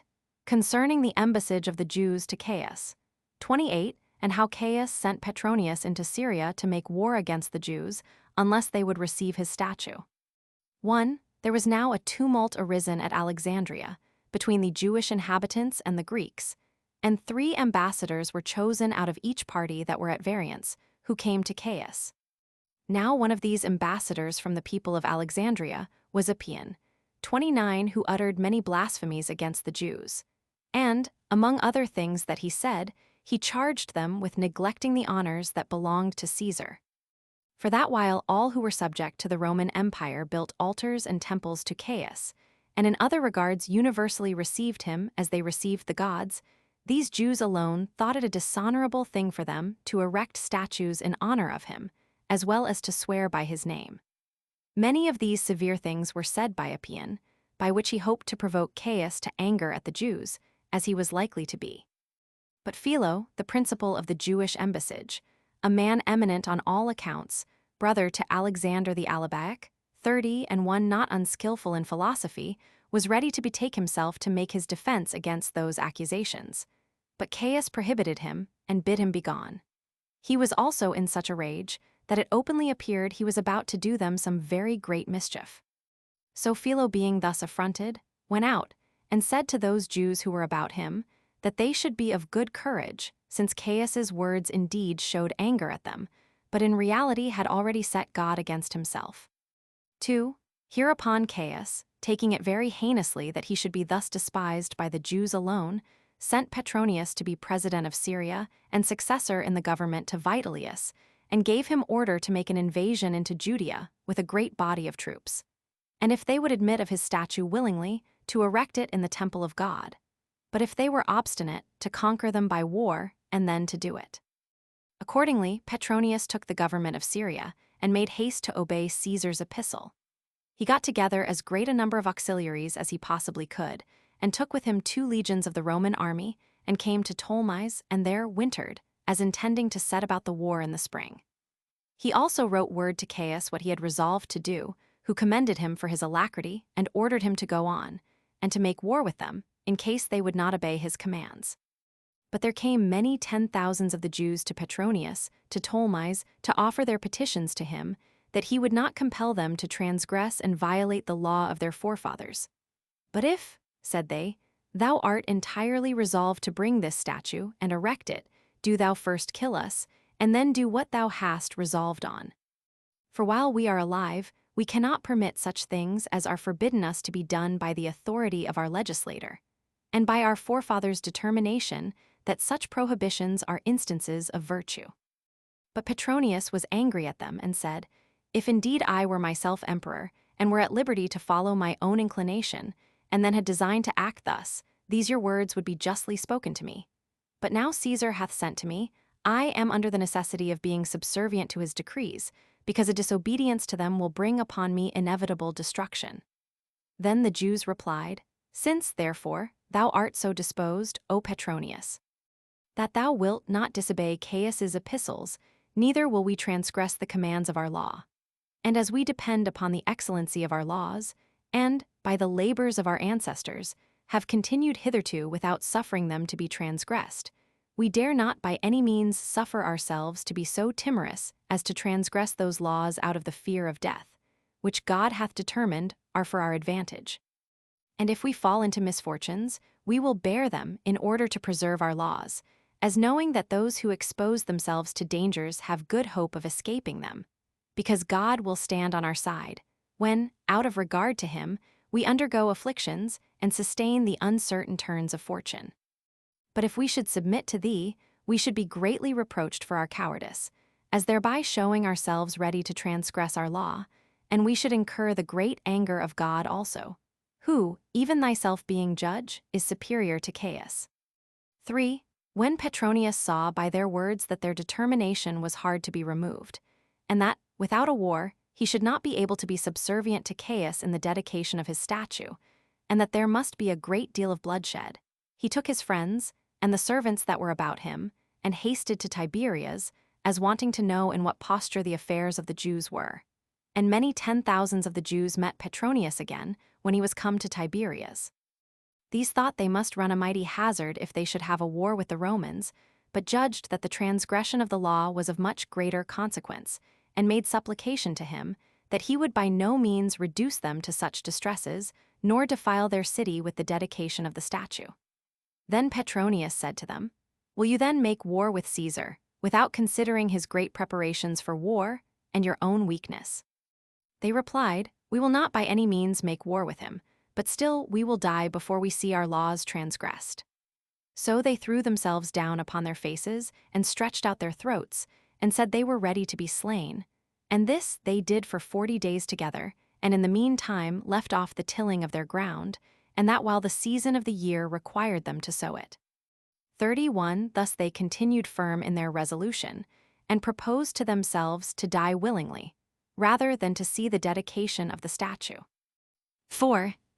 When matters were in this state, Aristobulus, King Agrippa's brother, and Helias the Great, and the other principal men of that family with them, went in unto Petronius and besought him, that since he saw the resolution of the multitude, he would not make any alteration, and thereby drive them to despair, but would write to Caius, that the Jews had an insuperable aversion to the reception of the statue, and how they continued with him, and left off the tillage off their ground.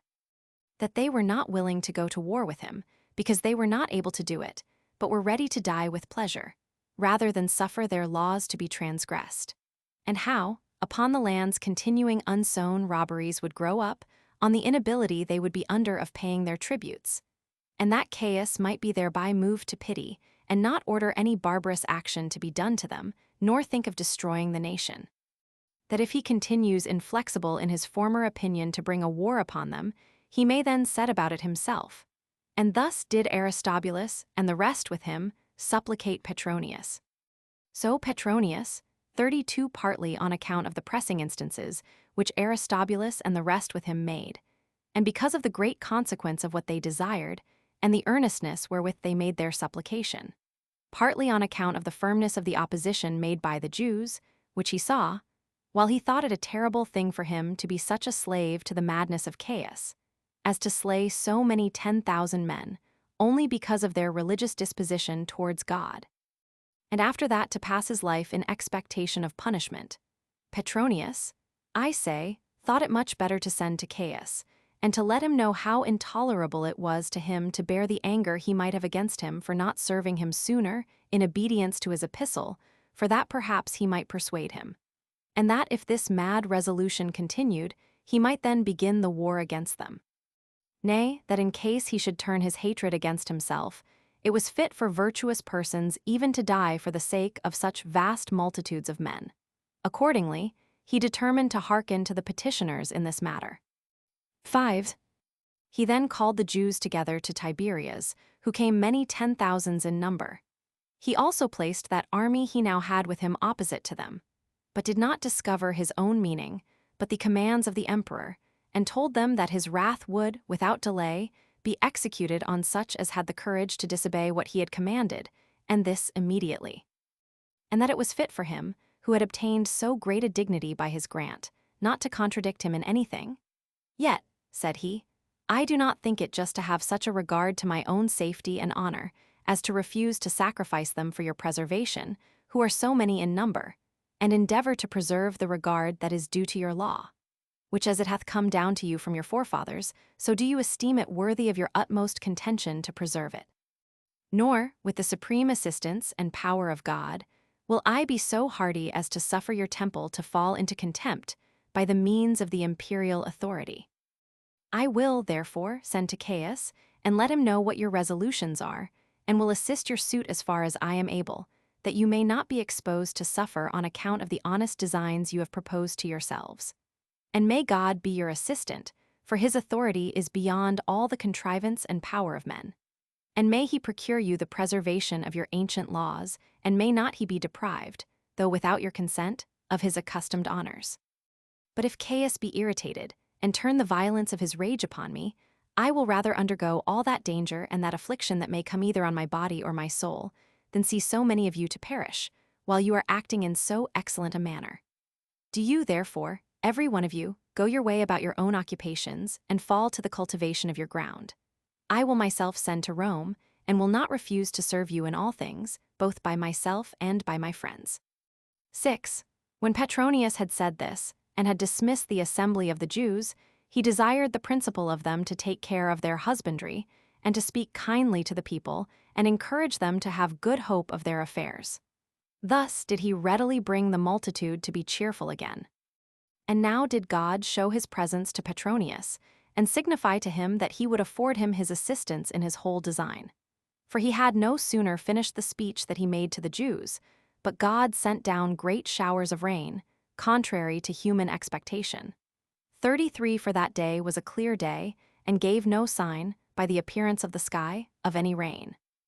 Nay, the whole year had been subject to a great drought, and made men despair of any water from above, even when at any time they saw the heavens overcast with clouds. Insomuch that when such a great quantity of rain came, and that in an unusual manner, and without any other expectation of it, the Jews hoped that Petronius would by no means fail in his petition for them.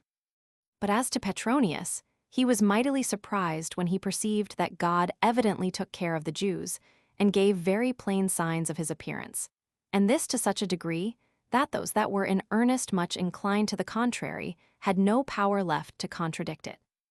This was also among those other particulars which he wrote to Caius, which all tended to dissuade him, and by all means to entreat him not to make so many 10,000s of these men go distracted, whom, if he should slay, for without war they would by no means suffer the laws of their worship to be set aside, he would lose the revenue they paid him, and would be publicly cursed by them for all future ages. Moreover, that God, who was their governor, had shown his power most evidently on their account, and that such a power of his as left no room for doubt about it. And this was the business that Petronius was now engaged in. 7. But King Agrippa, who now lived at Rome, was more and more in the favor of Caius.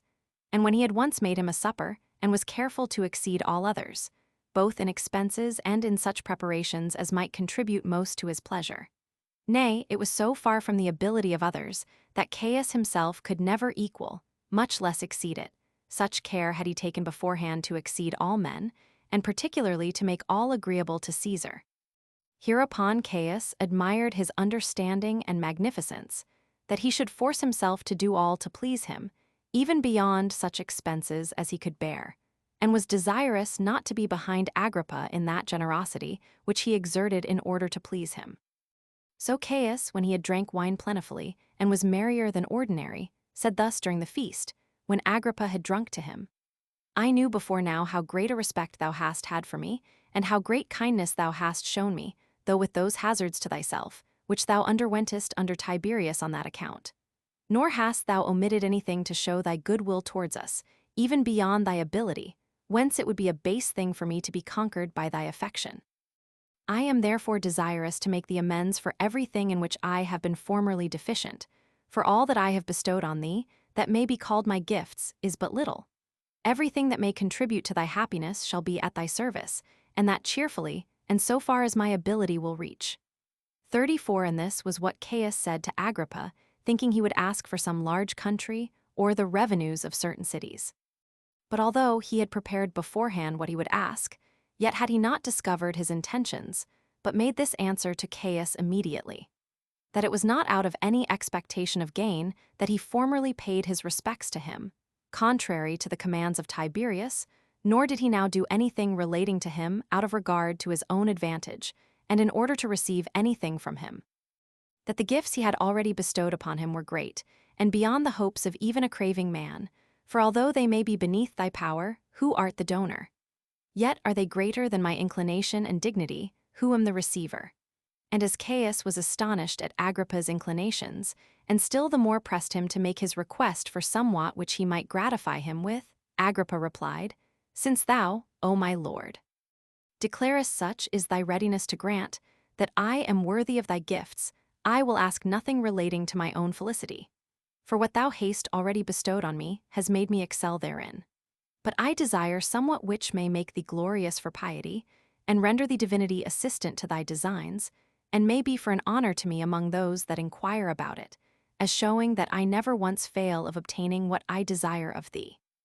For my petition is this, that thou wilt no longer think of the dedication of that statue, which thou hast ordered to be set up in the Jewish temple by Petronius. 8. And thus did Agrippa venture to cast the die upon this occasion. So great was the affair in his opinion, and in reality, though he knew how dangerous a thing it was, so to speak. For had not Caius approved of it, it had tended to no less than the loss of his life. So Caius, who was mightily taken with Agrippa's obliging behavior, and on other accounts thinking it a dishonorable thing to be guilty of falsehood before so many witnesses, in points wherein he had with such alacrity forced Agrippa to become a petitioner, and that it would look as if he had already repented of what he had said, and because he greatly admired Agrippa's virtue, in not desiring him at all to augment his own dominions, either with larger revenues or other authority, but took care of the public tranquility, of the laws, and of the divinity itself, he granted him what he had requested. He also wrote thus to Petronius, commending him for his assembling his army, and then consulting him about these affairs. If therefore, said he, thou hast already erected my statue, let it stand. But if thou hast not yet dedicated it, do not trouble thyself further about it, but dismiss thy army, go back, and take care of those affairs which I sent thee about at first, for I have now no occasion for the erection of that statue. This I have granted as a favor to Agrippa, a man whom I honor so very greatly, that I am not able to contradict what he would have, or what he desired me to do for him. And this was what Caius wrote to Petronius, which was before he received his letter, informing him that the Jews were very ready to revolt about the statue, and that they seemed resolved to threaten war against the Romans, and nothing else. When therefore Caius was much displeased that any attempt should be made against his government, as he was a slave to base and vicious actions on all occasions, and had no regard to what was virtuous and honorable, and against whomsoever he resolved to show his anger, and that for any cause whatsoever, he suffered not himself to be restrained by any admonition, but thought the indulging his anger to be a real pleasure, he wrote thus to Petronius. Seeing thou esteemest the presents made thee by the Jews to be of greater value than my commands, and art grown insolent enough to be subservient to their pleasure, I charge thee to become thy own judge, and to consider what thou art to do, now thou art under my displeasure. For I will make thee an example to the present, and to all future ages, that they may not dare to contradict the commands of their emperor. 9. This was the epistle which Caius wrote to Petronius, but Petronius did not receive it while Caius was alive, that ship which carried it sailing so slow that other letters came to Petronius before this, by which he understood that Caius was dead. For God would not forget the dangers Petronius had undertaken on account of the Jews and of his own honor. But when he had taken Caius away, out of his indignation of what he had so insolently attempted in assuming to himself divine worship, both Rome and all that dominion conspired with Petronius, especially those that were of the senatorian order, to give Caius his due reward, because he had been unmercifully severe to them. For he died not long after he had written to Petronius that epistle which threatened him with death. But as for the occasion of his death, and the nature of the plot against him, I shall relate them in the progress of this narration. Now that epistle which informed Petronius of Caius's death came first, and a little afterward came that which commanded him to kill himself with his own hands. Whereupon he rejoiced at this coincidence as to the death of Caius, and admired God's providence, who, without the least delay and immediately, gave him a reward for the regard he had to the temple, and the assistance he afforded the Jews for avoiding the dangers they were in. And by this means Petronius escaped that danger of death, which he could not foresee.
Chapter 9.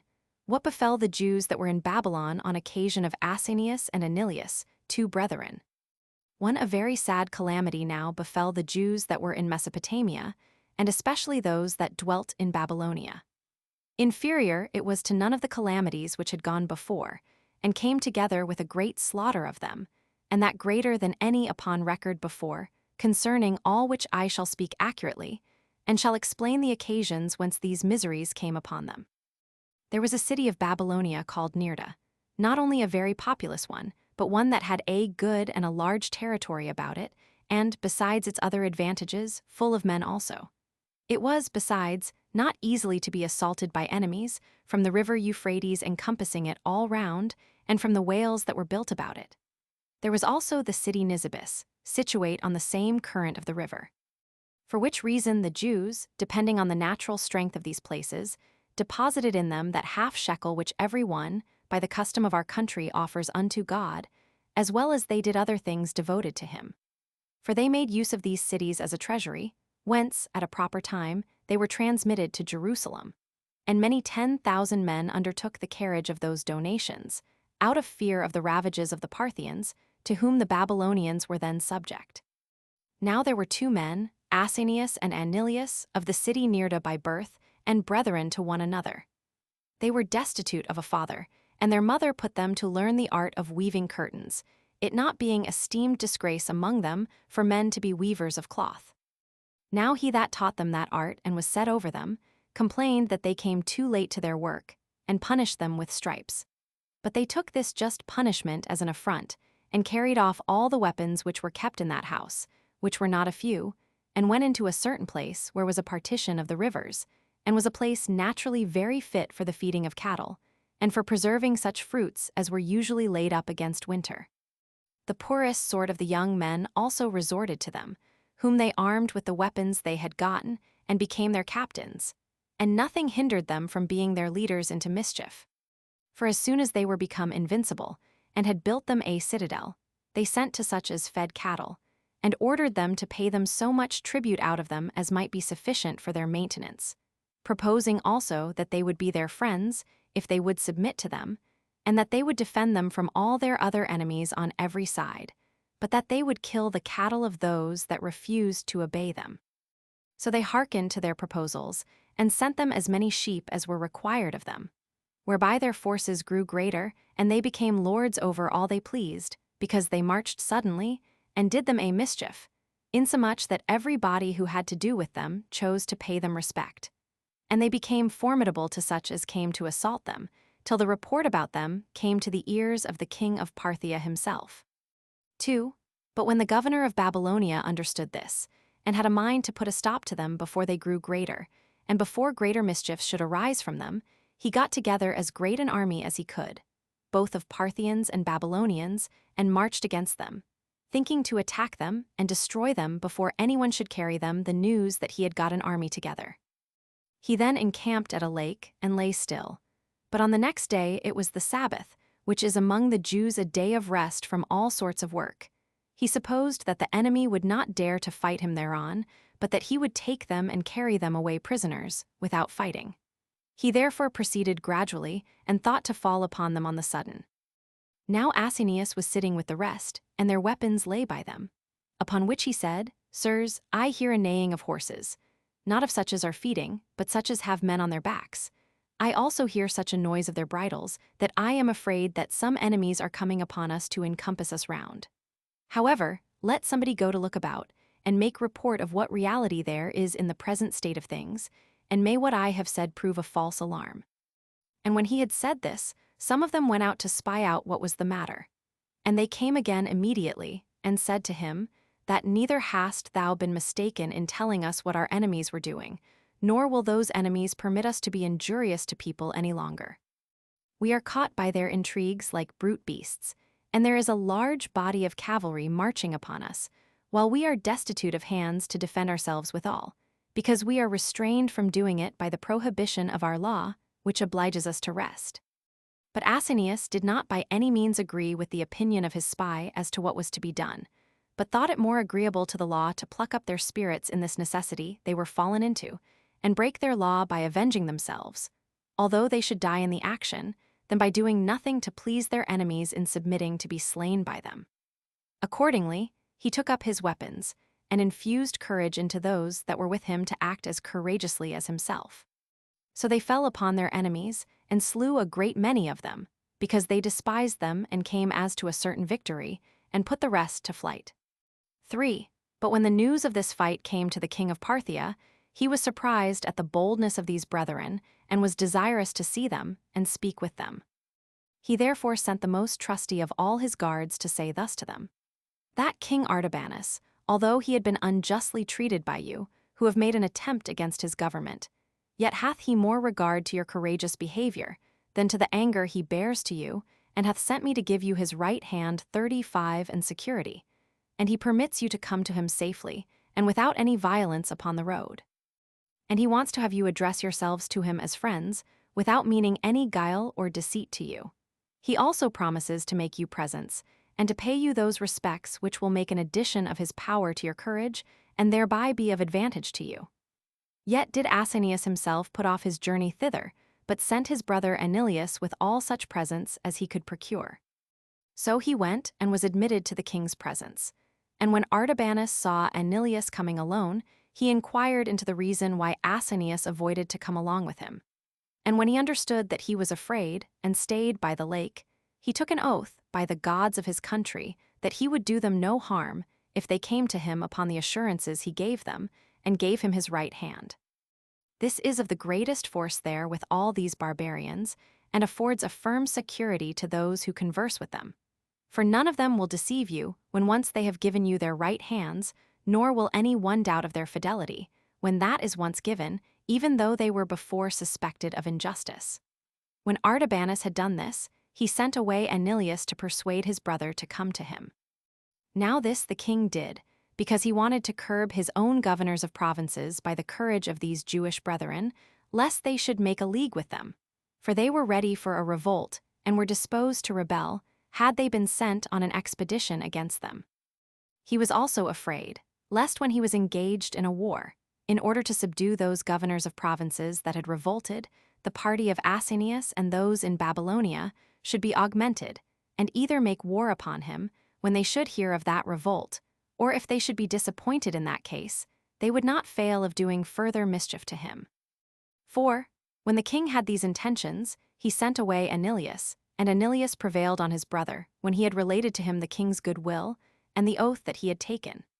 Accordingly, they made haste to go to Artabanus, who received them when they were come with pleasure, and admired Asinius's courage in the actions he had done, and this because he was a little man to see to, and at first sight appeared contemptible also, and such as one might deem a person of no value at all. He also said to his friends, how, upon the comparison, he showed his soul to be in all respects superior to his body. And when, as they were drinking together, he once showed Asinius to Abdigases, one of the generals of his army, and told him his name, and described the great courage he was of in war, and Abdigases had desired leave to kill him, and thereby to inflict on him a punishment for those injuries he had done to the Parthian government, the king replied, I will never give thee leave to kill a man who hath depended on my faith, especially not after I have sent him my right hand, and endeavored to gain his belief by oaths made by the gods. But if thou be a truly warlike man, thou standest not in need of my perjury. Go thou then, and avenge the Parthian government.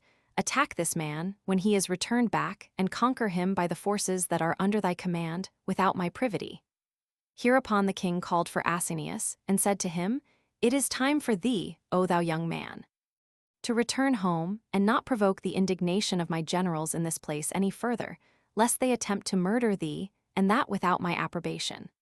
I commit to thee the country of Babylonia in trust, that it may, by thy care, be preserved free from robbers and from other mischiefs. I have kept my faith inviolable to thee, and that not in trifling affairs, but in those that concern thy safety, and do therefore deserve thou shouldst be kind to me. When he had said this and given Asinius some presents, he sent him away immediately, who, when he was come home, built fortresses and became great in a little time, and managed things with such courage and success as no other person that had no higher a beginning ever did before him. Those Parthian governors also, who were sent that way, paid him great respect. and the honor that was paid him by the Babylonians seemed to them too small, and beneath his deserts, although he were in no small dignity and power there. Nay, indeed, all the affairs of Mesopotamia depended upon him, and he more and more flourished in this happy condition of his for 15 years.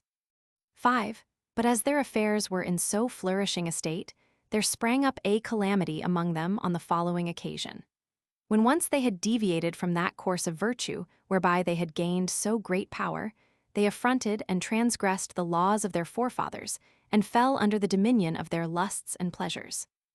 A certain Parthian, who came as general of an army into those parts, had a wife following him, who had a vast reputation for other accomplishments, and particularly was admired above all other women for her beauty. Anilius, the brother of Asinius, either heard of that her beauty from others, or perhaps saw her himself also, and so became at once her lover and her enemy, partly because he could not hope to enjoy this woman but by obtaining power over her as a captive, and partly because he thought he could not conquer his inclinations for her.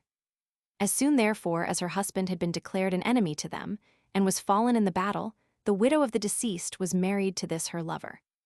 However, this woman did not come into their house without producing great misfortunes, both to Anilius himself and to Asinius also, but brought great mischiefs upon them on the occasion following. Since she was led away captive, upon the death of her husband, she concealed the images of those gods which were their country gods, common to her husband and to herself. Now it was the custom 36 of that country for all to have the idols they worship in their own houses, and to carry them along with them when they go into a foreign land. Agreeable to which custom of theirs, she carried her idols with her. Now at first she performed her worship to them privately, but when she was become Anilius's married wife, she worshipped them in her accustomed manner, and with the same appointed ceremonies which she used in her former husband's days. Upon which their most esteemed friends blamed him at first, that he did not act after the manner of the Hebrews, nor perform what was agreeable to their laws in marrying a foreign wife, and one that transgressed the accurate appointments of their sacrifices and religious ceremonies.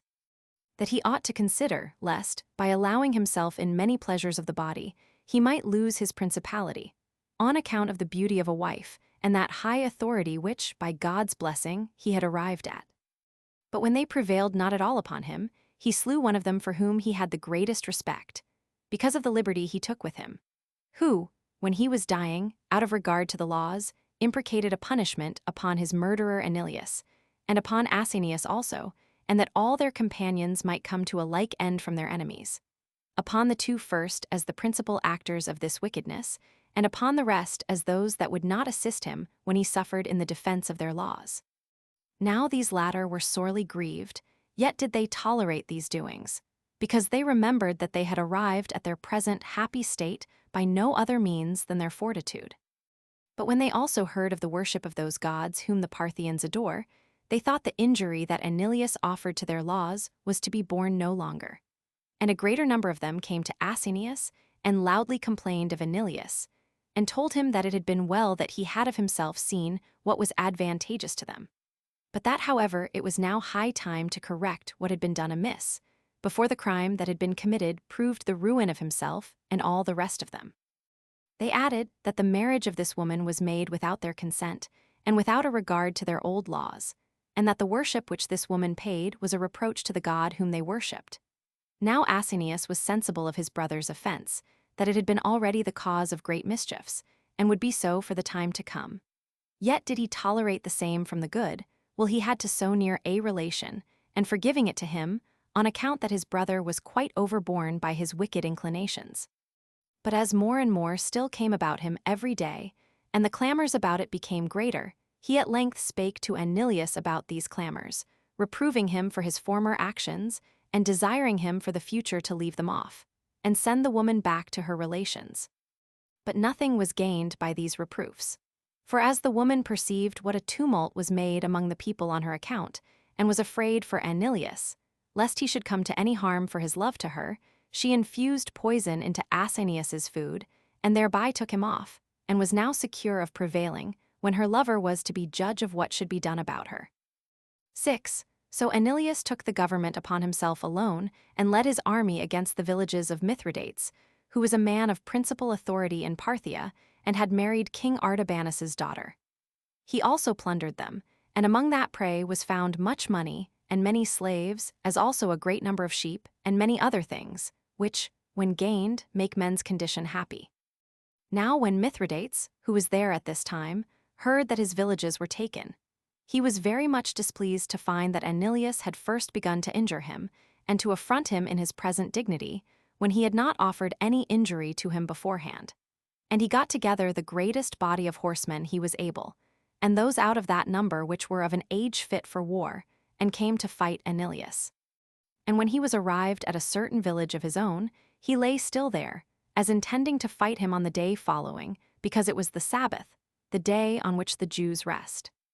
And when Anilius was informed of this by a Syrian stranger of another village, who not only gave him an exact account of other circumstances, but told him where Mithridates would have a feast, he took his supper at a proper time, and marched by night, with an intent of falling upon the Parthians while they were unapprised what they should do. So he fell upon them about the 4th watch of the night, and some of them he slew while they were asleep, and others he put to flight, and took Mithridates alive, and set him naked upon an ass 37, which, among the Parthians, is esteemed the greatest reproach possible. And when he had brought him into a wood with such a resolution, and his friends desired him to kill Mithridates, he soon told them his own mind to the contrary, and said that it was not right to kill a man who was of one of the principal families among the Parthians, and greatly honored with matching into the royal family, that so far as they had hitherto gone was tolerable. For although they had injured Mithridates, yet if they preserved his life, this benefit would be remembered by him to the advantage of those that gave it him. But that if he were once put to death, the king would not be at rest till he had made a great slaughter of the Jews that dwelt at Babylon, to whose safety we ought to have a regard, both on account of our relation to them, and because if any misfortune befall us, we have no other place to retire to, since he hath gotten the flower of their youth under him. By this thought and this speech of his made in council, he persuaded them to act accordingly, so Mithridates was let go. But when he was got away, his wife reproached him, that although he was son-in-law to the king, he neglected to avenge himself on those that had injured him, while he took no care about it, but was contented to have been made a captive by the Jews, and to have escaped them, and she bid him either to go back like a man of courage, or else she sware by the gods of their royal family that she would certainly dissolve her marriage with him. Upon which, partly because he could not bear the daily trouble of her taunts, and partly because he was afraid of her insolence, lest she should in earnest dissolve their marriage, he unwillingly, and against his inclinations, got together again as great an army as he could, and marched along with them, as himself thinking it a thing not to be borne any longer, that he, a Parthian, should owe his preservation to the Jews, when they had been too hard for him in the war. 7.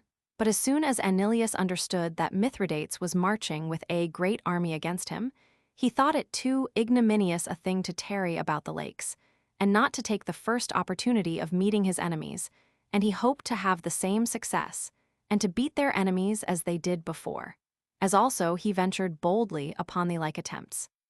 Accordingly, he led out his army, and a great many more joined themselves to that army, in order to betake themselves to plunder the people, and in order to terrify the enemy again by their numbers. But when they had marched 90 furlongs, while the road had been through dry places, and about the midst of the day they were become very thirsty, and Mithridates appeared and fell upon them, as they were in distress for want of water, on which account, and on account of the time of the day, they were not able to bear their weapons. So Anilius and his men were put to an ignominious rout, while men in despair were to attack those that were fresh and in good plight. So a great slaughter was made, and many 10,000 men fell. Now Anilius, and all that stood firm about him, ran away as fast as they were able into a wood, and afforded Mithridates the pleasure of having gained a great victory over them. But there now came in to Anilius a conflux of bad men, who regarded their own lives very little, if they might but gain some present ease, insomuch that they, by thus coming to him, compensated the multitude of those that perished in the fight. Yet were not these men like to those that fell, because they were rash and unexercised in war, however. With these he came upon the villages of the Babylonians, and a mighty devastation of all things was made there by the injuries that Anilius did them. So the Babylonians and those that had already been in the war sent to Nirda to the Jews there and demanded Ananias. But although they did not agree to their demands, for if they had been willing to deliver him up, it was not in their power so to do, yet did they desire to make peace with them. To which the other replied that they also wanted to settle conditions of peace with them, and sent men together with the Babylonians, who discoursed with Ananias about them. But the Babylonians, upon taking a view of his situation, and having learned where Ananias and his men lay, fell secretly upon them as they were drunk and fallen asleep, and slew all that they caught of them, without any fear, and killed Ananias himself also. 8. The Babylonians were now freed from Ananias's heavy incursions, which had been a great restraint to the effects of that hatred they bore to the Jews, for they were almost always at variance by reason of the contrariety of their laws, and which party soever grew boldest before the other, they assaulted the other. And at this time in particular it was, that upon the ruin of Ananias's party, the Babylonians attacked the Jews, which made those Jews so vehemently to resent the injuries they received from the Babylonians, that being neither able to fight them, nor bearing to live with them, they went to Seleucia, the principal city of those parts, which was built by Seleucus Nicator. It was inhabited by many of the Macedonians, but by more of the Grecians, not a few of the Syrians also dwelt there. And thither did the Jews fly, and lived there 5 years, without any misfortunes. But on the 6th year, a pestilence came upon these at Babylon, which occasioned new removals of men's habitations out of that city. And because they came to Seleucia, it happened that a still heavier calamity came upon them on that account, which I am going to relate immediately. 9. Now the way of living of the people of Seleucia, which were Greeks and Syrians, was commonly quarrelsome and full of discords, though the Greeks were too hard for the Syrians. When, therefore, the Jews were come thither and dwelt among them, there arose a sedition, and the Syrians were too hard for the other, by the assistance of the Jews, who are men that despise dangers, and very ready to fight upon any occasion. Now when the Greeks had the worst in this sedition, and saw that they had but one way of recovering their former authority, and that was, if they could prevent the agreement between the Jews and the Syrians, they every one discoursed with such of the Syrians as were formerly their acquaintance, and promised they would be at peace and friendship with them. Accordingly, they gladly agreed so to do, and when this was done by the principal men of both nations, they soon agreed to a reconciliation, and when they were so agreed, they both knew that the great design of such their union would be their common hatred to the Jews. Accordingly, they fell upon them, and slew about 50,000 of them. Nay, the Jews were all destroyed, excepting a few who escaped, either by the compassion which their friends or neighbors afforded them, in order to let them fly away. These retired to Ctesiphon, a Grecian city, and situate near to Seleucia, where the king lives in winter every year, and where the greatest part of his riches are reposited. But the Jews had here no certain settlement, those of Seleucia having little concern for the king's honor.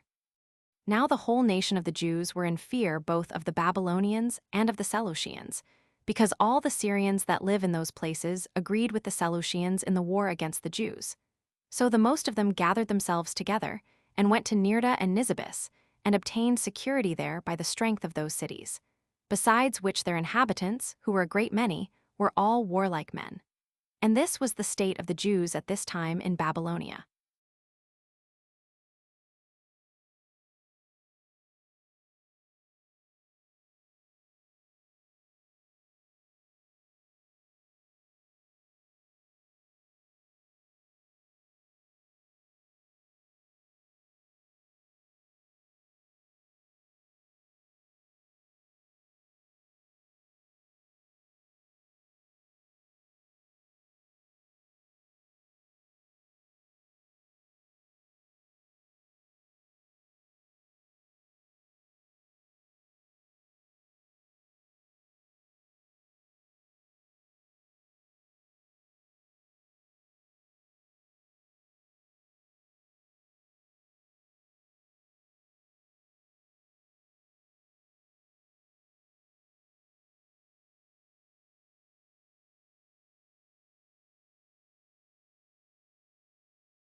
Chapter 1. How Caius I was slain by Chorea. 1. Now this Caius too did not demonstrate his madness in offering injuries only to the Jews at Jerusalem or to those that dwelt in the neighborhood, but suffered it to extend itself through all the earth and sea, so far as was in subjection to the Romans, and filled it with 10,000 mischiefs, so many indeed in number as no former history relates. But Rome itself felt the most dismal effects of what he did, while he deemed that not to be any way more honorable than the rest of the cities. But he pulled and hauled its other citizens, but especially the Senate, and particularly the nobility, and such as had been dignified by illustrious ancestors. He also had 10,000 devices against such of the equestrian order, as it was styled, who were esteemed by the citizens equal in dignity and wealth with the senators, because out of them the senators were themselves chosen. These he treated after all ignominious manner, and removed them out of his way, while they were at once slain, and their wealth plundered, because he slew men generally in order to seize on their riches. He also asserted his own divinity, and insisted on greater honors to be paid him by his subjects than are due to mankind. He also frequented that temple of Jupiter which they style the Capitol, which is with them the most holy of all their temples, and had boldness enough to call himself the brother of Jupiter. And other pranks he did like a madman, as when he laid a bridge from the city Dicearchia, which belongs to Campania, to Misenum, another city upon the seaside, from one promontory to another, of the length of 30 furlongs, as measured over the sea. And this was done because he esteemed it to be a most tedious thing to row over it in a small ship, and thought withal that it became him to make that bridge, since he was lord of the sea, and might oblige it to give marks of obedience as well as the earth. So he enclosed the whole bay within his bridge, and drove his chariot over it, and thought that, as he was a god, it was fit for him to travel over such roads as this was.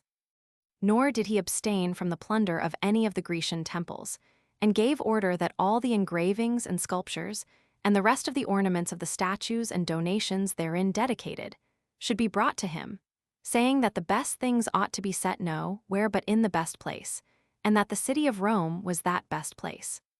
He also adorned his own house and his gardens with the curiosities brought from those temples, together with the houses he lay at when he traveled all over Italy. Whence he did not scruple to give a command that the statue of Jupiter Olympius, so called because he was honored at the Olympian Games by the Greeks, which was the work of Phidias the Athenian, should be brought to Rome. Yet did not he compass his end, because the architects told Memmius Regulus, who was commanded to remove that statue of Jupiter, that the workmanship was such as would be spoiled and would not bear the removal.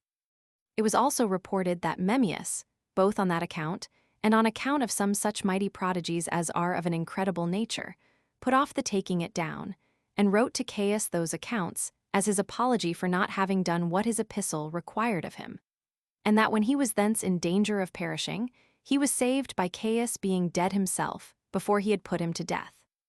2. Nay, Caius's madness came to this height, that when he had a daughter born, he carried her into the Capitol, and put her upon the knees of the statue, and said that the child was common to him and to Jupiter, and determined that she had 2 fathers, but which of these fathers were the greatest he left undetermined, and yet mankind bore him in such his pranks. He also gave leave to slaves to accuse their masters of any crimes whatsoever they pleased. For all such accusations were terrible, because they were in great part made to please him, and at his suggestion, insomuch that Pollux, Claudius's slave, had the boldness to lay an accusation against Claudius himself. And Caius was not ashamed to be present at his trial of life and death, to hear that trial of his own uncle, in hopes of being able to take him off, although he did not succeed to his mind. But when he had filled the whole habitable world which he governed with false accusations and miseries, and had occasioned the greatest insults of slaves against their masters, who indeed in a great measure ruled them, there were many secret plots now laid against him, some in anger, and in order for men to revenge themselves, on account of the miseries they had already undergone from him. And others made attempts upon him, in order to take him off before they should fall into such great miseries, while his death came very fortunately for the preservation of the laws of all men, and had a great influence upon the public welfare. And this happened most happily for our nation in particular, which had almost utterly perished if he had not been suddenly slain. And I confess I have a mind to give a full account of this matter particularly, because it will afford great assurance of the power of God and great comfort to those that are under afflictions, and wise caution to those who think their happiness will never end, nor bring them at length to the most lasting miseries, if they do not conduct their lives by the principles of virtue. 3. Now there were 3 several conspiracies made in order to take off Caius, and each of these 3 were conducted by excellent persons. Aemilius Regulus, born at Corduba in Spain, got some men together and was desirous to take Caius off, either by them or by himself. Another conspiracy there was laid by them, under the conduct of Chaerea Cassius, the tribune. Minucianus Annans was also one of great consequence among those that were prepared to oppose his tyranny. Now the several occasions of these men's several hatred and conspiracy against Caius were these. Regulus had indignation and hatred against all injustice, for he had a mind naturally angry and bold and free, which made him not conceal his counsels. So he communicated them to many of his friends, and to others who seemed to him persons of activity and vigor. Minucianus entered into this conspiracy, because of the injustice done to Lepidus his particular friend, and one of the best character of all the citizens, whom Caius had slain, as also because he was afraid of himself, since Caius's wrath tended to the slaughter of all alike. And for Chaerea he came in, because he thought it a deed worthy of a free ingenuous man to kill Caius, and was ashamed of the reproaches he lay under from Caius, as though he were a coward. As also because he was himself in danger every day from his friendship with him, and the observance he paid him. These men proposed this attempt to all the rest that were concerned, who saw the injuries that were offered them, and were desirous that Caius's slaughter might succeed by their mutual assistance of one another, and they might themselves escape being killed by the taking off Caius, that perhaps they should gain their point. And that it would be a happy thing, if they should gain it, to approve themselves to so many excellent persons, as earnestly wished to be partakers with them in their design for the delivery of the city and of the government, even at the hazard of their own lives. But still Chaerea was the most zealous of them all, both out of a desire of getting himself the greatest name, and also by reason of his access to Caius's presence with less danger, because he was tribune, and could therefore the more easily kill him. 4. Now at this time came on the horse races, the view of which games was eagerly desired by the people of Rome, for they come with great alacrity into the hippodrome at such times, and petition their emperors in great multitudes for what they stand in need of, who usually did not think fit to deny them their requests, but readily and gratefully granted them. Accordingly, they most importunately desired that Caius would now ease them in their tributes, and abate somewhat of the rigor of their taxes imposed upon them. But he would not hear their petition, and when their clamors increased, he sent soldiers some one way and some another, and gave order that they should lay hold on those that made the clamors, and without any more ado bring them out, and put them to death. These were Caius's commands, and those who were commanded executed the same, and the number of those who were slain on this occasion was very great. Now the people saw this, and bore it so far that they left off clamoring, because they saw with their own eyes that this petition to be relieved, as to the payment of their money, brought immediate death upon them. These things made Chaerea more resolute to go on with his plot, in order to put an end to this barbarity of Caius against men. He then at several times thought to fall upon Caius, even as he was feasting. Yet did he restrain himself by some considerations. Not that he had any doubt on him about killing him, but as watching for a proper season, that the attempt might not be frustrated, but that he might give the blow so as might certainly gain his purpose. 5. Chaerea had been in the army a long time, yet was he not pleased with conversing so much with Caius. But Caius had set him to require the tributes, and other dues, which, when not paid in due time, were forfeited to Caesar's treasury, and he had made some delays in requiring them, because those burdens had been doubled, and had rather indulged his own mild disposition than performed Caius's command. Nay, indeed, he provoked Caius to anger by his sparing men, and pitying the hard fortunes of those from whom he demanded the taxes. And Caius upbraided him with his sloth and effeminacy in being so long about collecting the taxes. And indeed, he did not only affront him in other respects, but when he gave him the watchword of the day, to whom it was to be given by his place, he gave him feminine words, and those of a nature very reproachful. And these watchwords he gave out, as having been initiated in the secrets of certain mysteries, which he had been himself the author of. Now, although he had sometimes put on women's clothes, and had been wrapped in some embroidered garments to them belonging, and done a great many other things, in order to make the company mistake him for a woman, yet did he, by way of reproach, object the like womanish behavior to Chorea. But when Chorea received the watchword from him, he had indignation at it, but had greater indignation at the delivery of it to others, as being laughed at by those that received it, insomuch that his fellow tribunes made him the subject of their drollery. For they would foretell that he would bring them some of his usual watchwords when he was about to take the watchword from Caesar, and would thereby make him ridiculous. On which accounts he took the courage of assuming certain partners to him, as having just reasons for his indignation against Caius. Now there was one Pompedius, a senator, and one who had gone through almost all posts in the government, but otherwise an Epicurean, and for that reason loved to lead an inactive life. Now Timidius, an enemy of his, had informed Caius that he had used indecent reproaches against him, and he made use of Quintilia for a witness to them. A woman, she was much beloved by many that frequented the theater, and particularly by Pompedius, on account of her great beauty. Now this woman thought it a horrible thing to attest to an accusation that touched the life of her lover, which was also a lie.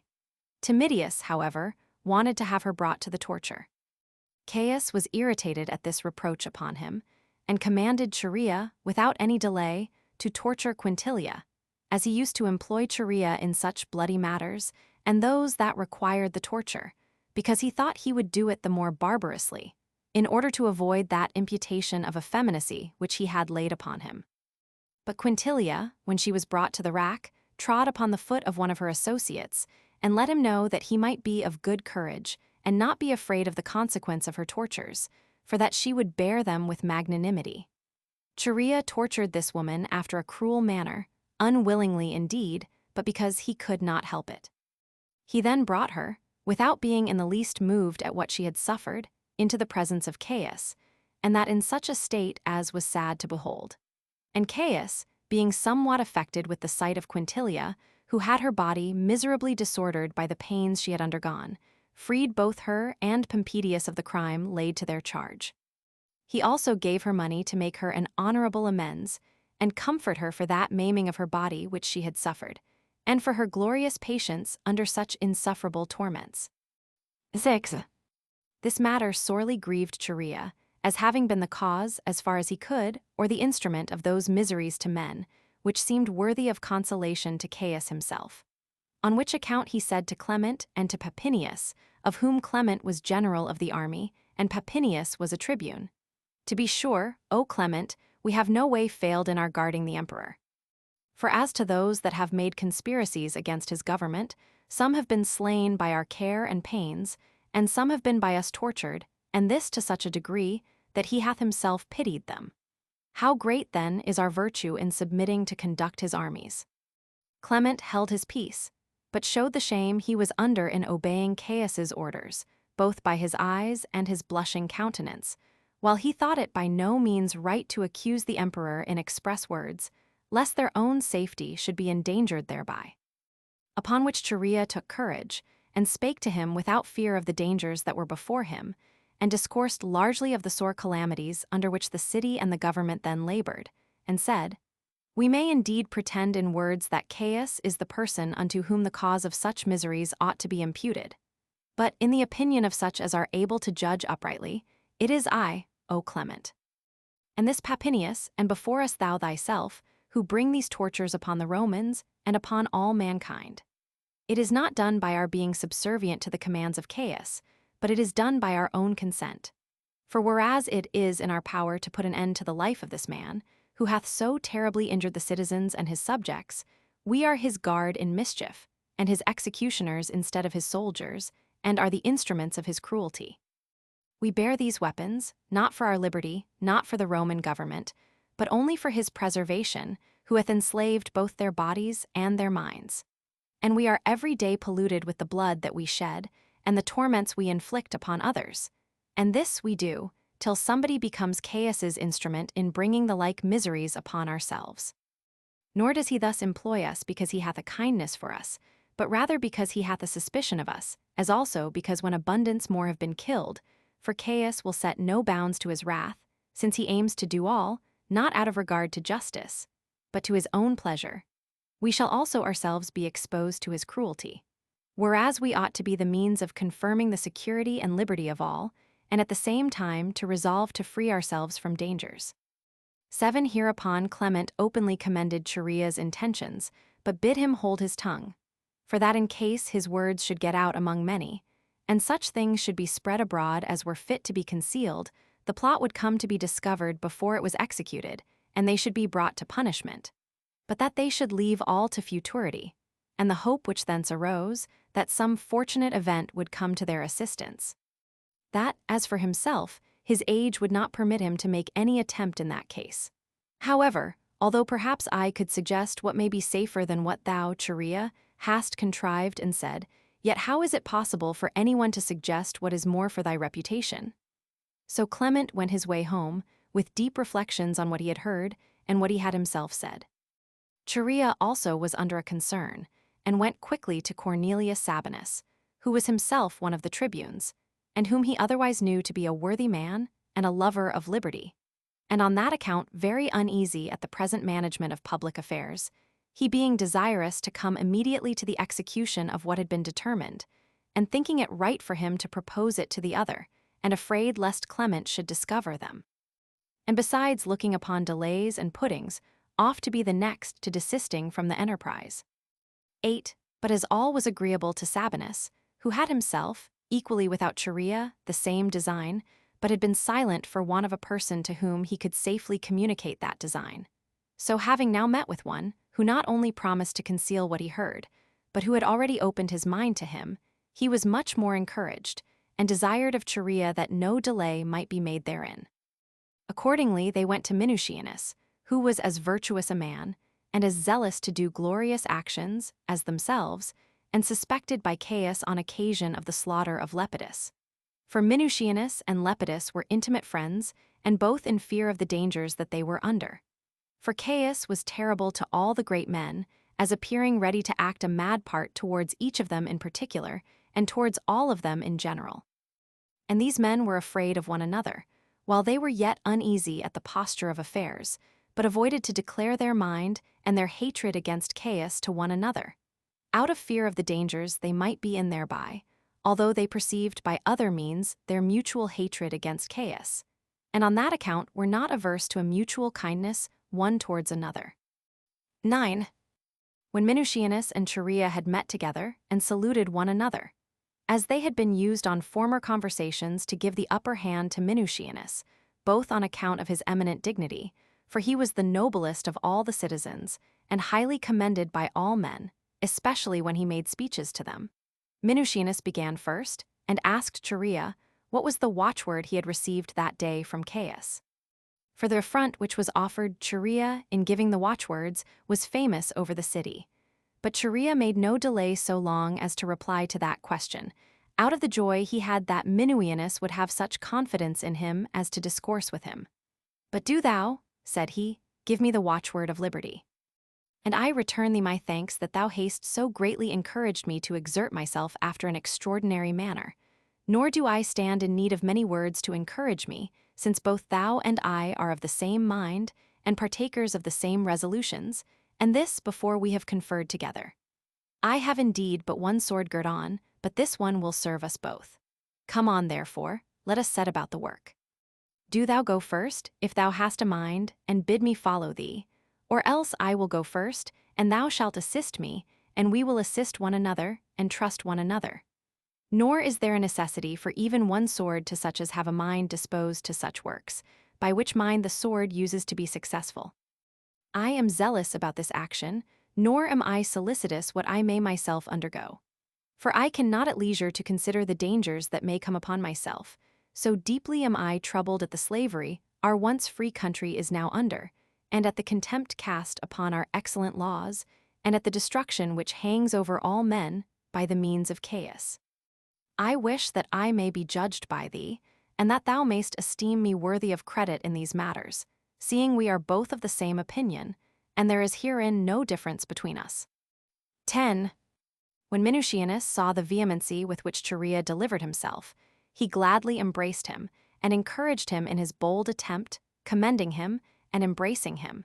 So he let him go with his good wishes, and some affirm that he thereby confirmed Minucianus in the prosecution of what had been agreed among them. For as Chorea entered into the court, the report runs that a voice came from among the multitude to encourage him, which bid him finish what he was about, and take the opportunity that providence afforded. And that Chorea at first suspected that some one of the conspirators had betrayed him, and he was caught, but at length perceived that it was by way of exhortation. Whether somebody three that was conscious of what he was about gave a signal for his encouragement, or whether it was God himself, who looks upon the actions of men, that encouraged him to go on boldly in his design, is uncertain. The plot was now communicated to a great many, and they were all in their armor, some of the conspirators being senators, and some of the equestrian order, and as many of the soldiery as were made acquainted with it. For there was not one of them who would not reckon it a part of his happiness to kill Caius. And on that account they were all very zealous in the affair, by what means soever anyone could come at it, that he might not be behindhand in these virtuous designs, but might be ready with all his alacrity or power, both by words and actions, to complete this slaughter of a tyrant. And besides these, Callistus also, who was a freedman of Caius, and was the only man that had arrived at the greatest degree of power under him. Such a power, indeed, as was in a manner equal to the power of the tyrant himself, by the dread that all men had of him, and by the great riches he had acquired. For he took bribes most plenteously, and committed injuries without bounds, and was more extravagant in the use of his power in unjust proceedings than any other. He also knew the disposition of Caius to be implacable, and never to be turned from what he had resolved on. He had withal many other reasons why he thought himself in danger, and the vastness of his wealth was not one of the least of them. On which account he privately ingratiated himself with Claudius, and transferred his courtship to him, out of this hope, that in case, upon the removal of Caius, the government should come to him, his interest in such changes should lay a foundation for his preserving his dignity under him, since he laid in beforehand a stock of merit, and did Claudius good offices in his promotion. He had also the boldness to pretend that he had been persuaded to make away with Claudius, by poisoning him, but had still invented 10,000 excuses for delaying to do it. But it seems probable to me that Callistus only counterfeited this, in order to ingratiate himself with Claudius. For if Caius had been in earnest resolved to take off Claudius, he would not have admitted of Callistus's excuses. Nor would Callistus, if he had been enjoined to do such an act as was desired by Caius, have put it off. Nor if he had disobeyed those injunctions of his master, had he escaped immediate punishment. While Claudius was preserved from the madness of Caius by a certain divine providence, and Callistus pretended to such a piece of merit as he no way deserved. 11. However, the execution of Chorea's designs was put off from day to day by the sloth of many therein concerned. For as to Chorea himself, he would not willingly make any delay in that execution, thinking every time a fit time for it, for frequent opportunities offered themselves. As when Caius went up to the Capitol to sacrifice for his daughter, or when he stood upon his royal palace, and threw gold and silver pieces of money among the people, he might be pushed down headlong, because the top of the palace, that looks towards the marketplace, was very high, and also when he celebrated the mysteries, which he had appointed at that time. For he was then no way secluded from the people, but solicitous to do everything carefully and decently, and was free from all suspicion that he should be then assaulted by any body. And although the gods should afford him no divine assistance to enable him to take away his life, yet had he strength himself sufficient to dispatch Caius, even without a sword. Thus was Chorea angry at his fellow conspirators, for fear they should suffer a proper opportunity to pass by. And they were themselves sensible that he had just cause to be angry at them, and that his eagerness was for their advantage. Yet did they desire he would have a little longer patience, lest, upon any disappointment they might meet with, they should put the city into disorder, and an inquisition should be made after the conspiracy, and should render the courage of those that were to attack Caius without success, while he would then secure himself more carefully than ever against them. that it would therefore be the best to set about the work when the shows were exhibited in the palace. These shows were acted in honor of that Caesar who first of all changed the popular government and transferred it to himself, galleries being fixed before the palace, where the Romans that were patricians became spectators, together with their children and their wives, and Caesar himself was to be also a spectator. And they reckoned, among those many 10,000s who would there be crowded into a narrow compass, they should have a favorable opportunity to make their attempt upon him as he came in, because his guards that should protect him, if any of them should have a mind to do it, would not here be able to give him any assistance. 12. Chaerea consented to this delay, and when the shows were exhibited, it was resolved to do the work the first day. But fortune, which allowed a further delay to his slaughter, was too hard for their foregoing resolution, and as 3 days of the regular times for these shows were now over, they had much ado to get the business done on the last day. Then Chaerea called the conspirators together, and spake thus to them: So much time passed away without effort is a reproach to us, as delaying to go through such a virtuous design as we are engaged in. But more fatal will this delay prove if we be discovered, and the design be frustrated. For Caius will then become more cruel in his unjust proceedings. Do we not see how long we deprive all our friends of their liberty, and give Caius leave still to tyrannize over them? While we ought to have procured them security for the future, and by laying a foundation for the happiness of others, gain to ourselves great admiration and honor for all time to come. Now while the conspirators had nothing tolerable to say by way of contradiction, and yet did not quite relish what they were doing, but stood silent and astonished, he said further, O my brave comrades, why do we make such delays? Do not you see that this is the last day of these shows, and that Caius is about to go to sea? For he is preparing to sail to Alexandria, in order to see Egypt. Is it therefore for your honor to let a man go out of your hands who is a reproach to mankind, and to permit him to go, after a pompous manner, triumphing both at land and sea? Shall not we be justly ashamed of ourselves, if we give leave to some Egyptian or other, who shall think his injuries insufferable to free men, to kill him? As for myself, I will no longer bear your slow proceedings, but will expose myself to the dangers of the enterprise this very day, and bear cheerfully whatsoever shall be the consequence of the attempt. Nor, let them be ever so great, will I put them off any longer. For, to a wise and courageous man, what can be more miserable than that, while I am alive, anyone else should kill Caius and deprive me of the honor of so virtuous an action? 13. When Chaerea had spoken thus, he zealously set about the work, and inspired courage into the rest to go on with it, and they were all eager to fall to it without further delay. So he was at the palace in the morning, with his equestrian sword girt on him. For it was the custom that the tribunes should ask for the watchword with their swords on, and this was the day on which Chaerea was, by custom, to receive the watchword. And the multitude were already come to the palace, to be soon enough for seeing the shows, and that in great crowds, and one tumultuously crushing another, while Caius was delighted with this eagerness of the multitude. For which reason there was no order observed in the seating men, nor was any peculiar place appointed for the senators or for the equestrian order. But they sat at random, men and women together, and free men were mixed with the slaves. So Caius came out in a solemn manner, and offered sacrifice to Augustus Caesar, in whose honor indeed these shows were celebrated.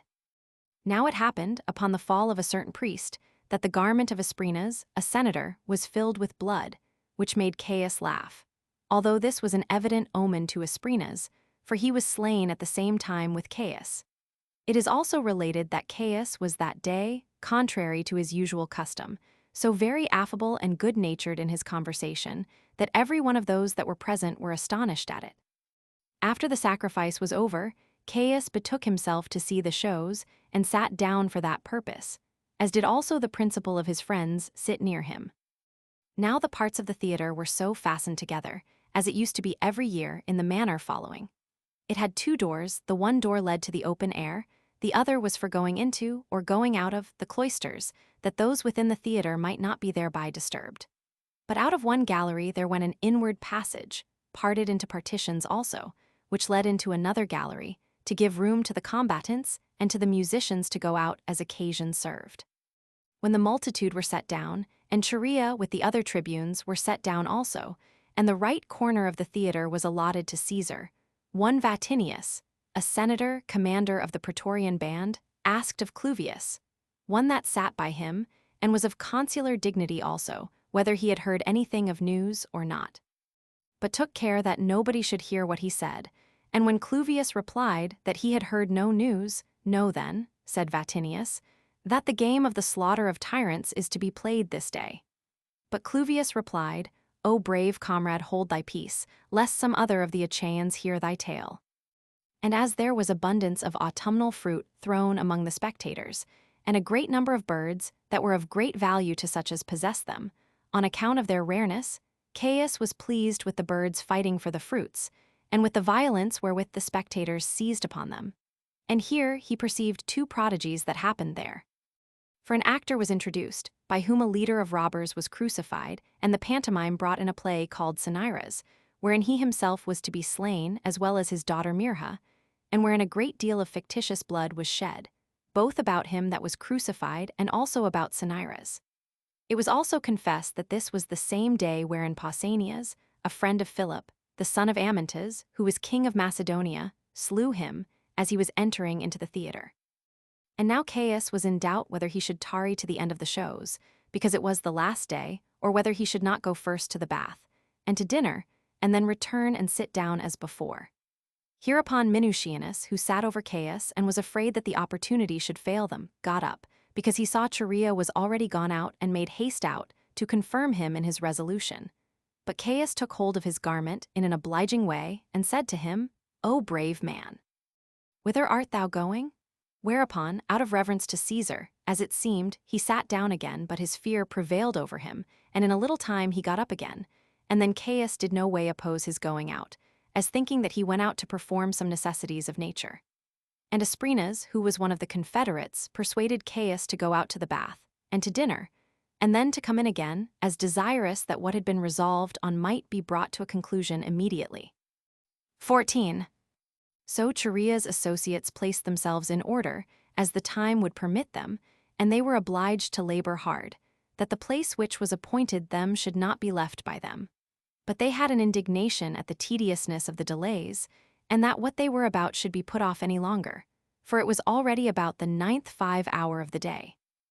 And Chaerea, upon Caius's tarrying so long, had a great mind to go in and fall upon him in his seat, although he foresaw that this could not be done without much bloodshed, both of the senators and of those of the equestrian order that were present. And although he knew this must happen, yet had he a great mind to do so, as thinking it a right thing to procure security and freedom to all, at the expense of such as might perish at the same time. And as they were just going back into the entrance to the theater, word was brought them that Caius was arisen, whereby a tumult was made. Hereupon the conspirators thrust away the crowd, under pretense as if Caius was angry at them, but in reality as desirous to have a quiet place that should have none in it to defend him, while they set about Caius's slaughter. Now Claudius, his uncle, was gone out before, and Marcus Vinicius his sister's husband, as also Valelus of Asia, whom though they had had such a mind to put out of their places, the reverence to their dignity hindered them so to do, then followed Caius with Paulus Aruntius. And because Caius was now gotten within the palace, he left the direct road, along which those his servants stood that were in waiting, and by which road Claudius had gone out before, Caius turned aside into a private narrow passage, in order to go to the place for bathing, as also in order to take a view of the boys that came out of Asia, who were sent thence, partly to sing hymns in these mysteries which were now celebrated, and partly to dance in the Pyrrhic way of dancing upon the theaters. So Chaerea met him, and asked him for the watchword. Upon Caius's giving him one of his ridiculous words, he immediately reproached him, and drew his sword, and gave him a terrible stroke with it, yet was not this stroke mortal. And although there be those that say it was so contrived on purpose by Chaerea, that Caius should not be killed at one blow, but should be punished more severely by a multitude of wounds. Yet does this story appear to me incredible, because the fear men are under in such actions does not allow them to use their reason. And if Chaerea was of that mind, I esteem him the greatest of all fools in pleasing himself in his spite against Caius, rather than immediately procuring safety to himself and to his confederates from the dangers they were in, because there might many things still happen for helping Caius's escape, if he had not already given up the ghost.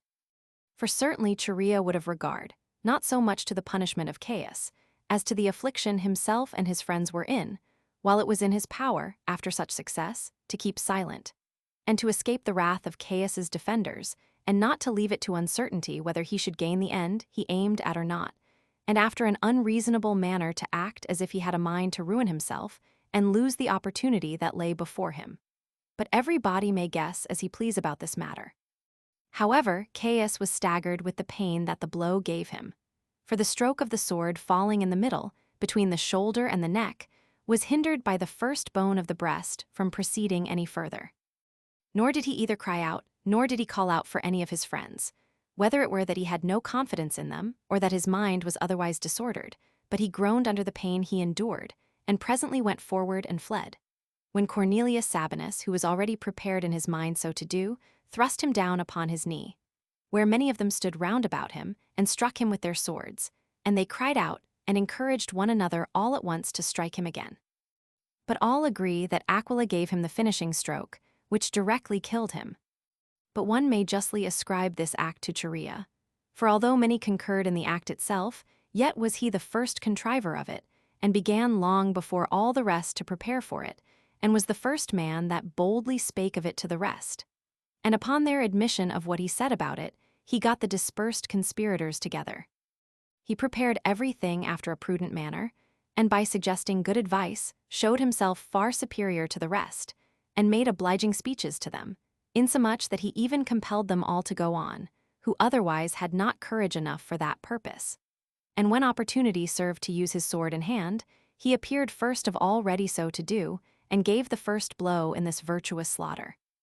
He also brought Caius easily into the power of the rest, and almost killed him himself, insomuch that it is but just to ascribe all that the rest did to the advice, and bravery, and labors of the hands of Chorea. 15. Thus did Caius come to his end, and lay dead, by the many wounds which had been given him.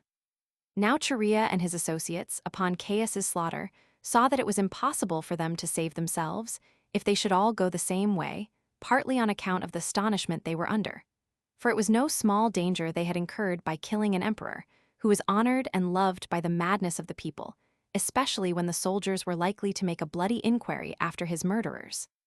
The passages also were narrow wherein the work was done, which were also crowded with a great multitude of Caius's attendants, and of such of the soldiers as were of the emperor's guard that day, whence it was that they went by other ways, and came to the house of Germanicus, the father of Caius, whom they had now killed, which house adjoined to the palace. For while the edifice was one, it was built in its several parts by those particular persons who had been emperors, and those parts bear the names of those that built them, or the name of him who had begun to build its parts. So they got away from the insults of the multitude, and then were for the present out of danger, that is, so long as the misfortune which had overtaken the emperor was not known. The Germans were the first who perceived that Caius was slain. These Germans were Caius's guard, and carried the name of the country whence they were chosen, and composed the Celtic Legion. The men of that country are naturally passionate, which is commonly the temper of some other of the barbarous nations also, as being not used to consider much about what they do. They are of robust bodies and fall upon their enemies as soon as ever they are attacked by them, and which way soever they go, they perform great exploits.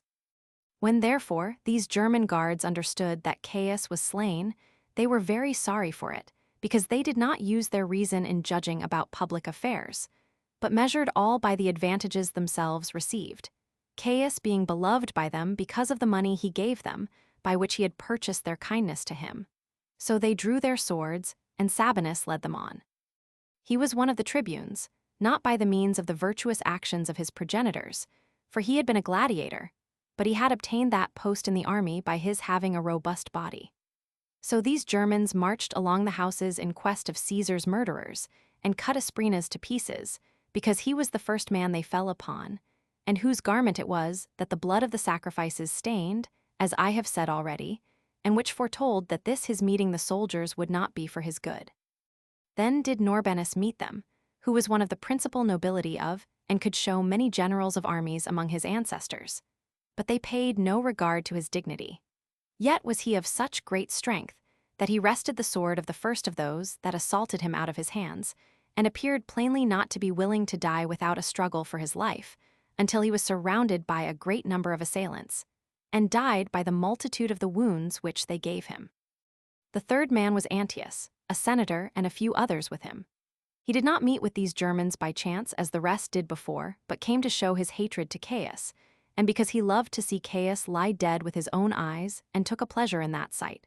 For Caius had banished Antiochus's father, who was of the same name with himself, and being not satisfied with that, he sent out his soldiers and slew him, so he was come to rejoice at the sight of him, now he was dead.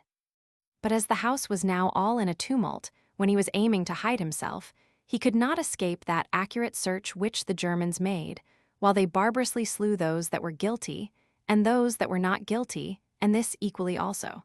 And thus were these persons slain. 16. But when the rumor that Caius was slain reached the theater, they were astonished at it, and could not believe it. Even some that entertained his destruction with great pleasure, and were more desirous of its happening than almost any other faction that could come to them, were under such a fear, that they could not believe it.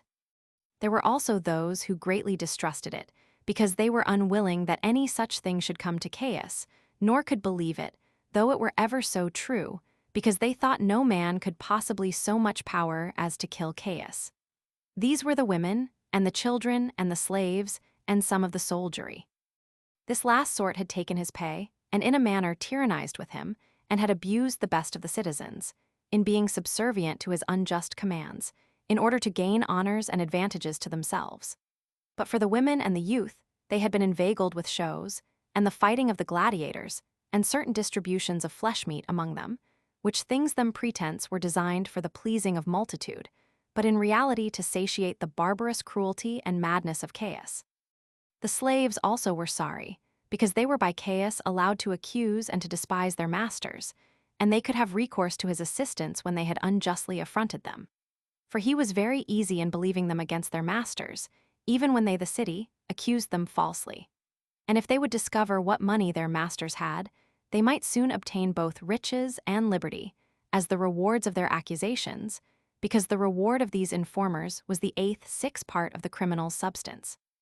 As to the nobles, although the report appeared credible to some of them, either because they knew of the plot beforehand, or because they wished it might be true, however, they concealed not only the joy they had at the relation of it, but that they had heard anything at all about it. These last acted so out of the fear they had, that if the report proved false, they should be punished, for having so soon let men know their minds. But those that knew Caius was dead, because they were partners with the conspirators, they concealed all still more cautiously, as not knowing one another's minds, and fearing lest they should speak of it to some of those to whom the continuance of tyranny was advantageous, and if Caius should prove to be alive, they might be informed against and punished. And another report went about, that although Caius had been wounded indeed, yet was not he dead, but alive still, and under the physician's hands. Nor was anyone looked upon by another as faithful enough to be trusted, and to whom anyone would open his mind. For he was either a friend to Caius, and therefore suspected to favor his tyranny, or he was one that hated him, who therefore might be suspected to deserve the less credit, because of his ill will to him. Nay, it was said by some, and this indeed it was that deprived the nobility of their hopes, and made them sad, that Caius was in a condition to despise the dangers he had been in, and took no care of healing his wounds, but was gotten away into the marketplace, and, bloody as he was making an harangue to the people. And these were the conjectural reports of those that were so unreasonable as to endeavor to raise tumults, which they turned different ways, according to the opinions of the bearers. Yet did they not leave their seats, for fear of being accused, if they should go out before the rest. For they should not be sentenced according to the real intention with which they went out, but according to the supposals of the accusers and of the judges. 17. But now a multitude of Germans had surrounded the theater with their swords drawn. All the spectators looked for nothing but death, and had every one coming in a fear seized upon them, as if they were to be cut in pieces immediately. And in great distress they were, as neither having courage enough to go out of the theater, nor believing themselves safe from dangers if they tarried there. And when the Germans came upon them, the cry was so great, that the theater rang again with the entreaties of the spectators to the soldiers, pleading that they were entirely ignorant of everything that related to such seditious contrivances, and that if there were any sedition raised, they knew nothing of it. They therefore begged that they would spare them, and not punish those that had not the least hand in such bold crimes as belonged to other persons, while they neglected to search after such as had really done whatsoever it be that hath been done. Thus did these people appeal to God, and deplore their infelicity with shedding of tears, and beating their faces, and said everything that the most imminent danger and the utmost concern for their lives could dictate to them. This brake the fury of the soldiers, and made them repent of what they minded to do to the spectators, which would have been the greatest instance of cruelty. And so it appeared to even these savages, when they had once fixed the heads of those that were slain with asprinas upon the altar, at which sight the spectators were sorely afflicted, both upon the consideration of the dignity of the persons, and out of a commiseration of their sufferings. Nay, indeed, they were almost in as great disorder at the prospect of the danger themselves were in, seeing it was still uncertain whether they should entirely escape the like calamity. Whence it was that such as thoroughly and justly hated Caius could yet no way enjoy the pleasure of his death, because they were themselves in jeopardy of perishing together with him, nor had they hitherto any firm assurance of surviving. 18. There was at this time one Euaristus Aruntius, a public crier in the market, and therefore of a strong and audible voice, who vied in wealth with the richest of the Romans, and was able to do what he pleased in the city, both then and afterward. This man put himself into the most mournful habit he could, although he had a greater hatred against Caius than anyone else. His fear and his wise contrivance to gain his safety taught him so to do, and prevailed over his present pleasure. So he put on such a mournful dress as he would have done had he lost his dearest friends in the world. This man came into the theater, and informed them of the death of Caius, and by this means put an end to that state of ignorance the men had been in. Aruntius also went round about the pillars, and called out to the Germans, as did the tribunes with him, bidding them put up their swords, and telling them that Caius was dead. And this proclamation it was plainly which saved those that were collected together in the theater, and all the rest who any way met the Germans. For while they had hopes that Caius had still any breath in him, they abstained from no sort of mischief. And such an abundant kindness they still had for Caius, that they would willingly have prevented the plot against him, and procured his escape from so sad a misfortune at the expense of their own lives.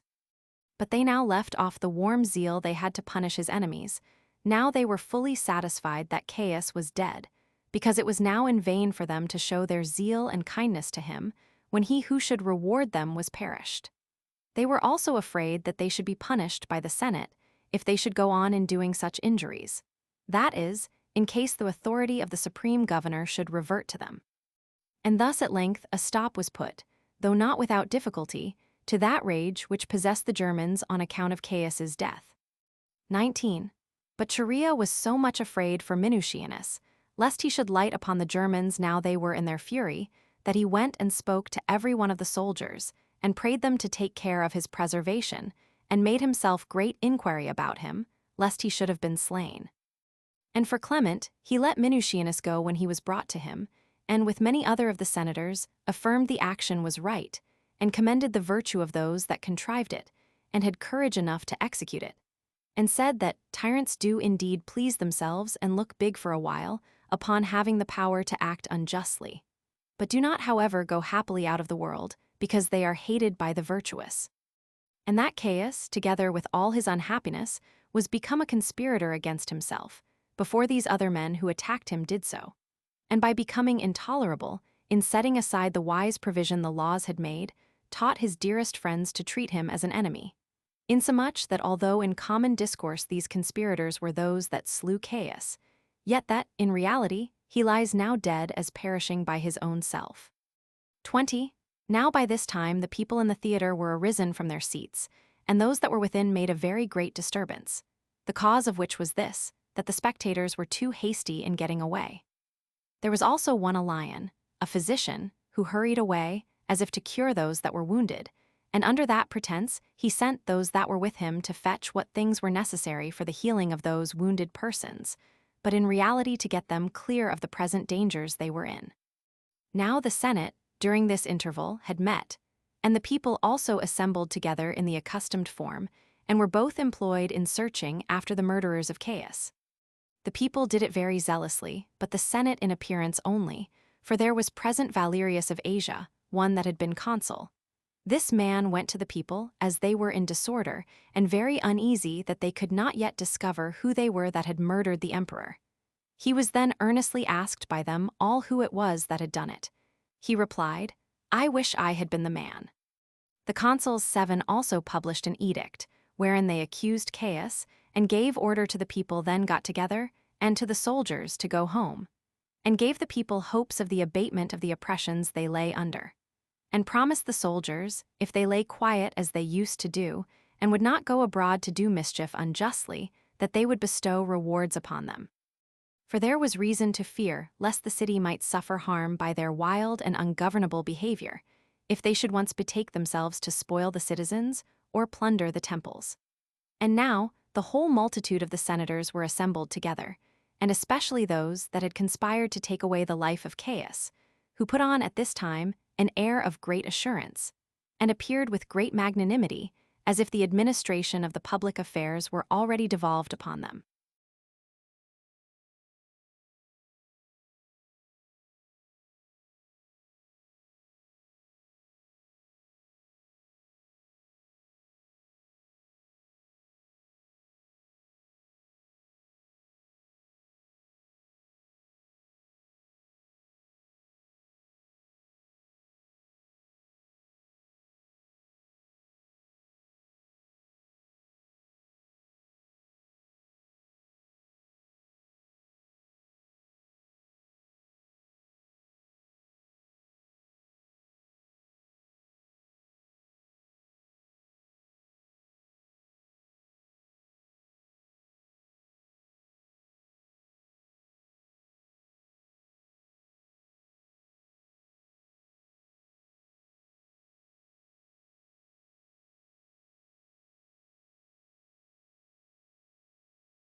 Chapter 2.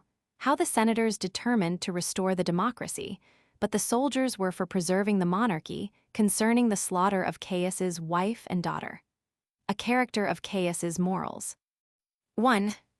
When the public affairs were in this posture, Claudius was on the sudden hurried away out of his house, for the soldiers had a meeting together, and when they had debated about what was to be done, they saw that a democracy was incapable of managing such a vast weight of public affairs, and that if it should be set up, it would not be for their advantage. And in case any one of those already in the government should obtain the supreme power, it would in all respects be to their grief, if they were not assisting to him in this advancement. That it would therefore be right for them, while the public affairs were unsettled, to choose Claudius emperor, who was uncle to the deceased Caius, and of a superior dignity and worth to every one of those that were assembled together in the Senate, both on account of the virtues of his ancestors, and of the learning he had acquired in his education, and who, if once settled in the empire, would reward them according to their deserts, and bestow largesses upon them. These were their consultations, and they executed the same immediately. Claudius was therefore seized upon suddenly by the soldiery. But Caenis sent in Saturninus, although he understood that Claudius was seized, and that he intended to claim the government, unwillingly indeed in appearance, but in reality by his own free consent, stood up in the Senate, and without being dismayed, made an exhortatory oration to them, and such a one indeed as was fit for men of freedom and generosity, and spake thus. 2. Although it be a thing incredible, O Romans, because of the great length of time that so unexpected an event hath happened, yet are we now in possession of liberty. How long indeed this will last is uncertain, and lies at the disposal of the gods, whose grant it is. Yet such it is as is sufficient to make us rejoice, and be happy for the present, although we may soon be deprived of it. For 1 hour is sufficient to those that are exercised in virtue, wherein we may live with a mind accountable only to ourselves, in our own country, now free, and governed by such laws as this country once flourished under. As for myself, I cannot remember our former time of liberty, as being born after it was gone, but I am beyond measure filled with joy at the thoughts of our present freedom.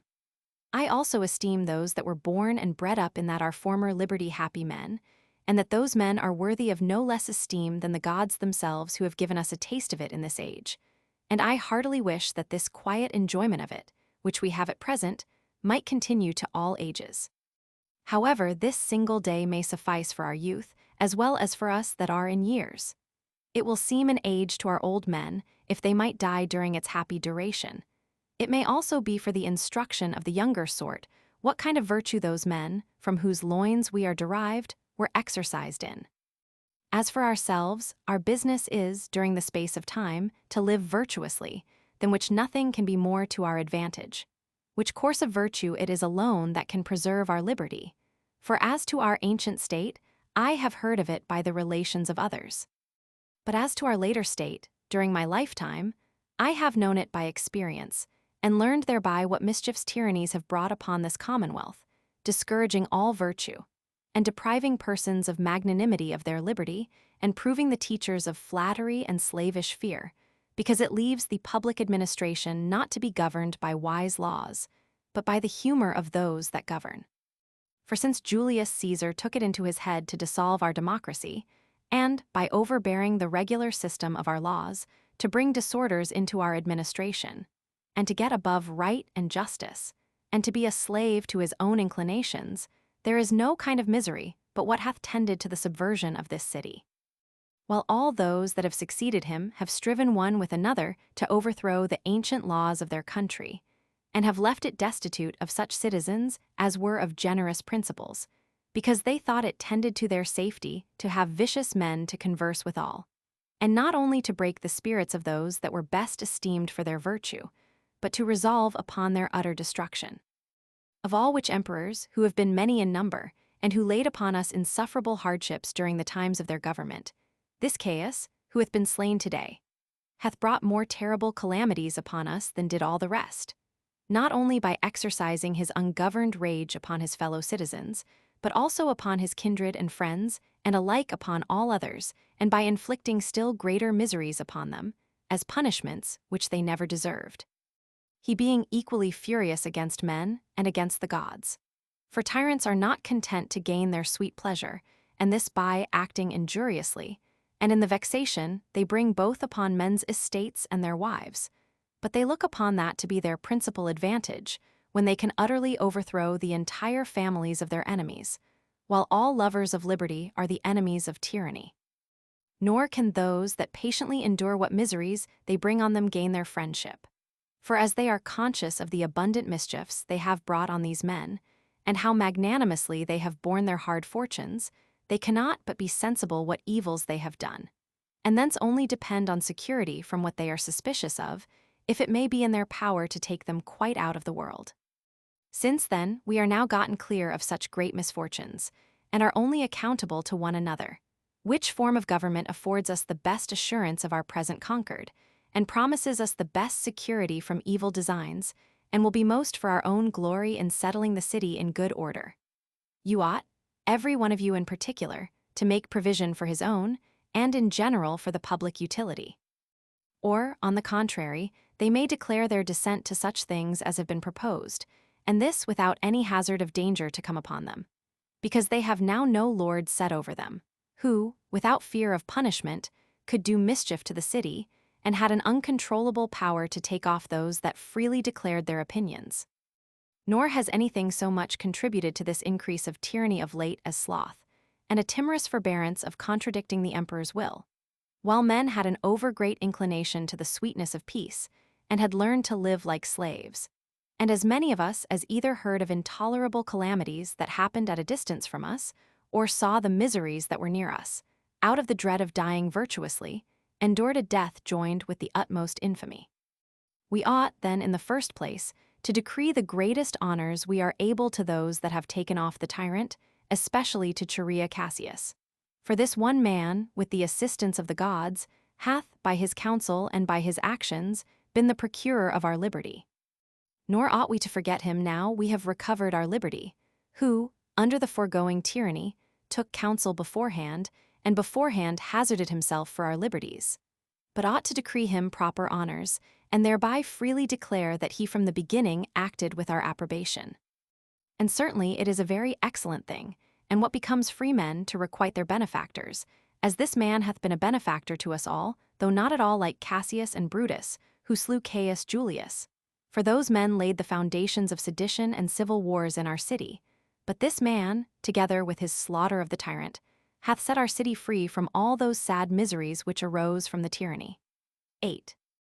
3. And this was the purport of Sentius's oration, 9 which was received with pleasure by the senators, and by as many of the equestrian order as were present.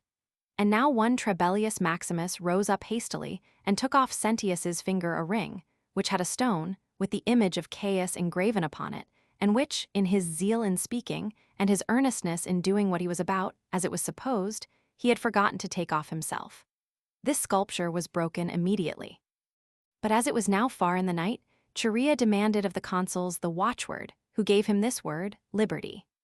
These facts were the subjects of admiration to themselves, and almost incredible, for it was 100 years since the democracy had been laid aside, when this giving the watchword returned to the consuls.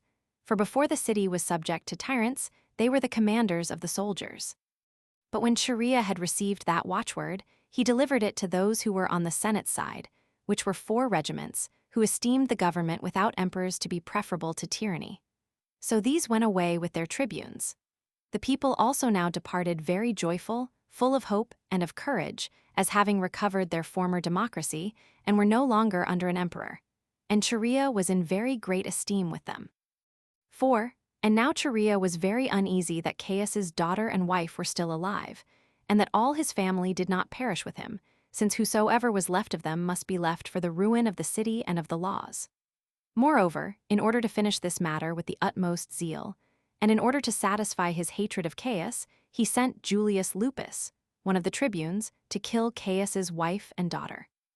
They proposed this office to Lupus as to a kinsman of Clement, that he might be so far a partaker of this murder of the tyrant, and might rejoice in the virtue of having assisted his fellow citizens, and that he might appear to have been a partaker with those that were first in their designs against him. Yet did this action appear to some of the conspirators to be too cruel, as to this using such severity to a woman, because Caius did more indulge his own ill nature than use her advice in all that he did. From which ill nature it was that the city was in so desperate a condition with the miseries that were brought on it, and the flower of the city was destroyed. But others accused her of giving her consent to these things.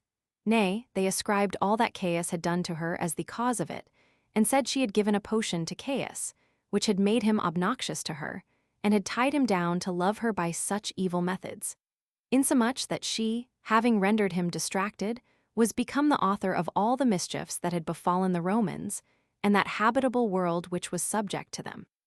So that at length it was determined that she must die, nor could those of the contrary opinion at all prevail to have her saved, and Lupus was sent accordingly. Nor was there any delay made in executing what he went about, but he was subservient to those that sent him on the first opportunity, as desirous to be no way blamable in what might be done for the advantage of the people. So when he was come into the palace, he found Caesonia, who was Caius's wife, lying by her husband's dead body, which also lay down on the ground, and destitute of all such things as the law allows to the dead, and all over herself besmeared with the blood of her husband's wounds, and bewailing the great affliction she was under, her daughter lying by her also. And nothing else was heard in these her circumstances but her complaint of Caius, as if he had not regarded what she had often told him of beforehand. Which words of hers were taken in a different sense even at that time, and are now esteemed equally ambiguous by those that hear of them, and are still interpreted according to the different inclinations of people. Now some said that the words denoted that she had advised him to leave off his mad behavior and his barbarous cruelty to the citizens, and to govern the public with moderation and virtue, lest he should perish by the same way, upon their using him as he had used them. But some said that as certain words had passed concerning the conspirators, she desired Caius to make no delay, but immediately to put them all to death, and this whether they were guilty or not, and that thereby he would be out of the fear of any danger. And that this was what she reproached him for, when she advised him so to do, but he was too slow and tender in the matter. And this was what Caesonia said, and what the opinions of men were about it. But when she saw Lupus approach, she showed him Caius's dead body, and persuaded him to come nearer, with lamentation and tears. And as she perceived that Lupus was in disorder, and approached her in order to execute some design disagreeable to himself, she was well aware for what purpose he came, and stretched out her naked throat, and that very cheerfully to him, bewailing her case, like one that utterly despaired of her life, and bidding him not to boggle at finishing the tragedy they had resolved upon relating to her. So she boldly received her death's wound at the hand of Lupus, as did the daughter after her. So Lupus made haste to inform Chorea of what he had done. 5. This was the end of Caius, after he had reigned 4 years within 4 months. He was, even before he came to be emperor, ill-natured, and one that had arrived at the utmost pitch of wickedness, a slave to his pleasures and a lover of calumny, greatly affected by every terrible accident, and on that account of a very murderous disposition where he durst show it. He enjoyed his exorbitant power to this only purpose, to injure those who least deserved it, with unreasonable insolence, and got his wealth by murder and injustice. He labored to appear above regarding either what was divine or agreeable to the laws, but was a slave to the commendations of the populace, and whatsoever the laws determined to be shameful, and punished, that he esteemed more honorable than what was virtuous. He was unmindful of his friends, how intimate soever, and though they were persons of the highest character. And if he was once angry at any of them, he would inflict punishment upon them on the smallest occasions, and esteemed every man that endeavored to lead a virtuous life his enemy. And whatsoever he commanded, he would not admit of any contradiction to his inclinations, whence it was that he had criminal conversation with his own sister. 10. From which occasion chiefly it was also that a bitter hatred first sprang up against him among the citizens, that sort of incest not having been known of a long time. And so this provoked men to distrust him, and to hate him that was guilty of it. And for any great or royal work that he ever did, which might be for the present and for future ages, nobody can name any such, but only the haven that he made about Rhegium and Sicily, for the reception of the ships that brought corn from Egypt, which was indeed a work without dispute very great in itself, and a very great advantage to the navigation. Yet was not this work brought to perfection by him, but was the one half of it left imperfect, by reason of his want of application to it. The cause of which was this, that he employed his studies about useless matters, and that by spending his money upon such pleasures as concerned no one's benefit but his own, he could not exert his liberality in things that were undeniably of great consequence. Otherwise he was an excellent orator, and thoroughly acquainted with the Greek tongue, as well as with his own country or Roman language. He was also able, offhand and readily, to give answers to compositions made by others, of considerable length and accuracy. He was also more skillful in persuading others to very great things than anyone else, and this from a natural affability of temper, which had been improved by much exercise and painstaking. For as he was the grandson 11 of the brother of Tiberius, whose successor he was, this was a strong inducement to his acquiring of learning, because Tiberius aspired after the highest pitch of that sort of reputation. And Caius aspired after the like glory for eloquence, being induced thereto by the letters of his kinsman and his emperor. He was also among the first rank of his own citizens. But the advantages he received from his learning did not countervail the mischief he brought upon himself in the exercise of his authority. So difficult it is for those to obtain the virtue that is necessary for a wise man, who have the absolute power to do what they please without control. At the first he got himself such friends as were in all respects the most worthy, and was greatly beloved by them, while he imitated their zealous application to the learning and to the glorious actions of the best men.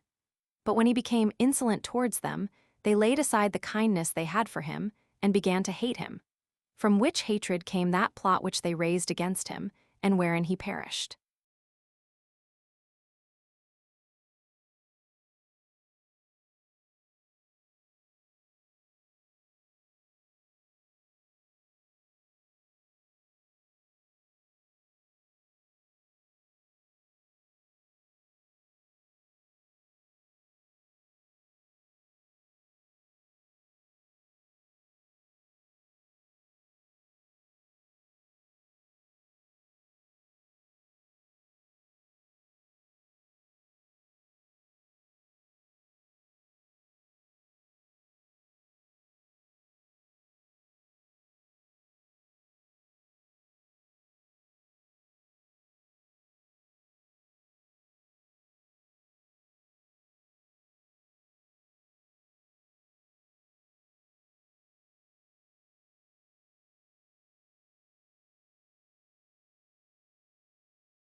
Chapter 3. How Claudius was seized upon and brought out of his house and brought to the camp, and how the Senate sent an embassage to him. 1. Now Claudius, as I said before, went out of that way along which Caius was gone. And as the family was in a mighty disorder upon the sad accident of the murder of Caius, he was in great distress how to save himself, and was found to have hidden himself in a certain narrow place, though he had no other occasion for suspicion of any dangers, besides the dignity of his birth. For while he was a private man, he behaved himself with moderation, and was contented with his present fortune, applying himself to learning, and especially to that of the Greeks, and keeping himself entirely clear from everything that might bring on any disturbance. But as at this time the multitude were under a consternation, and the whole palace was full of the soldiers' madness, and the very emperor's guards seemed under the like fear and disorder with private persons, the band called Praetorian, which was the purest part of the army, was in consultation what was to be done at this juncture. Now all those that were at this consultation had little regard to the punishment Caius had suffered, because he justly deserved such his fortune. But they were rather considering their own circumstances, how they might take the best care of themselves, especially while the Germans were busy in punishing the murderers of Caius, which yet was rather done to gratify their own savage temper than for the good of the public. All which things disturbed Claudius, who was afraid of his own safety, and this particularly because he saw the heads of Asprenas and his partners carried about. His station had been on a certain elevated place, whither a few steps led him, and whither he had retired in the dark by himself.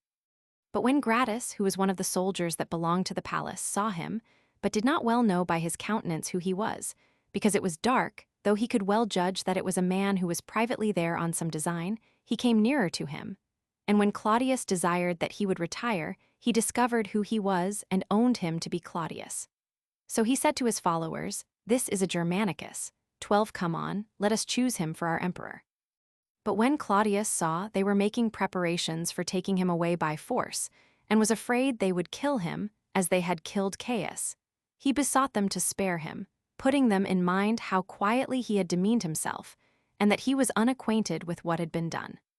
Hereupon Gratus smiled upon him, and took him by the right hand, and said, "Leave off, sir, these low thoughts of saving yourself, while you ought to have greater thoughts, even of obtaining the empire, which the gods, out of their concern for the habitable world, by taking Caius out of the way, commit to thy virtuous conduct. Go to, therefore, and accept of the throne of thy ancestors." So they took him up and carried him, because he was not then able to go on foot, such was his dread and his joy at what was told him. 2. Now there was already gathered together about Gratus a great number of the guards, and when they saw Claudius carried off, they looked with a sad countenance, as supposing that he was carried to execution for the mischiefs that had been lately done. While yet they thought him a man who never meddled with public affairs all his life long, and one that had met with no contemptible dangers under the reign of Caius. And some of them thought it reasonable that the consuls should take cognizance of these matters. And as still more and more of the soldiery got together, the crowd about him ran away, and Claudius could hardly go on, his body was then so weak. And those who carried his sedan, upon an inquiry that was made about his being carried off, ran away and saved themselves, as despairing of their lord's preservation. But when they were come into the large court of the palace, which, as the report goes about it, was inhabited first of all the parts of the city of Rome, and had just reached the public treasury, many more soldiers came about him, as glad to see Claudius's face, and thought it exceeding right to make him emperor, on account of their kindness for Germanicus, who was his brother, and had left behind him a vast reputation among all that were acquainted with him. They reflected also on the covetous temper of the leading men of the Senate, and what great errors they had been guilty of when the Senate had the government formerly. They also considered the impossibility of such an undertaking, as also what dangers they should be in if the government should come to a single person, and that such a one should possess it as they had no hand in advancing, and not to Claudius, who would take it as their grant, and as gained by their good will to him, and would remember the favors they had done him, and would make them a sufficient recompense for the same. 3. These were the discourses the soldiers had one with another by themselves, and they communicated them to all such as came in to them. Now those that inquired about this matter willingly embraced the invitation that was made them to join with the rest.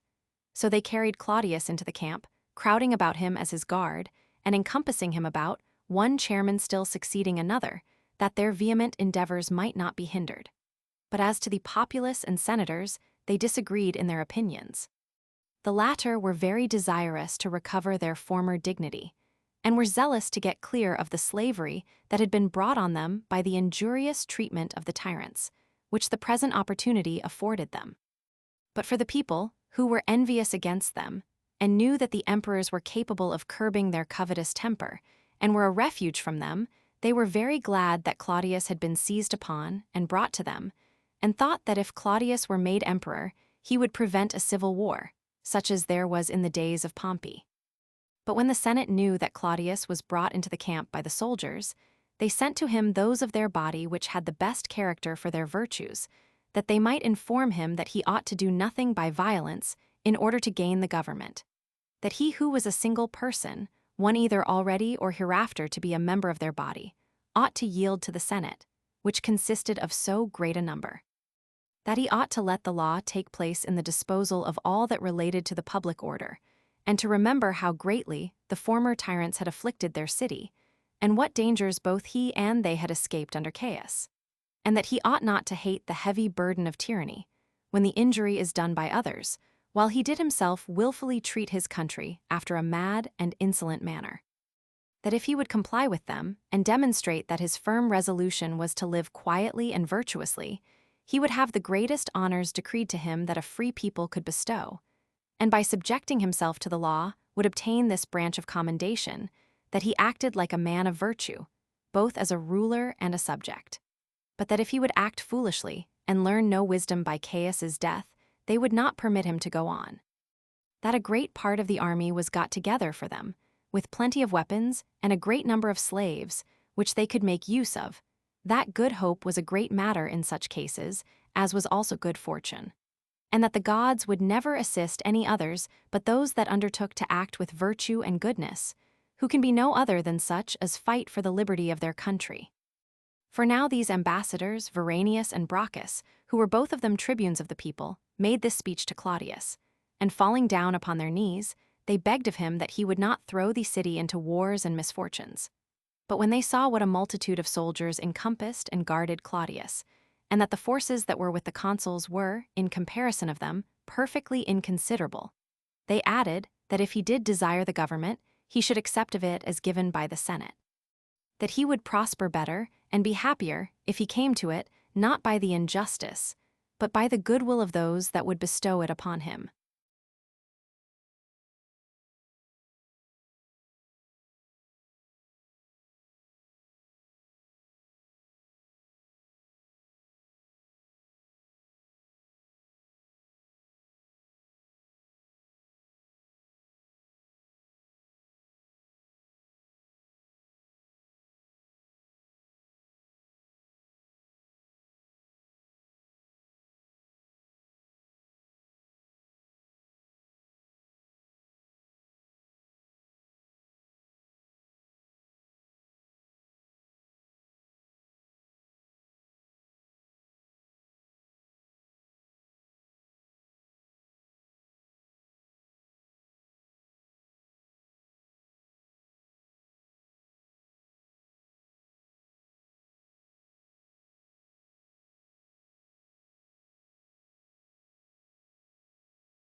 Chapter 4.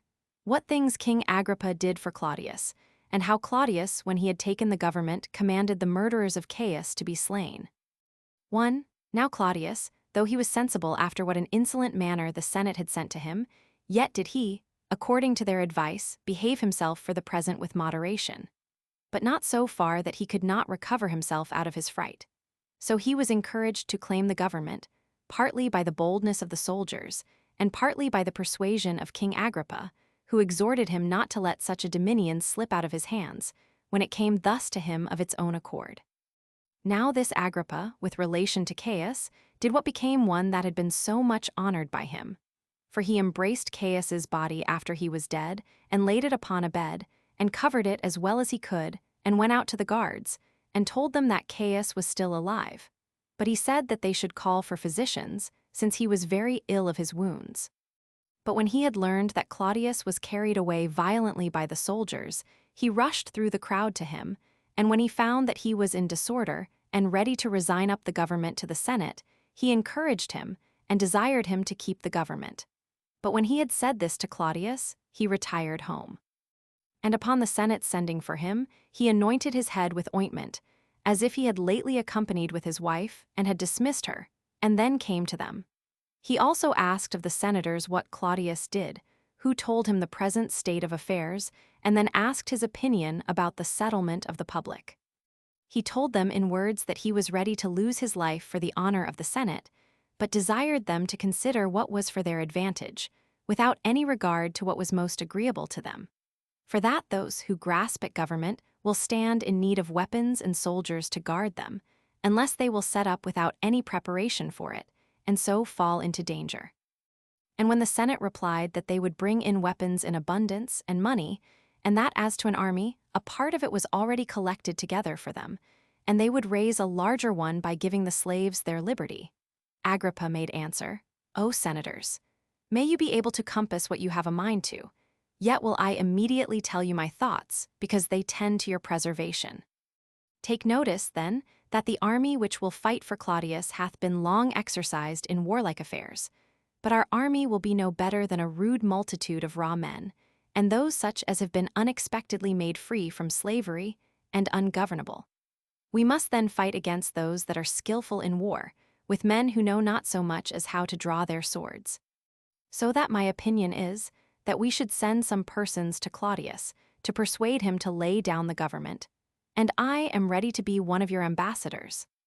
2. Upon this speech of Agrippa, the Senate complied with him, and he was sent among others, and privately informed Claudius of the disorder the Senate was in, and gave him instructions to answer them in a somewhat commanding strain, and as one invested with dignity and authority.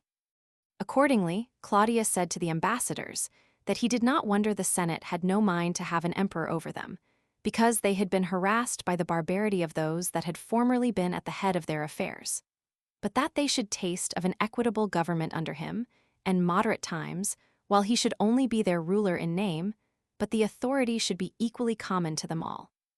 And since he had passed through many and various scenes of life before their eyes, it would be good for them not to distrust him. So the ambassadors, upon their hearing this his answer, were dismissed.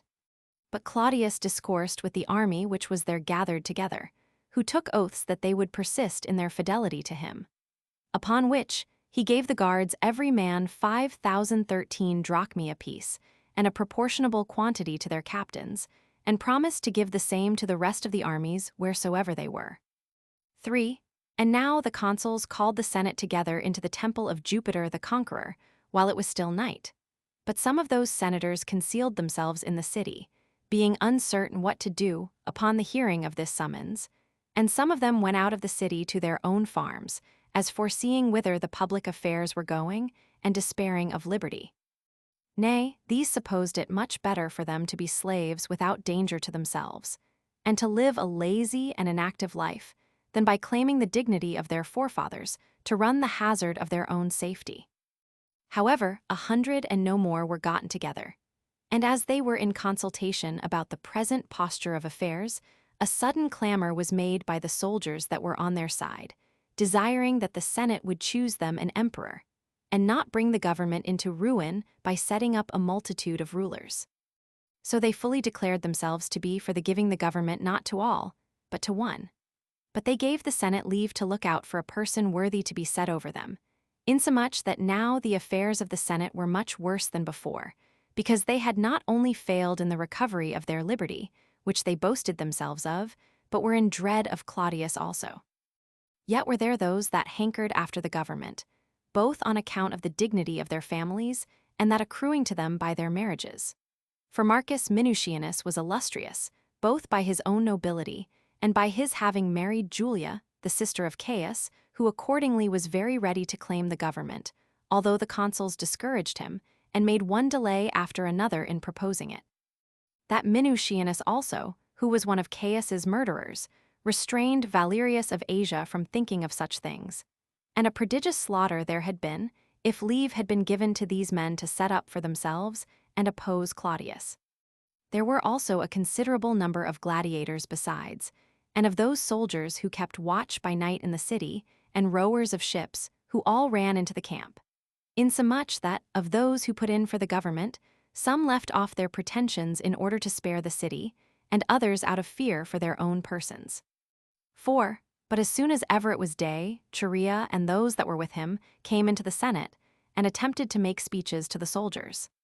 However, the multitude of those soldiers, when they saw that they were making signals for silence with their hands, and were ready to begin to speak to them, grew tumultuous, and would not let them speak at all, because they were all zealous to be under a monarchy. And they demanded of the Senate one for their ruler, as not enduring any longer delays.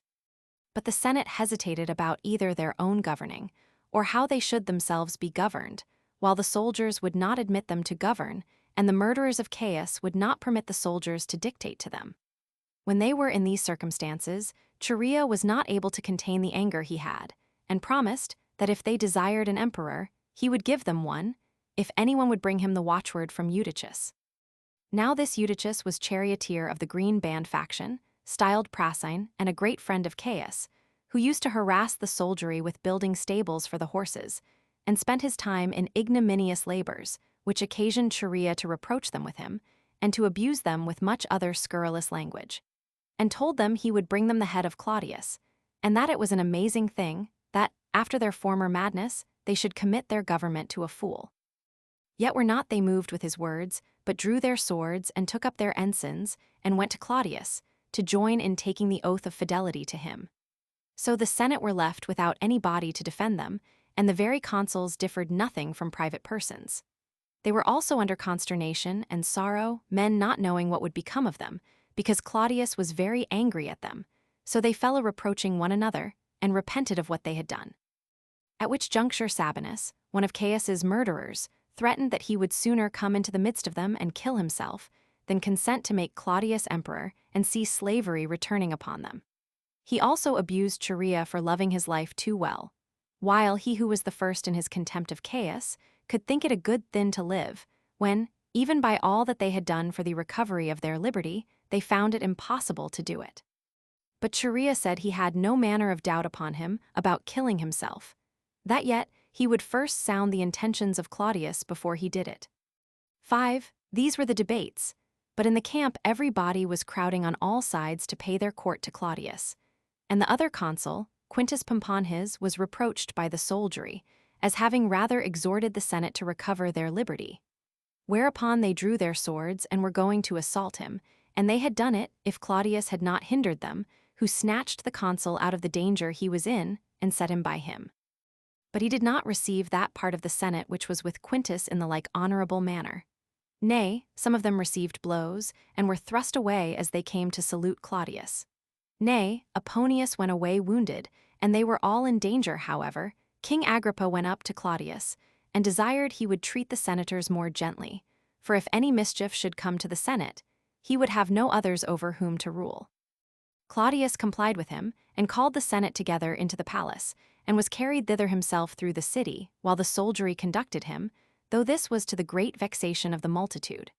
For Chorea and Sabinus, two of Caius's murderers, went in the forefront of them, in an open manner, while Pollio, whom Claudius a little before had made captain of his guards, had sent them an epistolary edict, to forbid them to appear in public. Then did Claudius, upon his coming to the palace, get his friends together, and desired their suffrages about Chorea. They said that the work he had done was a glorious one, but they accused him that he did it of perfidiousness, and thought it just to inflict the punishment upon him, to discountenance such actions for the time to come. So Chorea was led to his execution, and Lupus and many other Romans with him. Now it is reported that Chorea bore this calamity courageously, and this not only by the firmness of his own behavior under it, but by the reproaches he laid upon Lupus, who fell into tears. For when Lupus laid his garment aside, and complained of the cold 14, he said, that cold was never hurtful to Lupus. And as a great many men went along with them to see the sight, when Chorea came to the place, he asked the soldier who was to be their executioner, whether this office was what he was used to, or whether this was the first time of his using his sword in that manner, and desired him to bring him that very sword with which he himself slew Caius. 15. So he was happily killed at one stroke. But Lupus did not meet with such good fortune in going out of the world, since he was timorous, and had many blows leveled at his neck, because he did not stretch it out boldly as he ought to have done. 6. Now, a few days after this, as the parental solemnities were just at hand, the Roman multitude made their usual oblations to their several ghosts, and put portions into the fire in honor of Chorea, and besought him to be merciful to them, and not continue his anger against them for their ingratitude. And this was the end of the life that Chorea came to. But for Sabinus, although Claudius not only set him at liberty, but gave him leave to retain his former command in the army, yet did he think it would be unjust in him to fail of performing his obligations to his fellow confederates. So he fell upon his sword, and killed himself, the wound reaching up to the very hilt of the sword.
Chapter 5. How Claudius restored to Agrippa his grandfather's kingdoms and augmented his dominions, and how he published an edict in behalf. 1. Now when Claudius had taken out of the way all those soldiers whom he suspected, which he did immediately, he published an edict, and therein confirmed that kingdom to Agrippa which Caius had given him, and therein commended the king highly. He also made all addition to it of all that country over which Herod, who was his grandfather, had reigned, that is, Judea and Samaria, and this he restored to him as due to his family. But for Abila 16 of Lysanias, and all that lay at Mount Libanus, he bestowed them upon him, as out of his own territories. He also made a league with this Agrippa, confirmed by oaths in the middle of the forum in the city of Rome. He also took away from Antiochus that kingdom which he was possessed of, but gave him a certain part of Cilicia and Comagena. He also set Alexander Lysimachus, the Alabaic, at liberty, who had been his old friend, and steward to his mother Antonia, but had been imprisoned by Caius, whose son married Bernice, the daughter of Agrippa. But when Marcus, Alexander's son, was dead, who had married her when she was a virgin, Agrippa gave her in marriage to his brother Herod, and begged for him of Claudius the kingdom of Chalcis. 2. Now about this time there was a sedition between the Jews and the Greeks at the city of Alexandria. For when Caius was dead, the nation of the Jews, which had been very much mortified under the reign of Caius, and reduced to very great distress by the people of Alexandria, recovered itself, and immediately took up their arms to fight for themselves. So Claudius sent an order to the president of Egypt to quiet that tumult. He also sent an edict, at the requests of King Agrippa and King Herod, both to Alexandria and to Syria, whose contents were as follows. Tiberius Claudius Caesar Augustus Germanicus, high priest and tribune of the people, ordains thus. Since I am assured that the Jews of Alexandria, called Alexandrians, have been joint inhabitants in the earliest times with the Alexandrians, and have obtained from their kings equal privileges with them, as is evident by the public records that are in their possession and the edicts themselves. And that after Alexandria had been subjected to our empire by Augustus, their rights and privileges have been preserved by those presidents who have at divers times been sent thither. And that no dispute had been raised about those rights and privileges, even when Aquila was governor of Alexandria. And that when the Jewish ethnarch was dead, Augustus did not prohibit the making such ethnarchs, as willing that all men should be so subject as to continue in the observation of their own customs, and not be forced to transgress the ancient rules of their own country religion. But that, in the time of Caius, the Alexandrians became insolent towards the Jews that were among them, which Caius, out of his great madness and want of understanding, reduced the nation of the Jews very low, because they would not transgress the religious worship of their country and call him a god. I will therefore that the nation of the Jews be not deprived of their rights and privileges on account of the madness of Caius, but that those rights and privileges which they formerly enjoyed be preserved to them, and that they may continue in their own customs. And I charge both parties to take very great care that no troubles may arise after the promulgation of this edict. 3. And such were the contents of this edict on behalf of the Jews that was sent to Alexandria. But the edict that was sent into the other parts of the habitable earth was this which follows. Tiberius Claudius Caesar Augustus Germanicus, high priest, tribune of the people, chosen consul the second time, ordains thus. Upon the petition of King Agrippa and King Herod, who are persons very dear to me, that I would grant the same rights and privileges should be preserved to the Jews which are in all the Roman Empire, which I have granted to those of Alexandria, I very willingly comply therewith. And this grant I make not only for the sake of the petitioners, but as judging those Jews for whom I have been petitioned worthy of such a favor, on account of their fidelity and friendship to the Romans. I think it also very just that no Grecian city should be deprived of such rights and privileges, since they were preserved to them under the great Augustus. It will therefore be fit to permit the Jews, who are in all the world under us, to keep their ancient customs without being hindered so to do. And I do charge them also to use this my kindness to them with moderation, and not to show a contempt of the superstitious observances of other nations, but to keep their own laws only.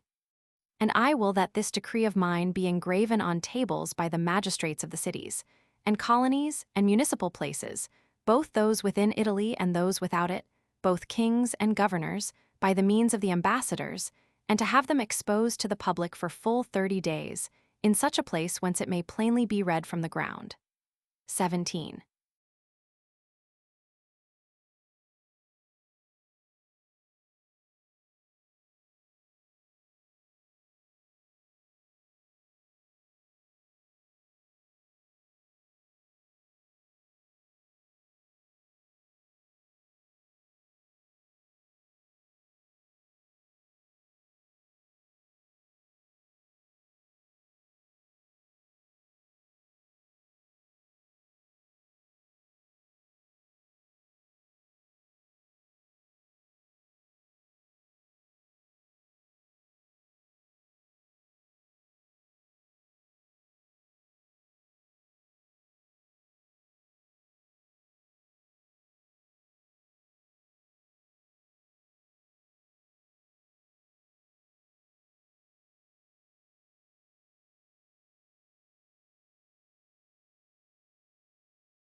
Chapter 6.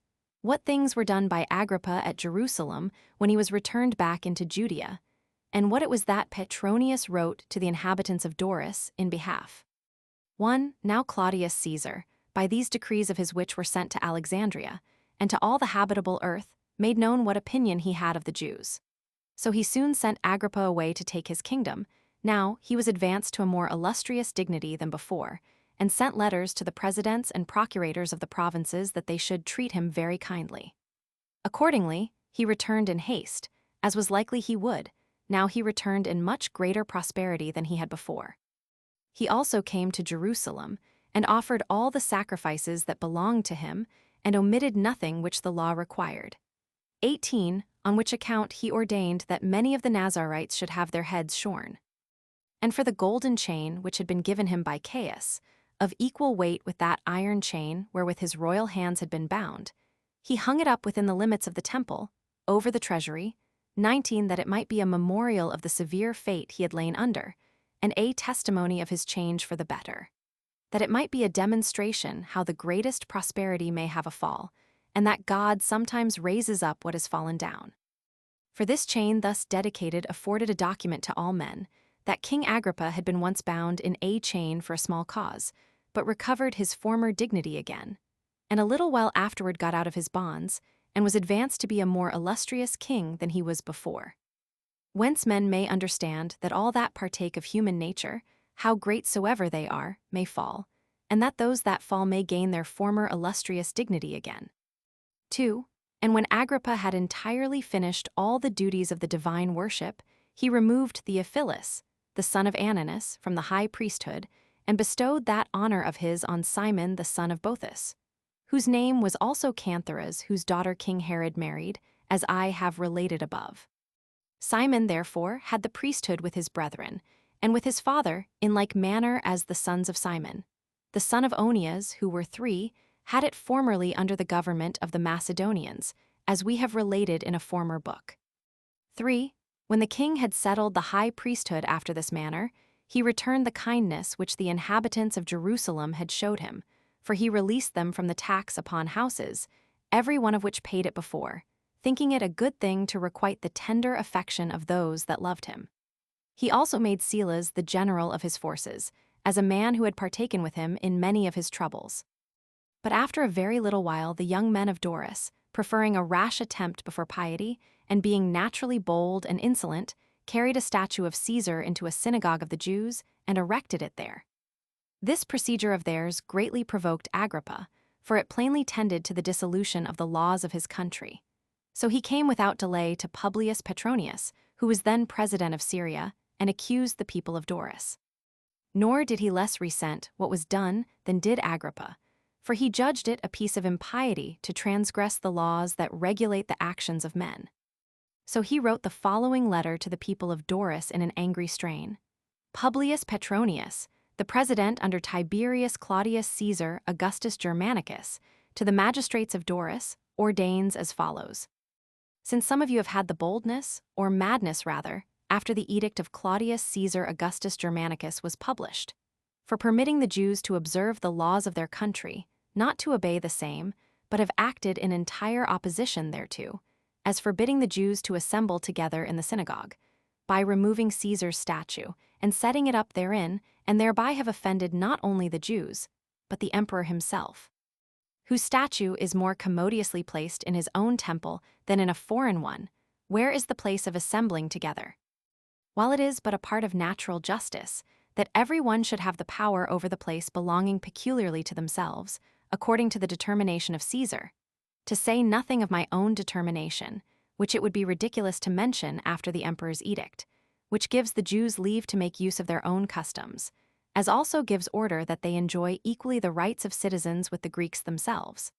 I therefore ordain that Proculus Vitalius, the centurion, bring those men to me, who, contrary to Augustus's edict, have been so insolent as to do this thing, at which those very men, who appear to be of principal reputation among them, have an indignation also, and allege for themselves, that it was not done with their consent, but by the violence of the multitude, that they may give an account of what hath been done. I also exhort the principal magistrates among them, unless they have a mind to have this action esteemed to be done with their consent, to inform the centurion of those that were guilty of it, and take care that no handle be hence taken for raising a sedition or quarrel among them, which those seem to me to treat after who encourage such doings. While both I myself and King Agrippa, for whom I have the highest honor, have nothing more under our care, than that the nation of the Jews may have no occasion given them of getting together, under the pretense of avenging themselves, and become tumultuous. and that it may be more publicly known what Augustus hath resolved about this whole matter, I have subjoined those edicts which he hath lately caused to be published at Alexandria, and which, although they may be well known to all, yet did King Agrippa, for whom I have the highest honor, read them at that time before my tribunal, and pleaded that the Jews ought not to be deprived of those rights which Augustus hath granted them. I therefore charge you, that you do not, for the time to come, seek for any occasion of sedition or disturbance, but that every one be allowed to follow their own religious customs. For, thus did Petronius take care of this matter, that such a breach of the law might be corrected, and that no such thing might be attempted afterwards against the Jews. And now King Agrippa took the priesthood away from Simon Cantheras and put Jonathan, the son of Ananus, into it again, and owned that he was more worthy of that dignity than the other. But this was not a thing acceptable to him, to recover that his former dignity. So he refused it and said, O king, I rejoice in the honor that thou hast for me, and take it kindly that thou wouldst give me such a dignity of thy own inclinations, although God hath judged that I am not at all worthy of the high priesthood. I am satisfied with having once put on the sacred garments, for I then put them on after a more holy manner than I should now receive them again. But if thou desirest that a person more worthy than myself should have this honorable employment, give me leave to name thee such a one. I have a brother that is pure from all sin against God and of all offenses against thyself. I recommend him to thee as one that is fit for this dignity. So the king was pleased with these words of his, and passed by Jonathan, and, according to his brother's desire, bestowed the high priesthood upon Matthias. Nor was it long before Marcus succeeded Petronius as president of Syria.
Chapter 7. Concerning Silas, and on what account it was that King Agrippa was angry at him. How Agrippa began to encompass Jerusalem with a wall, and what benefits he bestowed on the inhabitants of Berytus. 1. Now Silas, the general of the king's horse, because he had been faithful to him under all his misfortunes, and had never refused to be a partaker with him in any of his dangers, but had oftentimes undergone the most hazardous dangers for him, was full of assurance, and thought he might expect a sort of equality with the king, on account of the firmness of the friendship he had showed to him. Accordingly, he would know where let the king sit as his superior, and took the like liberty in speaking to him upon all occasions, till he became troublesome to the king, when they were merry together, extolling himself beyond measure, and oft putting the king in mind of the severity of fortune he had undergone, that he might, by way of ostentation, demonstrate what zeal he had showed in his service. And was continually harping upon this string, what pains he had taken for him, and much enlarged still upon that subject. The repetition of this so frequently seemed to reproach the king, insomuch that he took this ungovernable liberty of talking very ill at his hands. For the commemoration of times when men have been under ignominy is by no means agreeable to them, and he is a very silly man who is perpetually relating to a person what kindness he had done him. At last, therefore, Silas had so thoroughly provoked the king's indignation that he acted rather out of passion than good consideration, and did not only turn Silas out of his place, as general of his horse, but sent him in bonds into his own country. But the edge of his anger wore off by length of time and made room for more just reasonings as to his judgment about this man, and he considered how many labors he had undergone for his sake. So when Agrippa was solemnizing his birthday, and he gave festival entertainments to all his subjects, he sent for Silas on the sudden to be his guest. But as he was a very frank man, he thought he had now a just handle given him to be angry, which he could not conceal from those that came for him, but said to them, "What honor is this the king invites me to, which I conclude will soon be over? For the king hath not let me keep those original marks of the goodwill I bore him, which I once had from him, but he hath plundered me, and that unjustly also. Does he think that I can leave off that liberty of speech, which, upon the consciousness of my deserts, I shall use more loudly than before, and shall relate how many misfortunes I have been delivered from, how many labors I have undergone for him, whereby I procured him deliverance and respect? As a reward for which I have borne the hardships of bonds and a dark prison, I shall never forget this usage. Nay, perhaps my very soul, when it is departed out of the body, will not forget the glorious actions I did on his account." This was the clamor he made, and he ordered the messengers to tell it to the king. So he perceived that Silas was incurable in his folly, and still suffered him to lie in prison. 2. As for the walls of Jerusalem, that were adjoining to the new city, he repaired them at the expense of the public, and built them wider in breadth and higher in altitude. And he had made them too strong for all human power to demolish, unless Marcus, the then president of Syria, had by letter informed Claudius Caesar of what he was doing. And when Claudius had some suspicion of attempts for innovation, he sent to Agrippa to leave off the building of those walls presently. So he obeyed, as not thinking it proper to contradict Claudius. 3. Now this king was by nature very beneficent and liberal in his gifts, and very ambitious to oblige people with such large donations, and he made himself very illustrious by the many chargeable presents he made them. He took delight in giving, and rejoiced in living with good reputation. He was not at all like that Herod who reigned before him, for that Herod was ill-natured and severe in his punishments, and had no mercy on them that he hated. And every one perceived that he was more friendly to the Greeks than to the Jews, for he adorned foreign cities with large presents and money, with building them baths and theaters besides. Nay, in some of those places he erected temples and porticos in others. But he did not vouchsafe to raise one of the least edifices in any Jewish city, or make them any donation that was worth mentioning. But Agrippa's temper was mild, and equally liberal to all men. He was humane to foreigners, and made them sensible of his liberality. He was in like manner rather of a gentle and compassionate temper. Accordingly, he loved to live continually at Jerusalem, and was exactly careful in the observance of the laws of his country. He therefore kept himself entirely pure, nor did any day pass over his head without its appointed sacrifice. 4. However, there was a certain mall of the Jewish nation at Jerusalem, who appeared to be very accurate in the knowledge of the law. His name was Simon. This man got together an assembly, while the king was absent at Caesarea, and had the insolence to accuse him as not living holily, and that he might justly be excluded out of the temple, since it belonged only to native Jews. But the general of Agrippa's army informed him that Simon had made such a speech to the people. So the king sent for him, and as he was sitting in the theater, he bid him sit down by him, and said to him with a low and gentle voice, "What is there done in this place that is contrary to the law?" But he had nothing to say for himself, but begged his pardon. So the king was more easily reconciled to him than one could have imagined, as esteeming mildness a better quality in a king than anger, and knowing that moderation is more becoming in great men than passion. So he made Simon a small present, and dismissed him. 5. Now as Agrippa was a great builder in many places, he paid a peculiar regard to the people of Berytus. For he erected a theater for them, superior to many others of that sort, both in sumptuousness and elegance, as also an amphitheater, built at vast expenses. And besides these, he built them baths and porticos, and spared for no costs in any of his edifices, to render them both handsome and large.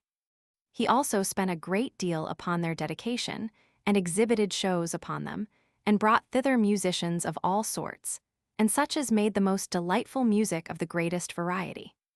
He also showed his magnificence upon the theater, in his great number of gladiators. And there, It was that he exhibited the several antagonists, in order to please the spectators. No fewer indeed than 700 men to fight with 700 other men 20, and allotted all the malefactors he had for this exercise, that both the malefactors might receive their punishment, and that this operation of war might be a recreation in peace. And thus were these criminals all destroyed at once.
Chapter 8. What other acts were done by Agrippa until his death, and after what manner he died. 1. When Agrippa had finished what I have above related at Berytus, he removed to Tiberias, a city of Galilee. Now he was in great esteem among other kings. Accordingly there came to him Antiochus, king of Camalna, Sampsageratnus, king of Emesa and Codes, who was king of the Lesser Armenia, and Polemo, who was king of Pontus, as also Herod his brother, who was king of Chalcis.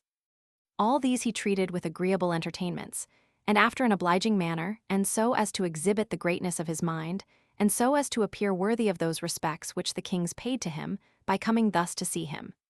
However, while these kings stayed with him, Marcus, the president of Syria, came thither. So the king, in order to preserve the respect that was due to the Romans, went out of the city to meet him, as far as 7 furlongs. But this proved to be the beginning of a difference between him and Marcus, for he took with him in his chariot those other kings as his assessors. But Marcus had a suspicion what the meaning could be of so great a friendship of these kings one with another, and did not think so close an agreement of so many potentates to be for the interest of the Romans.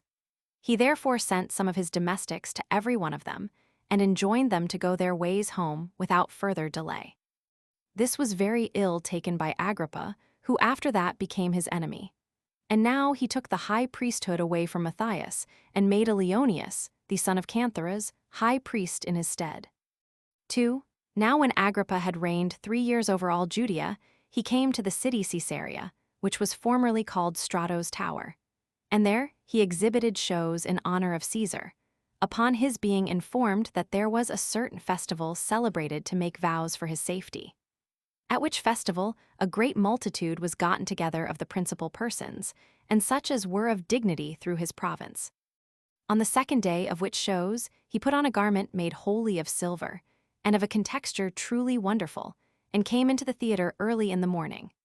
At which time the silver of his garment being illuminated by the fresh reflection of the sun's rays upon it, shone out after a surprising manner, and was so resplendent as to spread a horror over those that looked intently upon him. And presently his flatterers cried out, one from one place, and another from another, though not for his good, that he was a god, and they added, Be thou merciful to us, for although we have hitherto reverenced thee only as a man, yet shall we henceforth own thee as superior to mortal nature. Upon this the king did neither rebuke them, nor reject their impious flattery. But as he presently afterward looked up, he saw an owl 21 sitting on a certain rope over his head, and immediately understood that this bird was the messenger of ill tidings, as it had once been the messenger of good tidings to him, and fell into the deepest sorrow. A severe pain also arose in his belly, and began in a most violent manner. He therefore looked upon his friends and said, I, whom you call a god, am commanded presently to depart this life, while providence thus reproves the lying words you just now said to me, and I, who was by you called immortal, am immediately to be hurried away by death. But I am bound to accept of what providence allots, as it pleases God, for we have by no means lived ill, but in a splendid and happy manner. When he said this, his pain was become violent. Accordingly, he was carried into the palace, and the rumor went abroad everywhere that he would certainly die in a little time. But the multitude presently sat in sackcloth, with their wives and children, after the law of their country, and besought God for the king's recovery. All places were also full of mourning and lamentation. Now the king rested in a high chamber, and as he saw them below lying prostrate on the ground, he could not himself forbear weeping. And when he had been quite worn out by the pain in his belly for 5 days, he departed this life, being in the 54th year of his age, and in the 7th year of his reign. For he reigned 4 years under Caius Caesar, 3 of them were over Philip's tetrarchy only, and on the 4th he had that of Herod added to it. And he reigned, besides those, 3 years under the reign of Claudius Caesar. In which time he reigned over the forementioned countries, and also had Judea added to them, as well as Samaria and Caesarea. The revenues that he received out of them were very great, no less than 12 millions of drachmae. 22 yet did he borrow great sums from others, for he was so very liberal that his expenses exceeded his incomes, and his generosity was boundless. 23. 3. But before the multitude were made acquainted with Agrippa's being expired, Herod the king of Chalcis, and Helcias the master of his horse, and the king's friend, sent Aristo, one of the king's most faithful servants, and slew Silas, who had been their enemy, as if it had been done by the king's own command.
Chapter 9. What things were done after the death of Agrippa, and how Claudius, on account of the youth and unskillfulness of Agrippa, Jr., sent Cuspius Fadus to be procurator of Judea and of the entire kingdom. 1. And thus did King Agrippa depart this life. But he left behind him a son, Agrippa by name, a youth in the 17th year of his age, and 3 daughters. One of which, Bernice, was married to Herod, his father's brother, and was 16 years old. The other 2, Mariamne and Drusilla, were still virgins. The former was 10 years old, and Drusilla 6. Now these his daughters were thus espoused by their father, Marlatone, to Julius Archelaus Epiphanes, the son of Antiochus, the son of Chelcias, and Drusilla to the king of Commagena. But when it was known that Agrippa was departed this life, the inhabitants of Caesarea and of Sebast forgot the kindnesses he had bestowed on them, and acted the part of the bitterest enemies. For they cast such reproaches upon the deceased as are not fit to be spoken of. And so many of them as were then soldiers, which were a great number, went to his house, and hastily carried off the statues 24 of this king's daughters, and all at once carried them into the brothel houses. And when they had set them on the tops of those houses, they abused them to the utmost of their power, and did such things to them as are too indecent to be related. They also laid themselves down in public places, and celebrated general feastings with garlands on their heads, and with ointments and libations to Charon, and drinking to one another for joy that the king was expired. Nay, they were not only unmindful of Agrippa, who had extended his liberality to them in abundance, but of his grandfather Herod also, who had himself rebuilt their cities, and had raised them havens and temples at vast expenses. 2. Now Agrippa, the son of the deceased, was at Rome and brought up with Claudius Caesar. And when Caesar was informed that Agrippa was dead, and that the inhabitants of Sebaste and Caesarea had abused him, he was sorry for the first news, and was displeased with the ingratitude of those cities. He was therefore disposed to send Agrippa, Jr., away presently to succeed his father in the kingdom, and was willing to confirm him in it by his oath. But those freedmen and friends of his, who had the greatest authority with him, dissuaded him from it, and said that it was a dangerous experiment to permit so large a kingdom to come under the government of so very young a man, and one hardly yet arrived at years of discretion, who would not be able to take sufficient care of its administration, while the weight of a kingdom is heavy enough to a grown man. So Caesar thought what they said to be reasonable. Accordingly, he sent Cuspins Fadus to be procurator of Judea and of the entire kingdom, and paid that respect to the deceased as not to introduce Marcus, who had been at variance with him, into his kingdom. But he determined, in the first place, to send orders to Fadus, that he should chastise the inhabitants of Caesarea and Sebaste for those abuses they had offered to him that was deceased, and their madness towards his daughters that were still alive, and that he should remove that body of soldiers that were at Caesarea and Sebaste, with the 5 regiments, into Pontus, that they might do their military duty there, and that he should choose an equal number of soldiers out of the Roman legions that were in Syria to supply their place. Yet were not those that had such orders actually removed, for by sending ambassadors to Claudius, they mollified him, and got leave to abide in Judea still. And these were the very men that became the source of very great calamities to the Jews in after times, and sowed the seeds of that war which began under Florus. Whence it was that when Vespasian had subdued the country, he removed them out of his province, as we shall relate hereafter.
Chapter 1. A sedition of the Philadelphians against the Jews, and also concerning the vestments of the high priest. 1. Upon the death of King Agrippa, which we have related in the foregoing book, Claudius Caesar sent Cassius Longinus as successor to Marcus, out of regard to the memory of King Agrippa, who had often desired of him by letters, while he was alive, that he would not suffer Marcus to be any longer president of Syria. But Fadus, as soon as he was come procurator into Judea, found quarrelsome doings between the Jews that dwelt in Perea and the people of Philadelphia about their borders, at a village called Mia, that was filled with men of a warlike temper. For the Jews of Perea had taken up arms without the consent of their principal men, and had destroyed many of the Philadelphians. When Fadus was informed of this procedure, it provoked him very much that they had not left the determination of the matter to him, if they thought that the Philadelphians had done them any wrong, but had rashly taken up arms against them. So he seized upon 3 of their principal men, who were also the causes of this sedition, and ordered them to be bound, and afterwards had one of them slain, whose name was Hannibal, and he banished the other 2, Araram and Eleazar.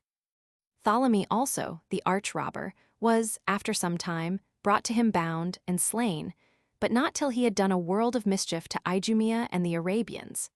And indeed, from that time, Judea was cleared of robberies by the care and providence of Flavius. He also, at this time, sent for the high priests and the principal citizens of Jerusalem, and this at the command of the emperor, and admonished them that they should lay up the long garment and the sacred vestment, which it is customary for nobody but the high priest to wear in the Tower of Antonia, that it might be under the power of the Romans, as it had been formerly.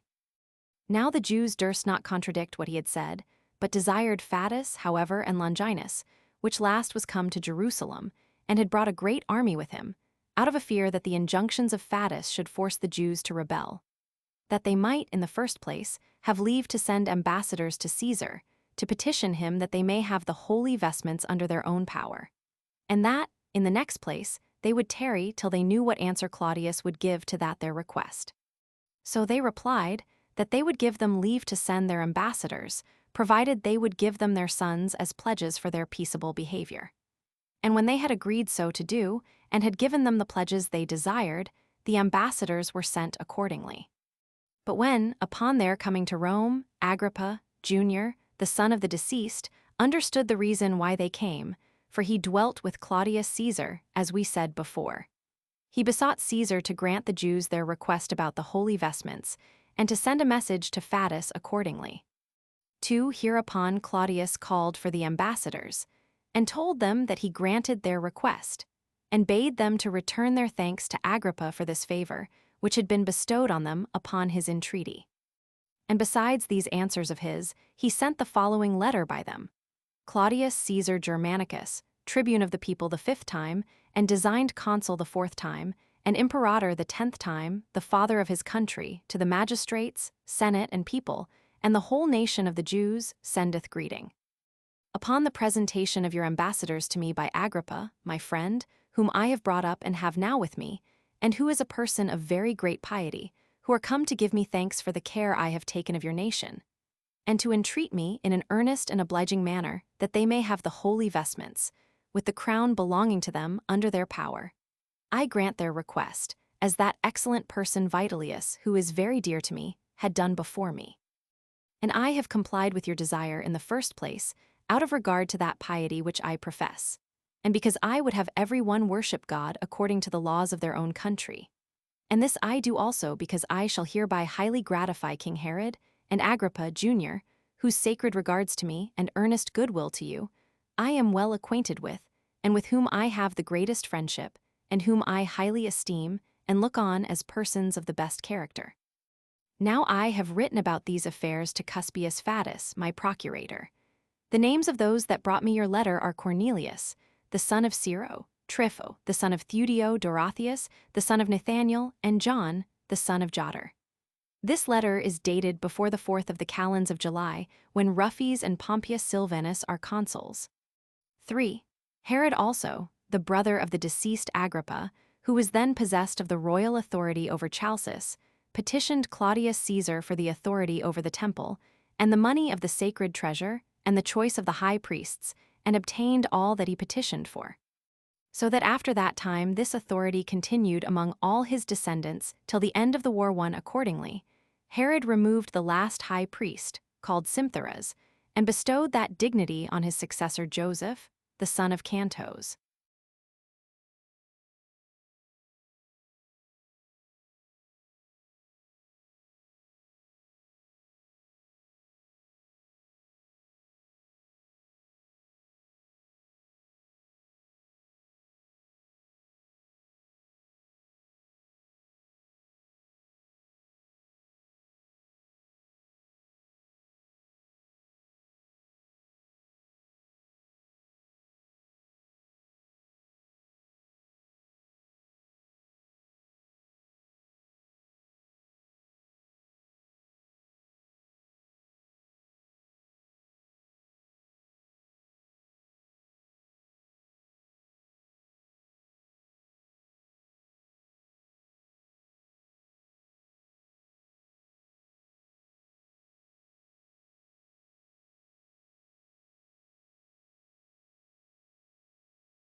Chapter 2.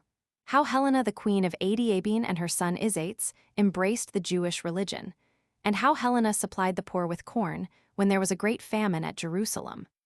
1. About this time it was that Helena, queen of Adiabene, and her son Isates changed their course of life and embraced the Jewish customs, and this on the occasion following. Monobazus, the king of Adiabene, who had also the name of Basius, fell in love with his sister Helena and took her to be his wife and begat her with child. But as he was in bed with her one night, he laid his hand upon his wife's belly and fell asleep, and seemed to hear a voice, which bid him take his hand off his wife's belly, and not hurt the infant that was therein, which by God's providence would be safely born and have a happy end. This voice put him into disorder, so he awaked immediately and told the story to his wife, and when his son was born, he called him Isates. He had indeed Monobazus, his elder brother, by Helena also, as he had other sons by other wives besides. Yet did he openly place all his affections on this his only begotten son Isates, which was the origin of that envy which his other brethren, by the same father, bore to him. While on this account they hated him more and more, and were all under great affliction that their father should prefer Isates before them. Now although their father was very sensible of these their passions, yet did he forgive them, as not indulging those passions out of an ill disposition, but out of a desire each of them had to be beloved by their father. However, he sent Isates with many presents to Abenarig, the king of Charax Spasini, and that out of the great dread he was in about him, lest he should come to some misfortune by the hatred his brethren bore him, and he committed his son's preservation to him. Upon which Abenarig gladly received the young man, and had a great affection for him, and married him to his own daughter, whose name was Samacha. He also bestowed a country upon him, from which he received large revenues. 2. But when Monobazus was grown old, and saw that he had but a little time to live, he had a mind to come to the sight of his son before he died. So he sent for him, and embraced him after the most affectionate manner, and bestowed on him the country called Kara. It was a soil that bare amomum in great plenty. There are also in it the remains of that ark, wherein it is related that Noah escaped the deluge, and where they are still shown to such as are desirous to see them. 3. Accordingly, Isates abode in that country until his father's death. But the very day that Monobazus died, Queen Helena sent for all the grandees and governors of the kingdom, and for those that had the armies committed to their command. And when they were come, she made the following speech to them. I believe you are not unacquainted that my husband was desirous Isates should succeed him in the government, and thought him worthy so to do. However, I wait your determination, for happy is he who receives a kingdom, not from a single person only, but from the willing suffrages of a great many. This she said, in order to try those that were invited, and to discover their sentiments. Upon the hearing of which, they first of all paid their homage to the queen, as their custom was, and then they said that they confirmed the king's determination, and would submit to it. And they rejoiced that Isates' father had preferred him before the rest of his brethren, as being agreeable to all their wishes, but that they were desirous first of all to slay his brethren and kinsmen, that so the government might come securely to Isates. Because if they were once destroyed, all that fear would be over which might arise from their hatred and envy to him. Helena replied to this, that she returned them her thanks for their kindness to herself and to Isates, but desired that they would however defer the execution of this slaughter of Isates' brethren till he should be there himself, and give his approbation to it. So since these men had not prevailed with her, when they advised her to slay them, they exhorted her at least to keep them in bonds till he should come, and that for their own security. They also gave her counsel to set up someone whom she could put the greatest trust in as a governor of the kingdom in the meantime. So Queen Helena complied with this counsel of theirs, and set up Monobazus, the eldest son, to be king, and put the diadem upon his head, and gave him his father's ring with its signet, as also the ornament which they call Sampser, and exhorted him to administer the affairs of the kingdom till his brother should come, who came suddenly upon hearing that his father was dead, and succeeded his brother Monobazus, who resigned up the government to him. 3. Now, during the time Isates abode at Charax Spasini, a certain Jewish merchant, whose name was Ananias, got among the women that belonged to the king, and taught them to worship God according to the Jewish religion. He, moreover, by their means, became known to Isates, and persuaded him in like manner to embrace that religion. He also, at the earnest entreaty of Isates, accompanied him when he was sent for by his father to come to Adiabene. It also happened that Helena, about the same time, was instructed by a certain other Jew and went over to them. But when Isates had taken the kingdom and was come to Adiabene, and there saw his brethren and other kinsmen in bonds, he was displeased at it. And as he thought it an instance of impiety either to slay or imprison them, but still thought it a hazardous thing for to let them have their liberty, with the remembrance of the injuries that had been offered them, he sent some of them and their children for hostages to Rome, to Claudius Caesar, and sent the others to Artabanus, the king of Parthia, with the like intentions. 4. And when he perceived that his mother was highly pleased with the Jewish customs, he made haste to change, and to embrace them entirely. And as he supposed that he could not be thoroughly a Jew unless he were circumcised, he was ready to have it done. But when his mother understood what he was about, she endeavored to hinder him from doing it, and said to him that this thing would bring him into danger, and that, as he was a king, he would thereby bring himself into great odium among his subjects, when they should understand that he was so fond of rites that were to them strange and foreign, and that they would never bear to be ruled over by a Jew. This it was that she said to him, and for the present persuaded him to forbear.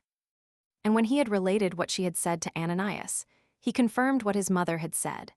And when he had also threatened to leave him, unless he complied with him, he went away from him, and said that he was afraid lest such an action being once become public to all, he should himself be in danger of punishment for having been the occasion of it, and having been the king's instructor in actions that were of ill reputation.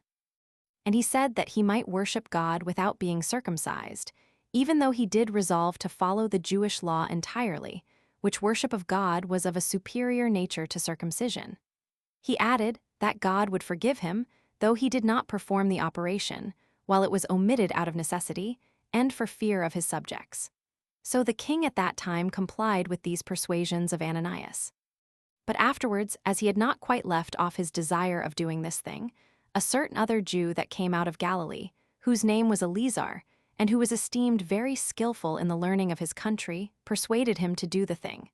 For as he entered into his palace to salute him, and found him reading the law of Moses, he said to him, "Thou dost not consider, O king, that thou unjustly breakest the principle of those laws, and art injurious to God himself. For thou oughtest not only to read them, but chiefly to practice what they enjoin thee. How long wilt thou continue uncircumcised? But if thou hast not yet read the law about circumcision, and dost not know how great impiety thou art guilty of by neglecting it, read it now." When the king had heard what he said, he delayed the thing no longer, but retired to another room and sent for a surgeon, and did what he was commanded to do. He then sent for his mother, and Ananias his tutor, and informed them that he had done the thing, upon which they were presently struck with astonishment and fear, and that to a great degree, lest the thing should be openly discovered and censured, and the king should hazard the loss of his kingdom, while his subjects would not bear to be governed by a man who was so zealous in another religion, and lest they should themselves run some hazard, because they would be supposed the occasion of his so doing. But it was God himself who hindered what they feared from taking effect. For he preserved both Isates himself and his sons when they fell into many dangers, and procured their deliverance when it seemed to be impossible, and demonstrated thereby that the fruit of piety does not perish as to those that have regard to him, and fix their faith upon him only. 4. But these events we shall relate hereafter. 5. But as to Helena, the king's mother, when she saw that the affairs of Isates' kingdom were in peace, and that her son was a happy man, and admired among all men, and even among foreigners, by the means of God's providence over him, she had a mind to go to the city of Jerusalem, in order to worship at that temple of God which was so very famous among all men, and to offer her thank offerings there. So she desired her son to give her leave to go thither. Upon which he gave his consent to what she desired very willingly, and made great preparations for her dismission, and gave her a great deal of money, and she went down to the city Jerusalem, her son conducting her on her journey a great way. Now her coming was of very great advantage to the people of Jerusalem, for whereas a famine did oppress them at that time, and many people died for want of what was necessary to procure food withal, Queen Helena sent some of her servants to Alexandria with money to buy a great quantity of corn, and others of them to Cyprus, to bring a cargo of dried figs. And as soon as they were come back, and had brought those provisions, which was done very quickly, she distributed food to those that were in want of it, and left a most excellent memorial behind her of this benefaction, which she bestowed on our whole nation. And when her son Isates was informed of this famine, 5, he sent great sums of money to the principal men in Jerusalem. However, what favors this queen and king conferred upon our city Jerusalem shall be further related hereafter.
Chapter 3.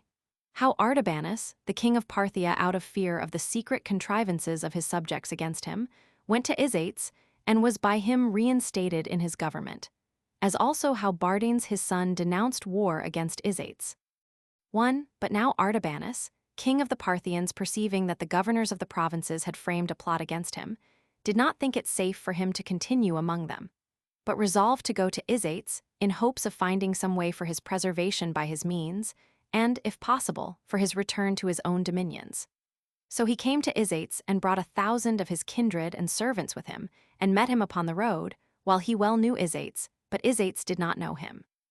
When Artabanus stood near him, and in the first place worshipped him, according to the custom, he then said to him, O king, do not thou overlook me thy servant, nor do thou proudly reject the suit I make thee. For as I am reduced to a low estate by the change of fortune, and of a king am become a private man, I stand in need of thy assistance. Have regard, therefore, unto the uncertainty of fortune, and esteem the care thou shalt take of me to be taken of thyself also. For if I be neglected, and my subjects go off unpunished, many other subjects will become the more insolent towards other kings also. And this speech Artabanus made with tears in his eyes, and with a dejected countenance. Now as soon as Isates heard Artabanus's name, and saw him stand as a supplicant before him, he leaped down from his horse immediately, and said to him, Take courage, O king, nor be disturbed at thy present calamity, as if it were incurable. For the change of thy sad condition shall be sudden, for thou shalt find me to be more thy friend and thy assistant than thy hopes can promise thee. For I will either re-establish thee in the kingdom of Parthia, or lose my own. 2. When he had said this, he set Artabanus upon his horse, and followed him on foot, in honor of a king whom he owned as greater than himself. Which, when Artabanus saw, he was very uneasy at it, and sware by his present fortune and honor that he would get down from his horse, unless Isates would get upon his horse again, and go before him. So he complied with his desire, and leaped upon his horse. And when he had brought him to his royal palace, he showed him all sorts of respect when they sat together. And he gave him the upper place at festivals also, as regarding not his present fortune, but his former dignity, and that upon this consideration also, that the changes of fortune are common to all men. He also wrote to the Parthians, to persuade them to receive Artabanus again, and gave them his right hand and his faith, that he should forget what was past and done, and that he would undertake for this as a mediator between them. Now the Parthians did not themselves refuse to receive him again, but pleaded that it was not now in their power so to do, because they had committed the government to another person, who had accepted of it, and whose name was Synamis, and that they were afraid lest a civil war should arise on this account. When Cinnamus understood their intentions, he wrote to Artabanus himself, for he had been brought up by him, and was of a nature good and gentle also, and desired him to put confidence in him, and to come and take his own dominions again. Accordingly, Artabanus trusted him, and returned home when Cinnamus met him, worshipped him, and saluted him as a king, and took the diadem off his own head, and put it on the head of Artabanus. 3. And thus was Artahanus restored to his kingdom again by the means of Isates, when he had lost it by the means of the grandees of the kingdom. Nor was he unmindful of the benefits he had conferred upon him, but rewarded him with such honors as were of the greatest esteem among them. For he gave him leave to wear his tiara upright. 6. And to sleep upon a golden bed, which are privileges and marks of honor peculiar to the kings of Parthia. He also cut off a large and fruitful country from the king of Armenia, and bestowed it upon him. The name of the country is Nisibis, wherein the Macedonians had formerly built that city which they called Antioch of Macedonia. And these were the honors that were paid Isates by the king of the Parthians. 4. But in no long time Artabanus died, and left his kingdom to his son Bardanes. Now this Bardanes came to Isates, and would have persuaded him to join him with his army, and to assist him in the war he was preparing to make with the Romans, but he could not prevail with him. For Isates so well knew the strength and good fortune of the Romans, that he took Bardanes to attempt what was impossible to be done. And having besides sent his sons, 5 in number, and they but young also, to learn accurately the language of our nation, together with our learning, as well as he had sent his mother to worship at our temple, as I have said already, was the more backward to a compliance. And restrained Bardanes, telling him perpetually of the great armies and famous actions of the Romans, and thought thereby to terrify him, and desired thereby to hinder him from that expedition. But the Parthian king was provoked at this his behavior, and denounced war immediately against Isates. Yet did he gain no advantage by this war, because God cut off all his hopes therein. For the Parthians perceiving Bardanes' intentions, and how he had determined to make war with the Romans, slew him, and gave his kingdom to his brother Godarzes. He also, in no long time, perished by a plot made against him, and Vologases, his brother, succeeded him, who committed 2 of his provinces to 2 of his brothers by the same father, that of the Medes to the elder, Pacorus, and Armenia to the younger, Tiridates.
Chapter 4.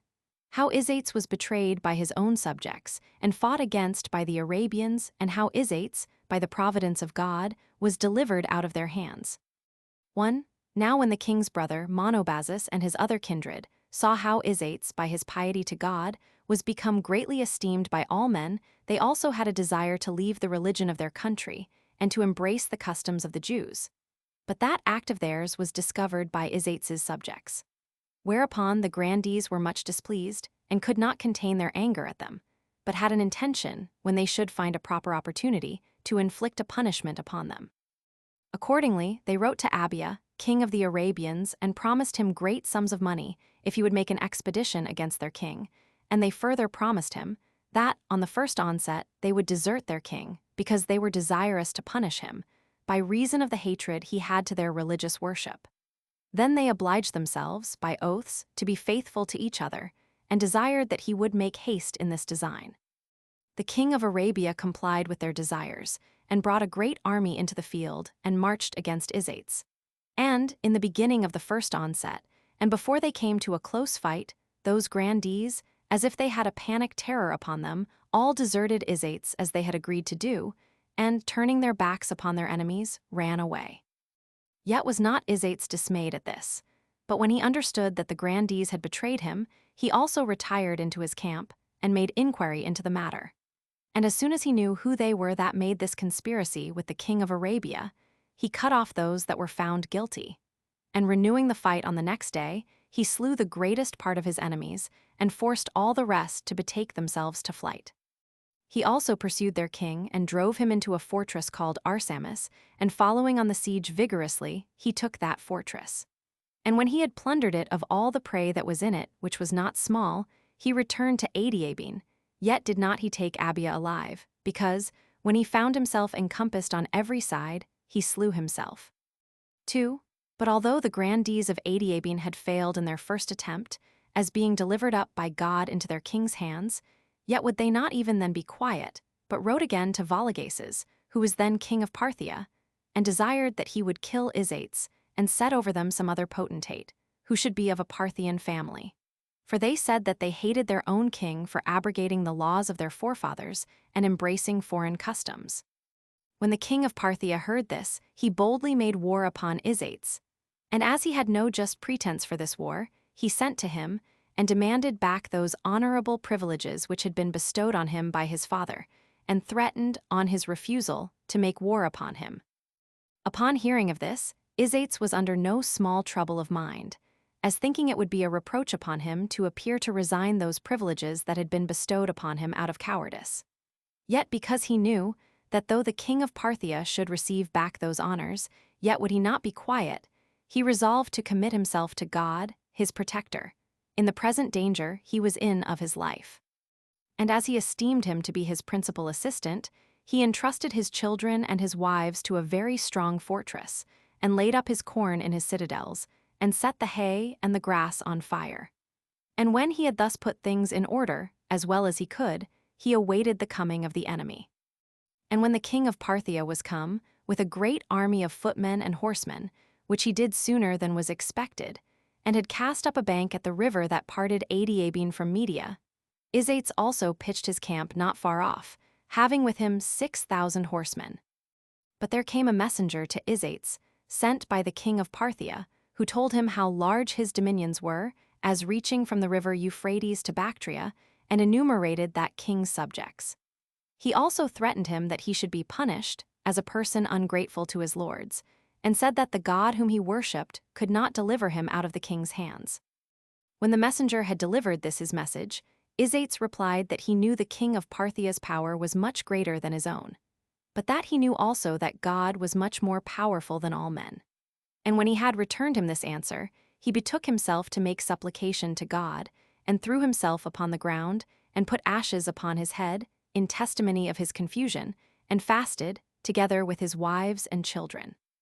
7 Then he called upon God, and said, O Lord and Governor, if I have not in vain committed myself to thy goodness, but have justly determined that thou only art the Lord and principal of all beings, come now to my assistance, and defend me from my enemies, not only on my own account, but on account of their insolent behavior with regard to thy power, while they have not feared to lift up their proud and arrogant tongue against thee.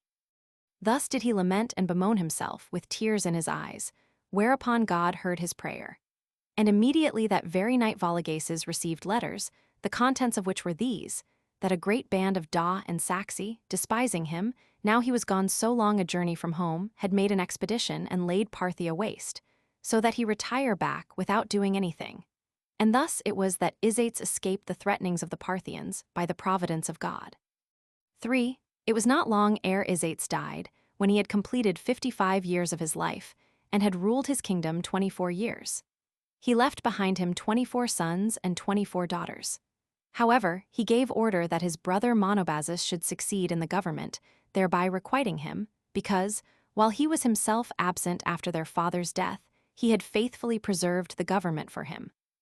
But when Helena, his mother, heard of her son's death, she was in great heaviness, as was but natural upon her loss of such a most dutiful son, yet was it a comfort to her that she heard the succession came to her eldest son. Accordingly, she went to him in haste, and when she was come into Adiabene, she did not long outlive her son Isates. But Monobazus sent her bones, as well as those of Isates, his brother, to Jerusalem, and gave order that they should be buried at the pyramids 8 which their mother had erected.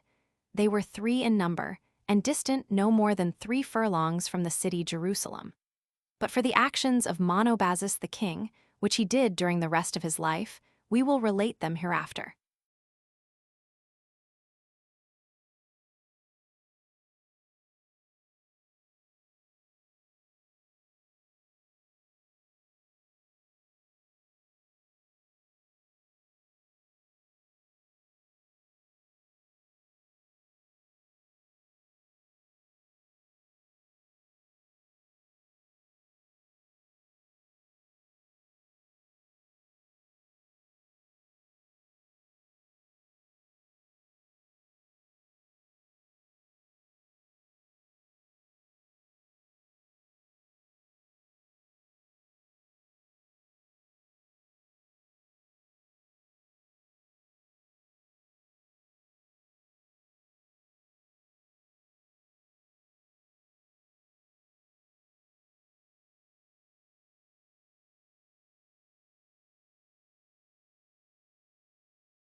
Chapter 5.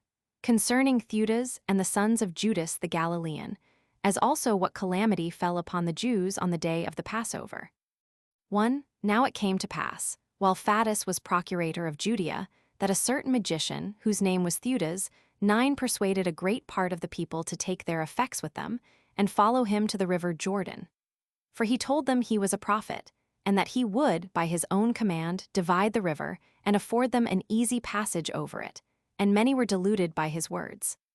However, Fadus did not permit them to make any advantage of his wild attempt, but sent a troop of horsemen out against them, who, falling upon them unexpectedly, slew many of them, and took many of them alive.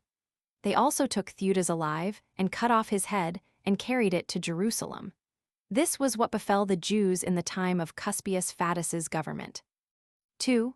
Then came Tiberius Alexander as successor to Fadus. He was the son of Alexander the Alabaic of Alexandria, which Alexander was a principal person among all his contemporaries, both for his family and wealth. He was also more eminent for his piety than this his son Alexander, for he did not continue in the religion of his country. Under these procurators that great famine happened in Judea, in which Queen Helena bought corn in Egypt at a great expense, and distributed it to those that were in want, as I have related already.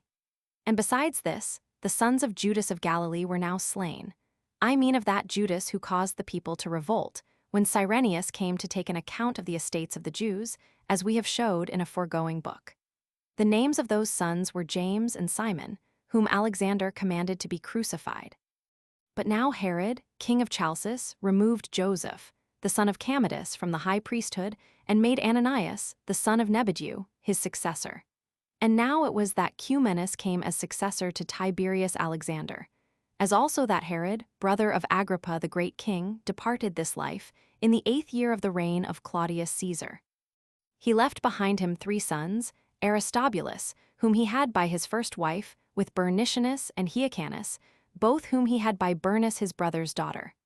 But Claudius Caesar bestowed his dominions on Agrippa, Jr. 3.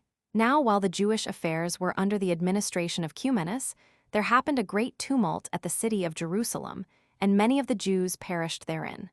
But I shall first explain the occasion whence it was derived.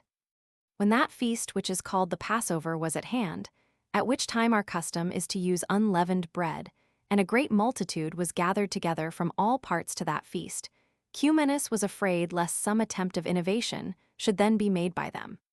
So he ordered that 1 regiment of the army should take their arms, and stand in the temple cloisters, to repress any attempts of innovation, if perchance any such should begin. And this was no more than what the former procurators of Judea did at such festivals. But on the 4th day of the feast, a certain soldier let down his breeches, and exposed his privy members to the multitude, which put those that saw him into a furious rage, and made them cry out that this impious action was not done to approach them, but God himself. Nay, some of them reproached Cumanus, and pretended that the soldier was set on by him, which, when Cumanus heard, he was also himself not a little provoked at such reproaches laid upon him. Yet did he exhort them to leave off such seditious attempts, and not to raise a tumult at the festival.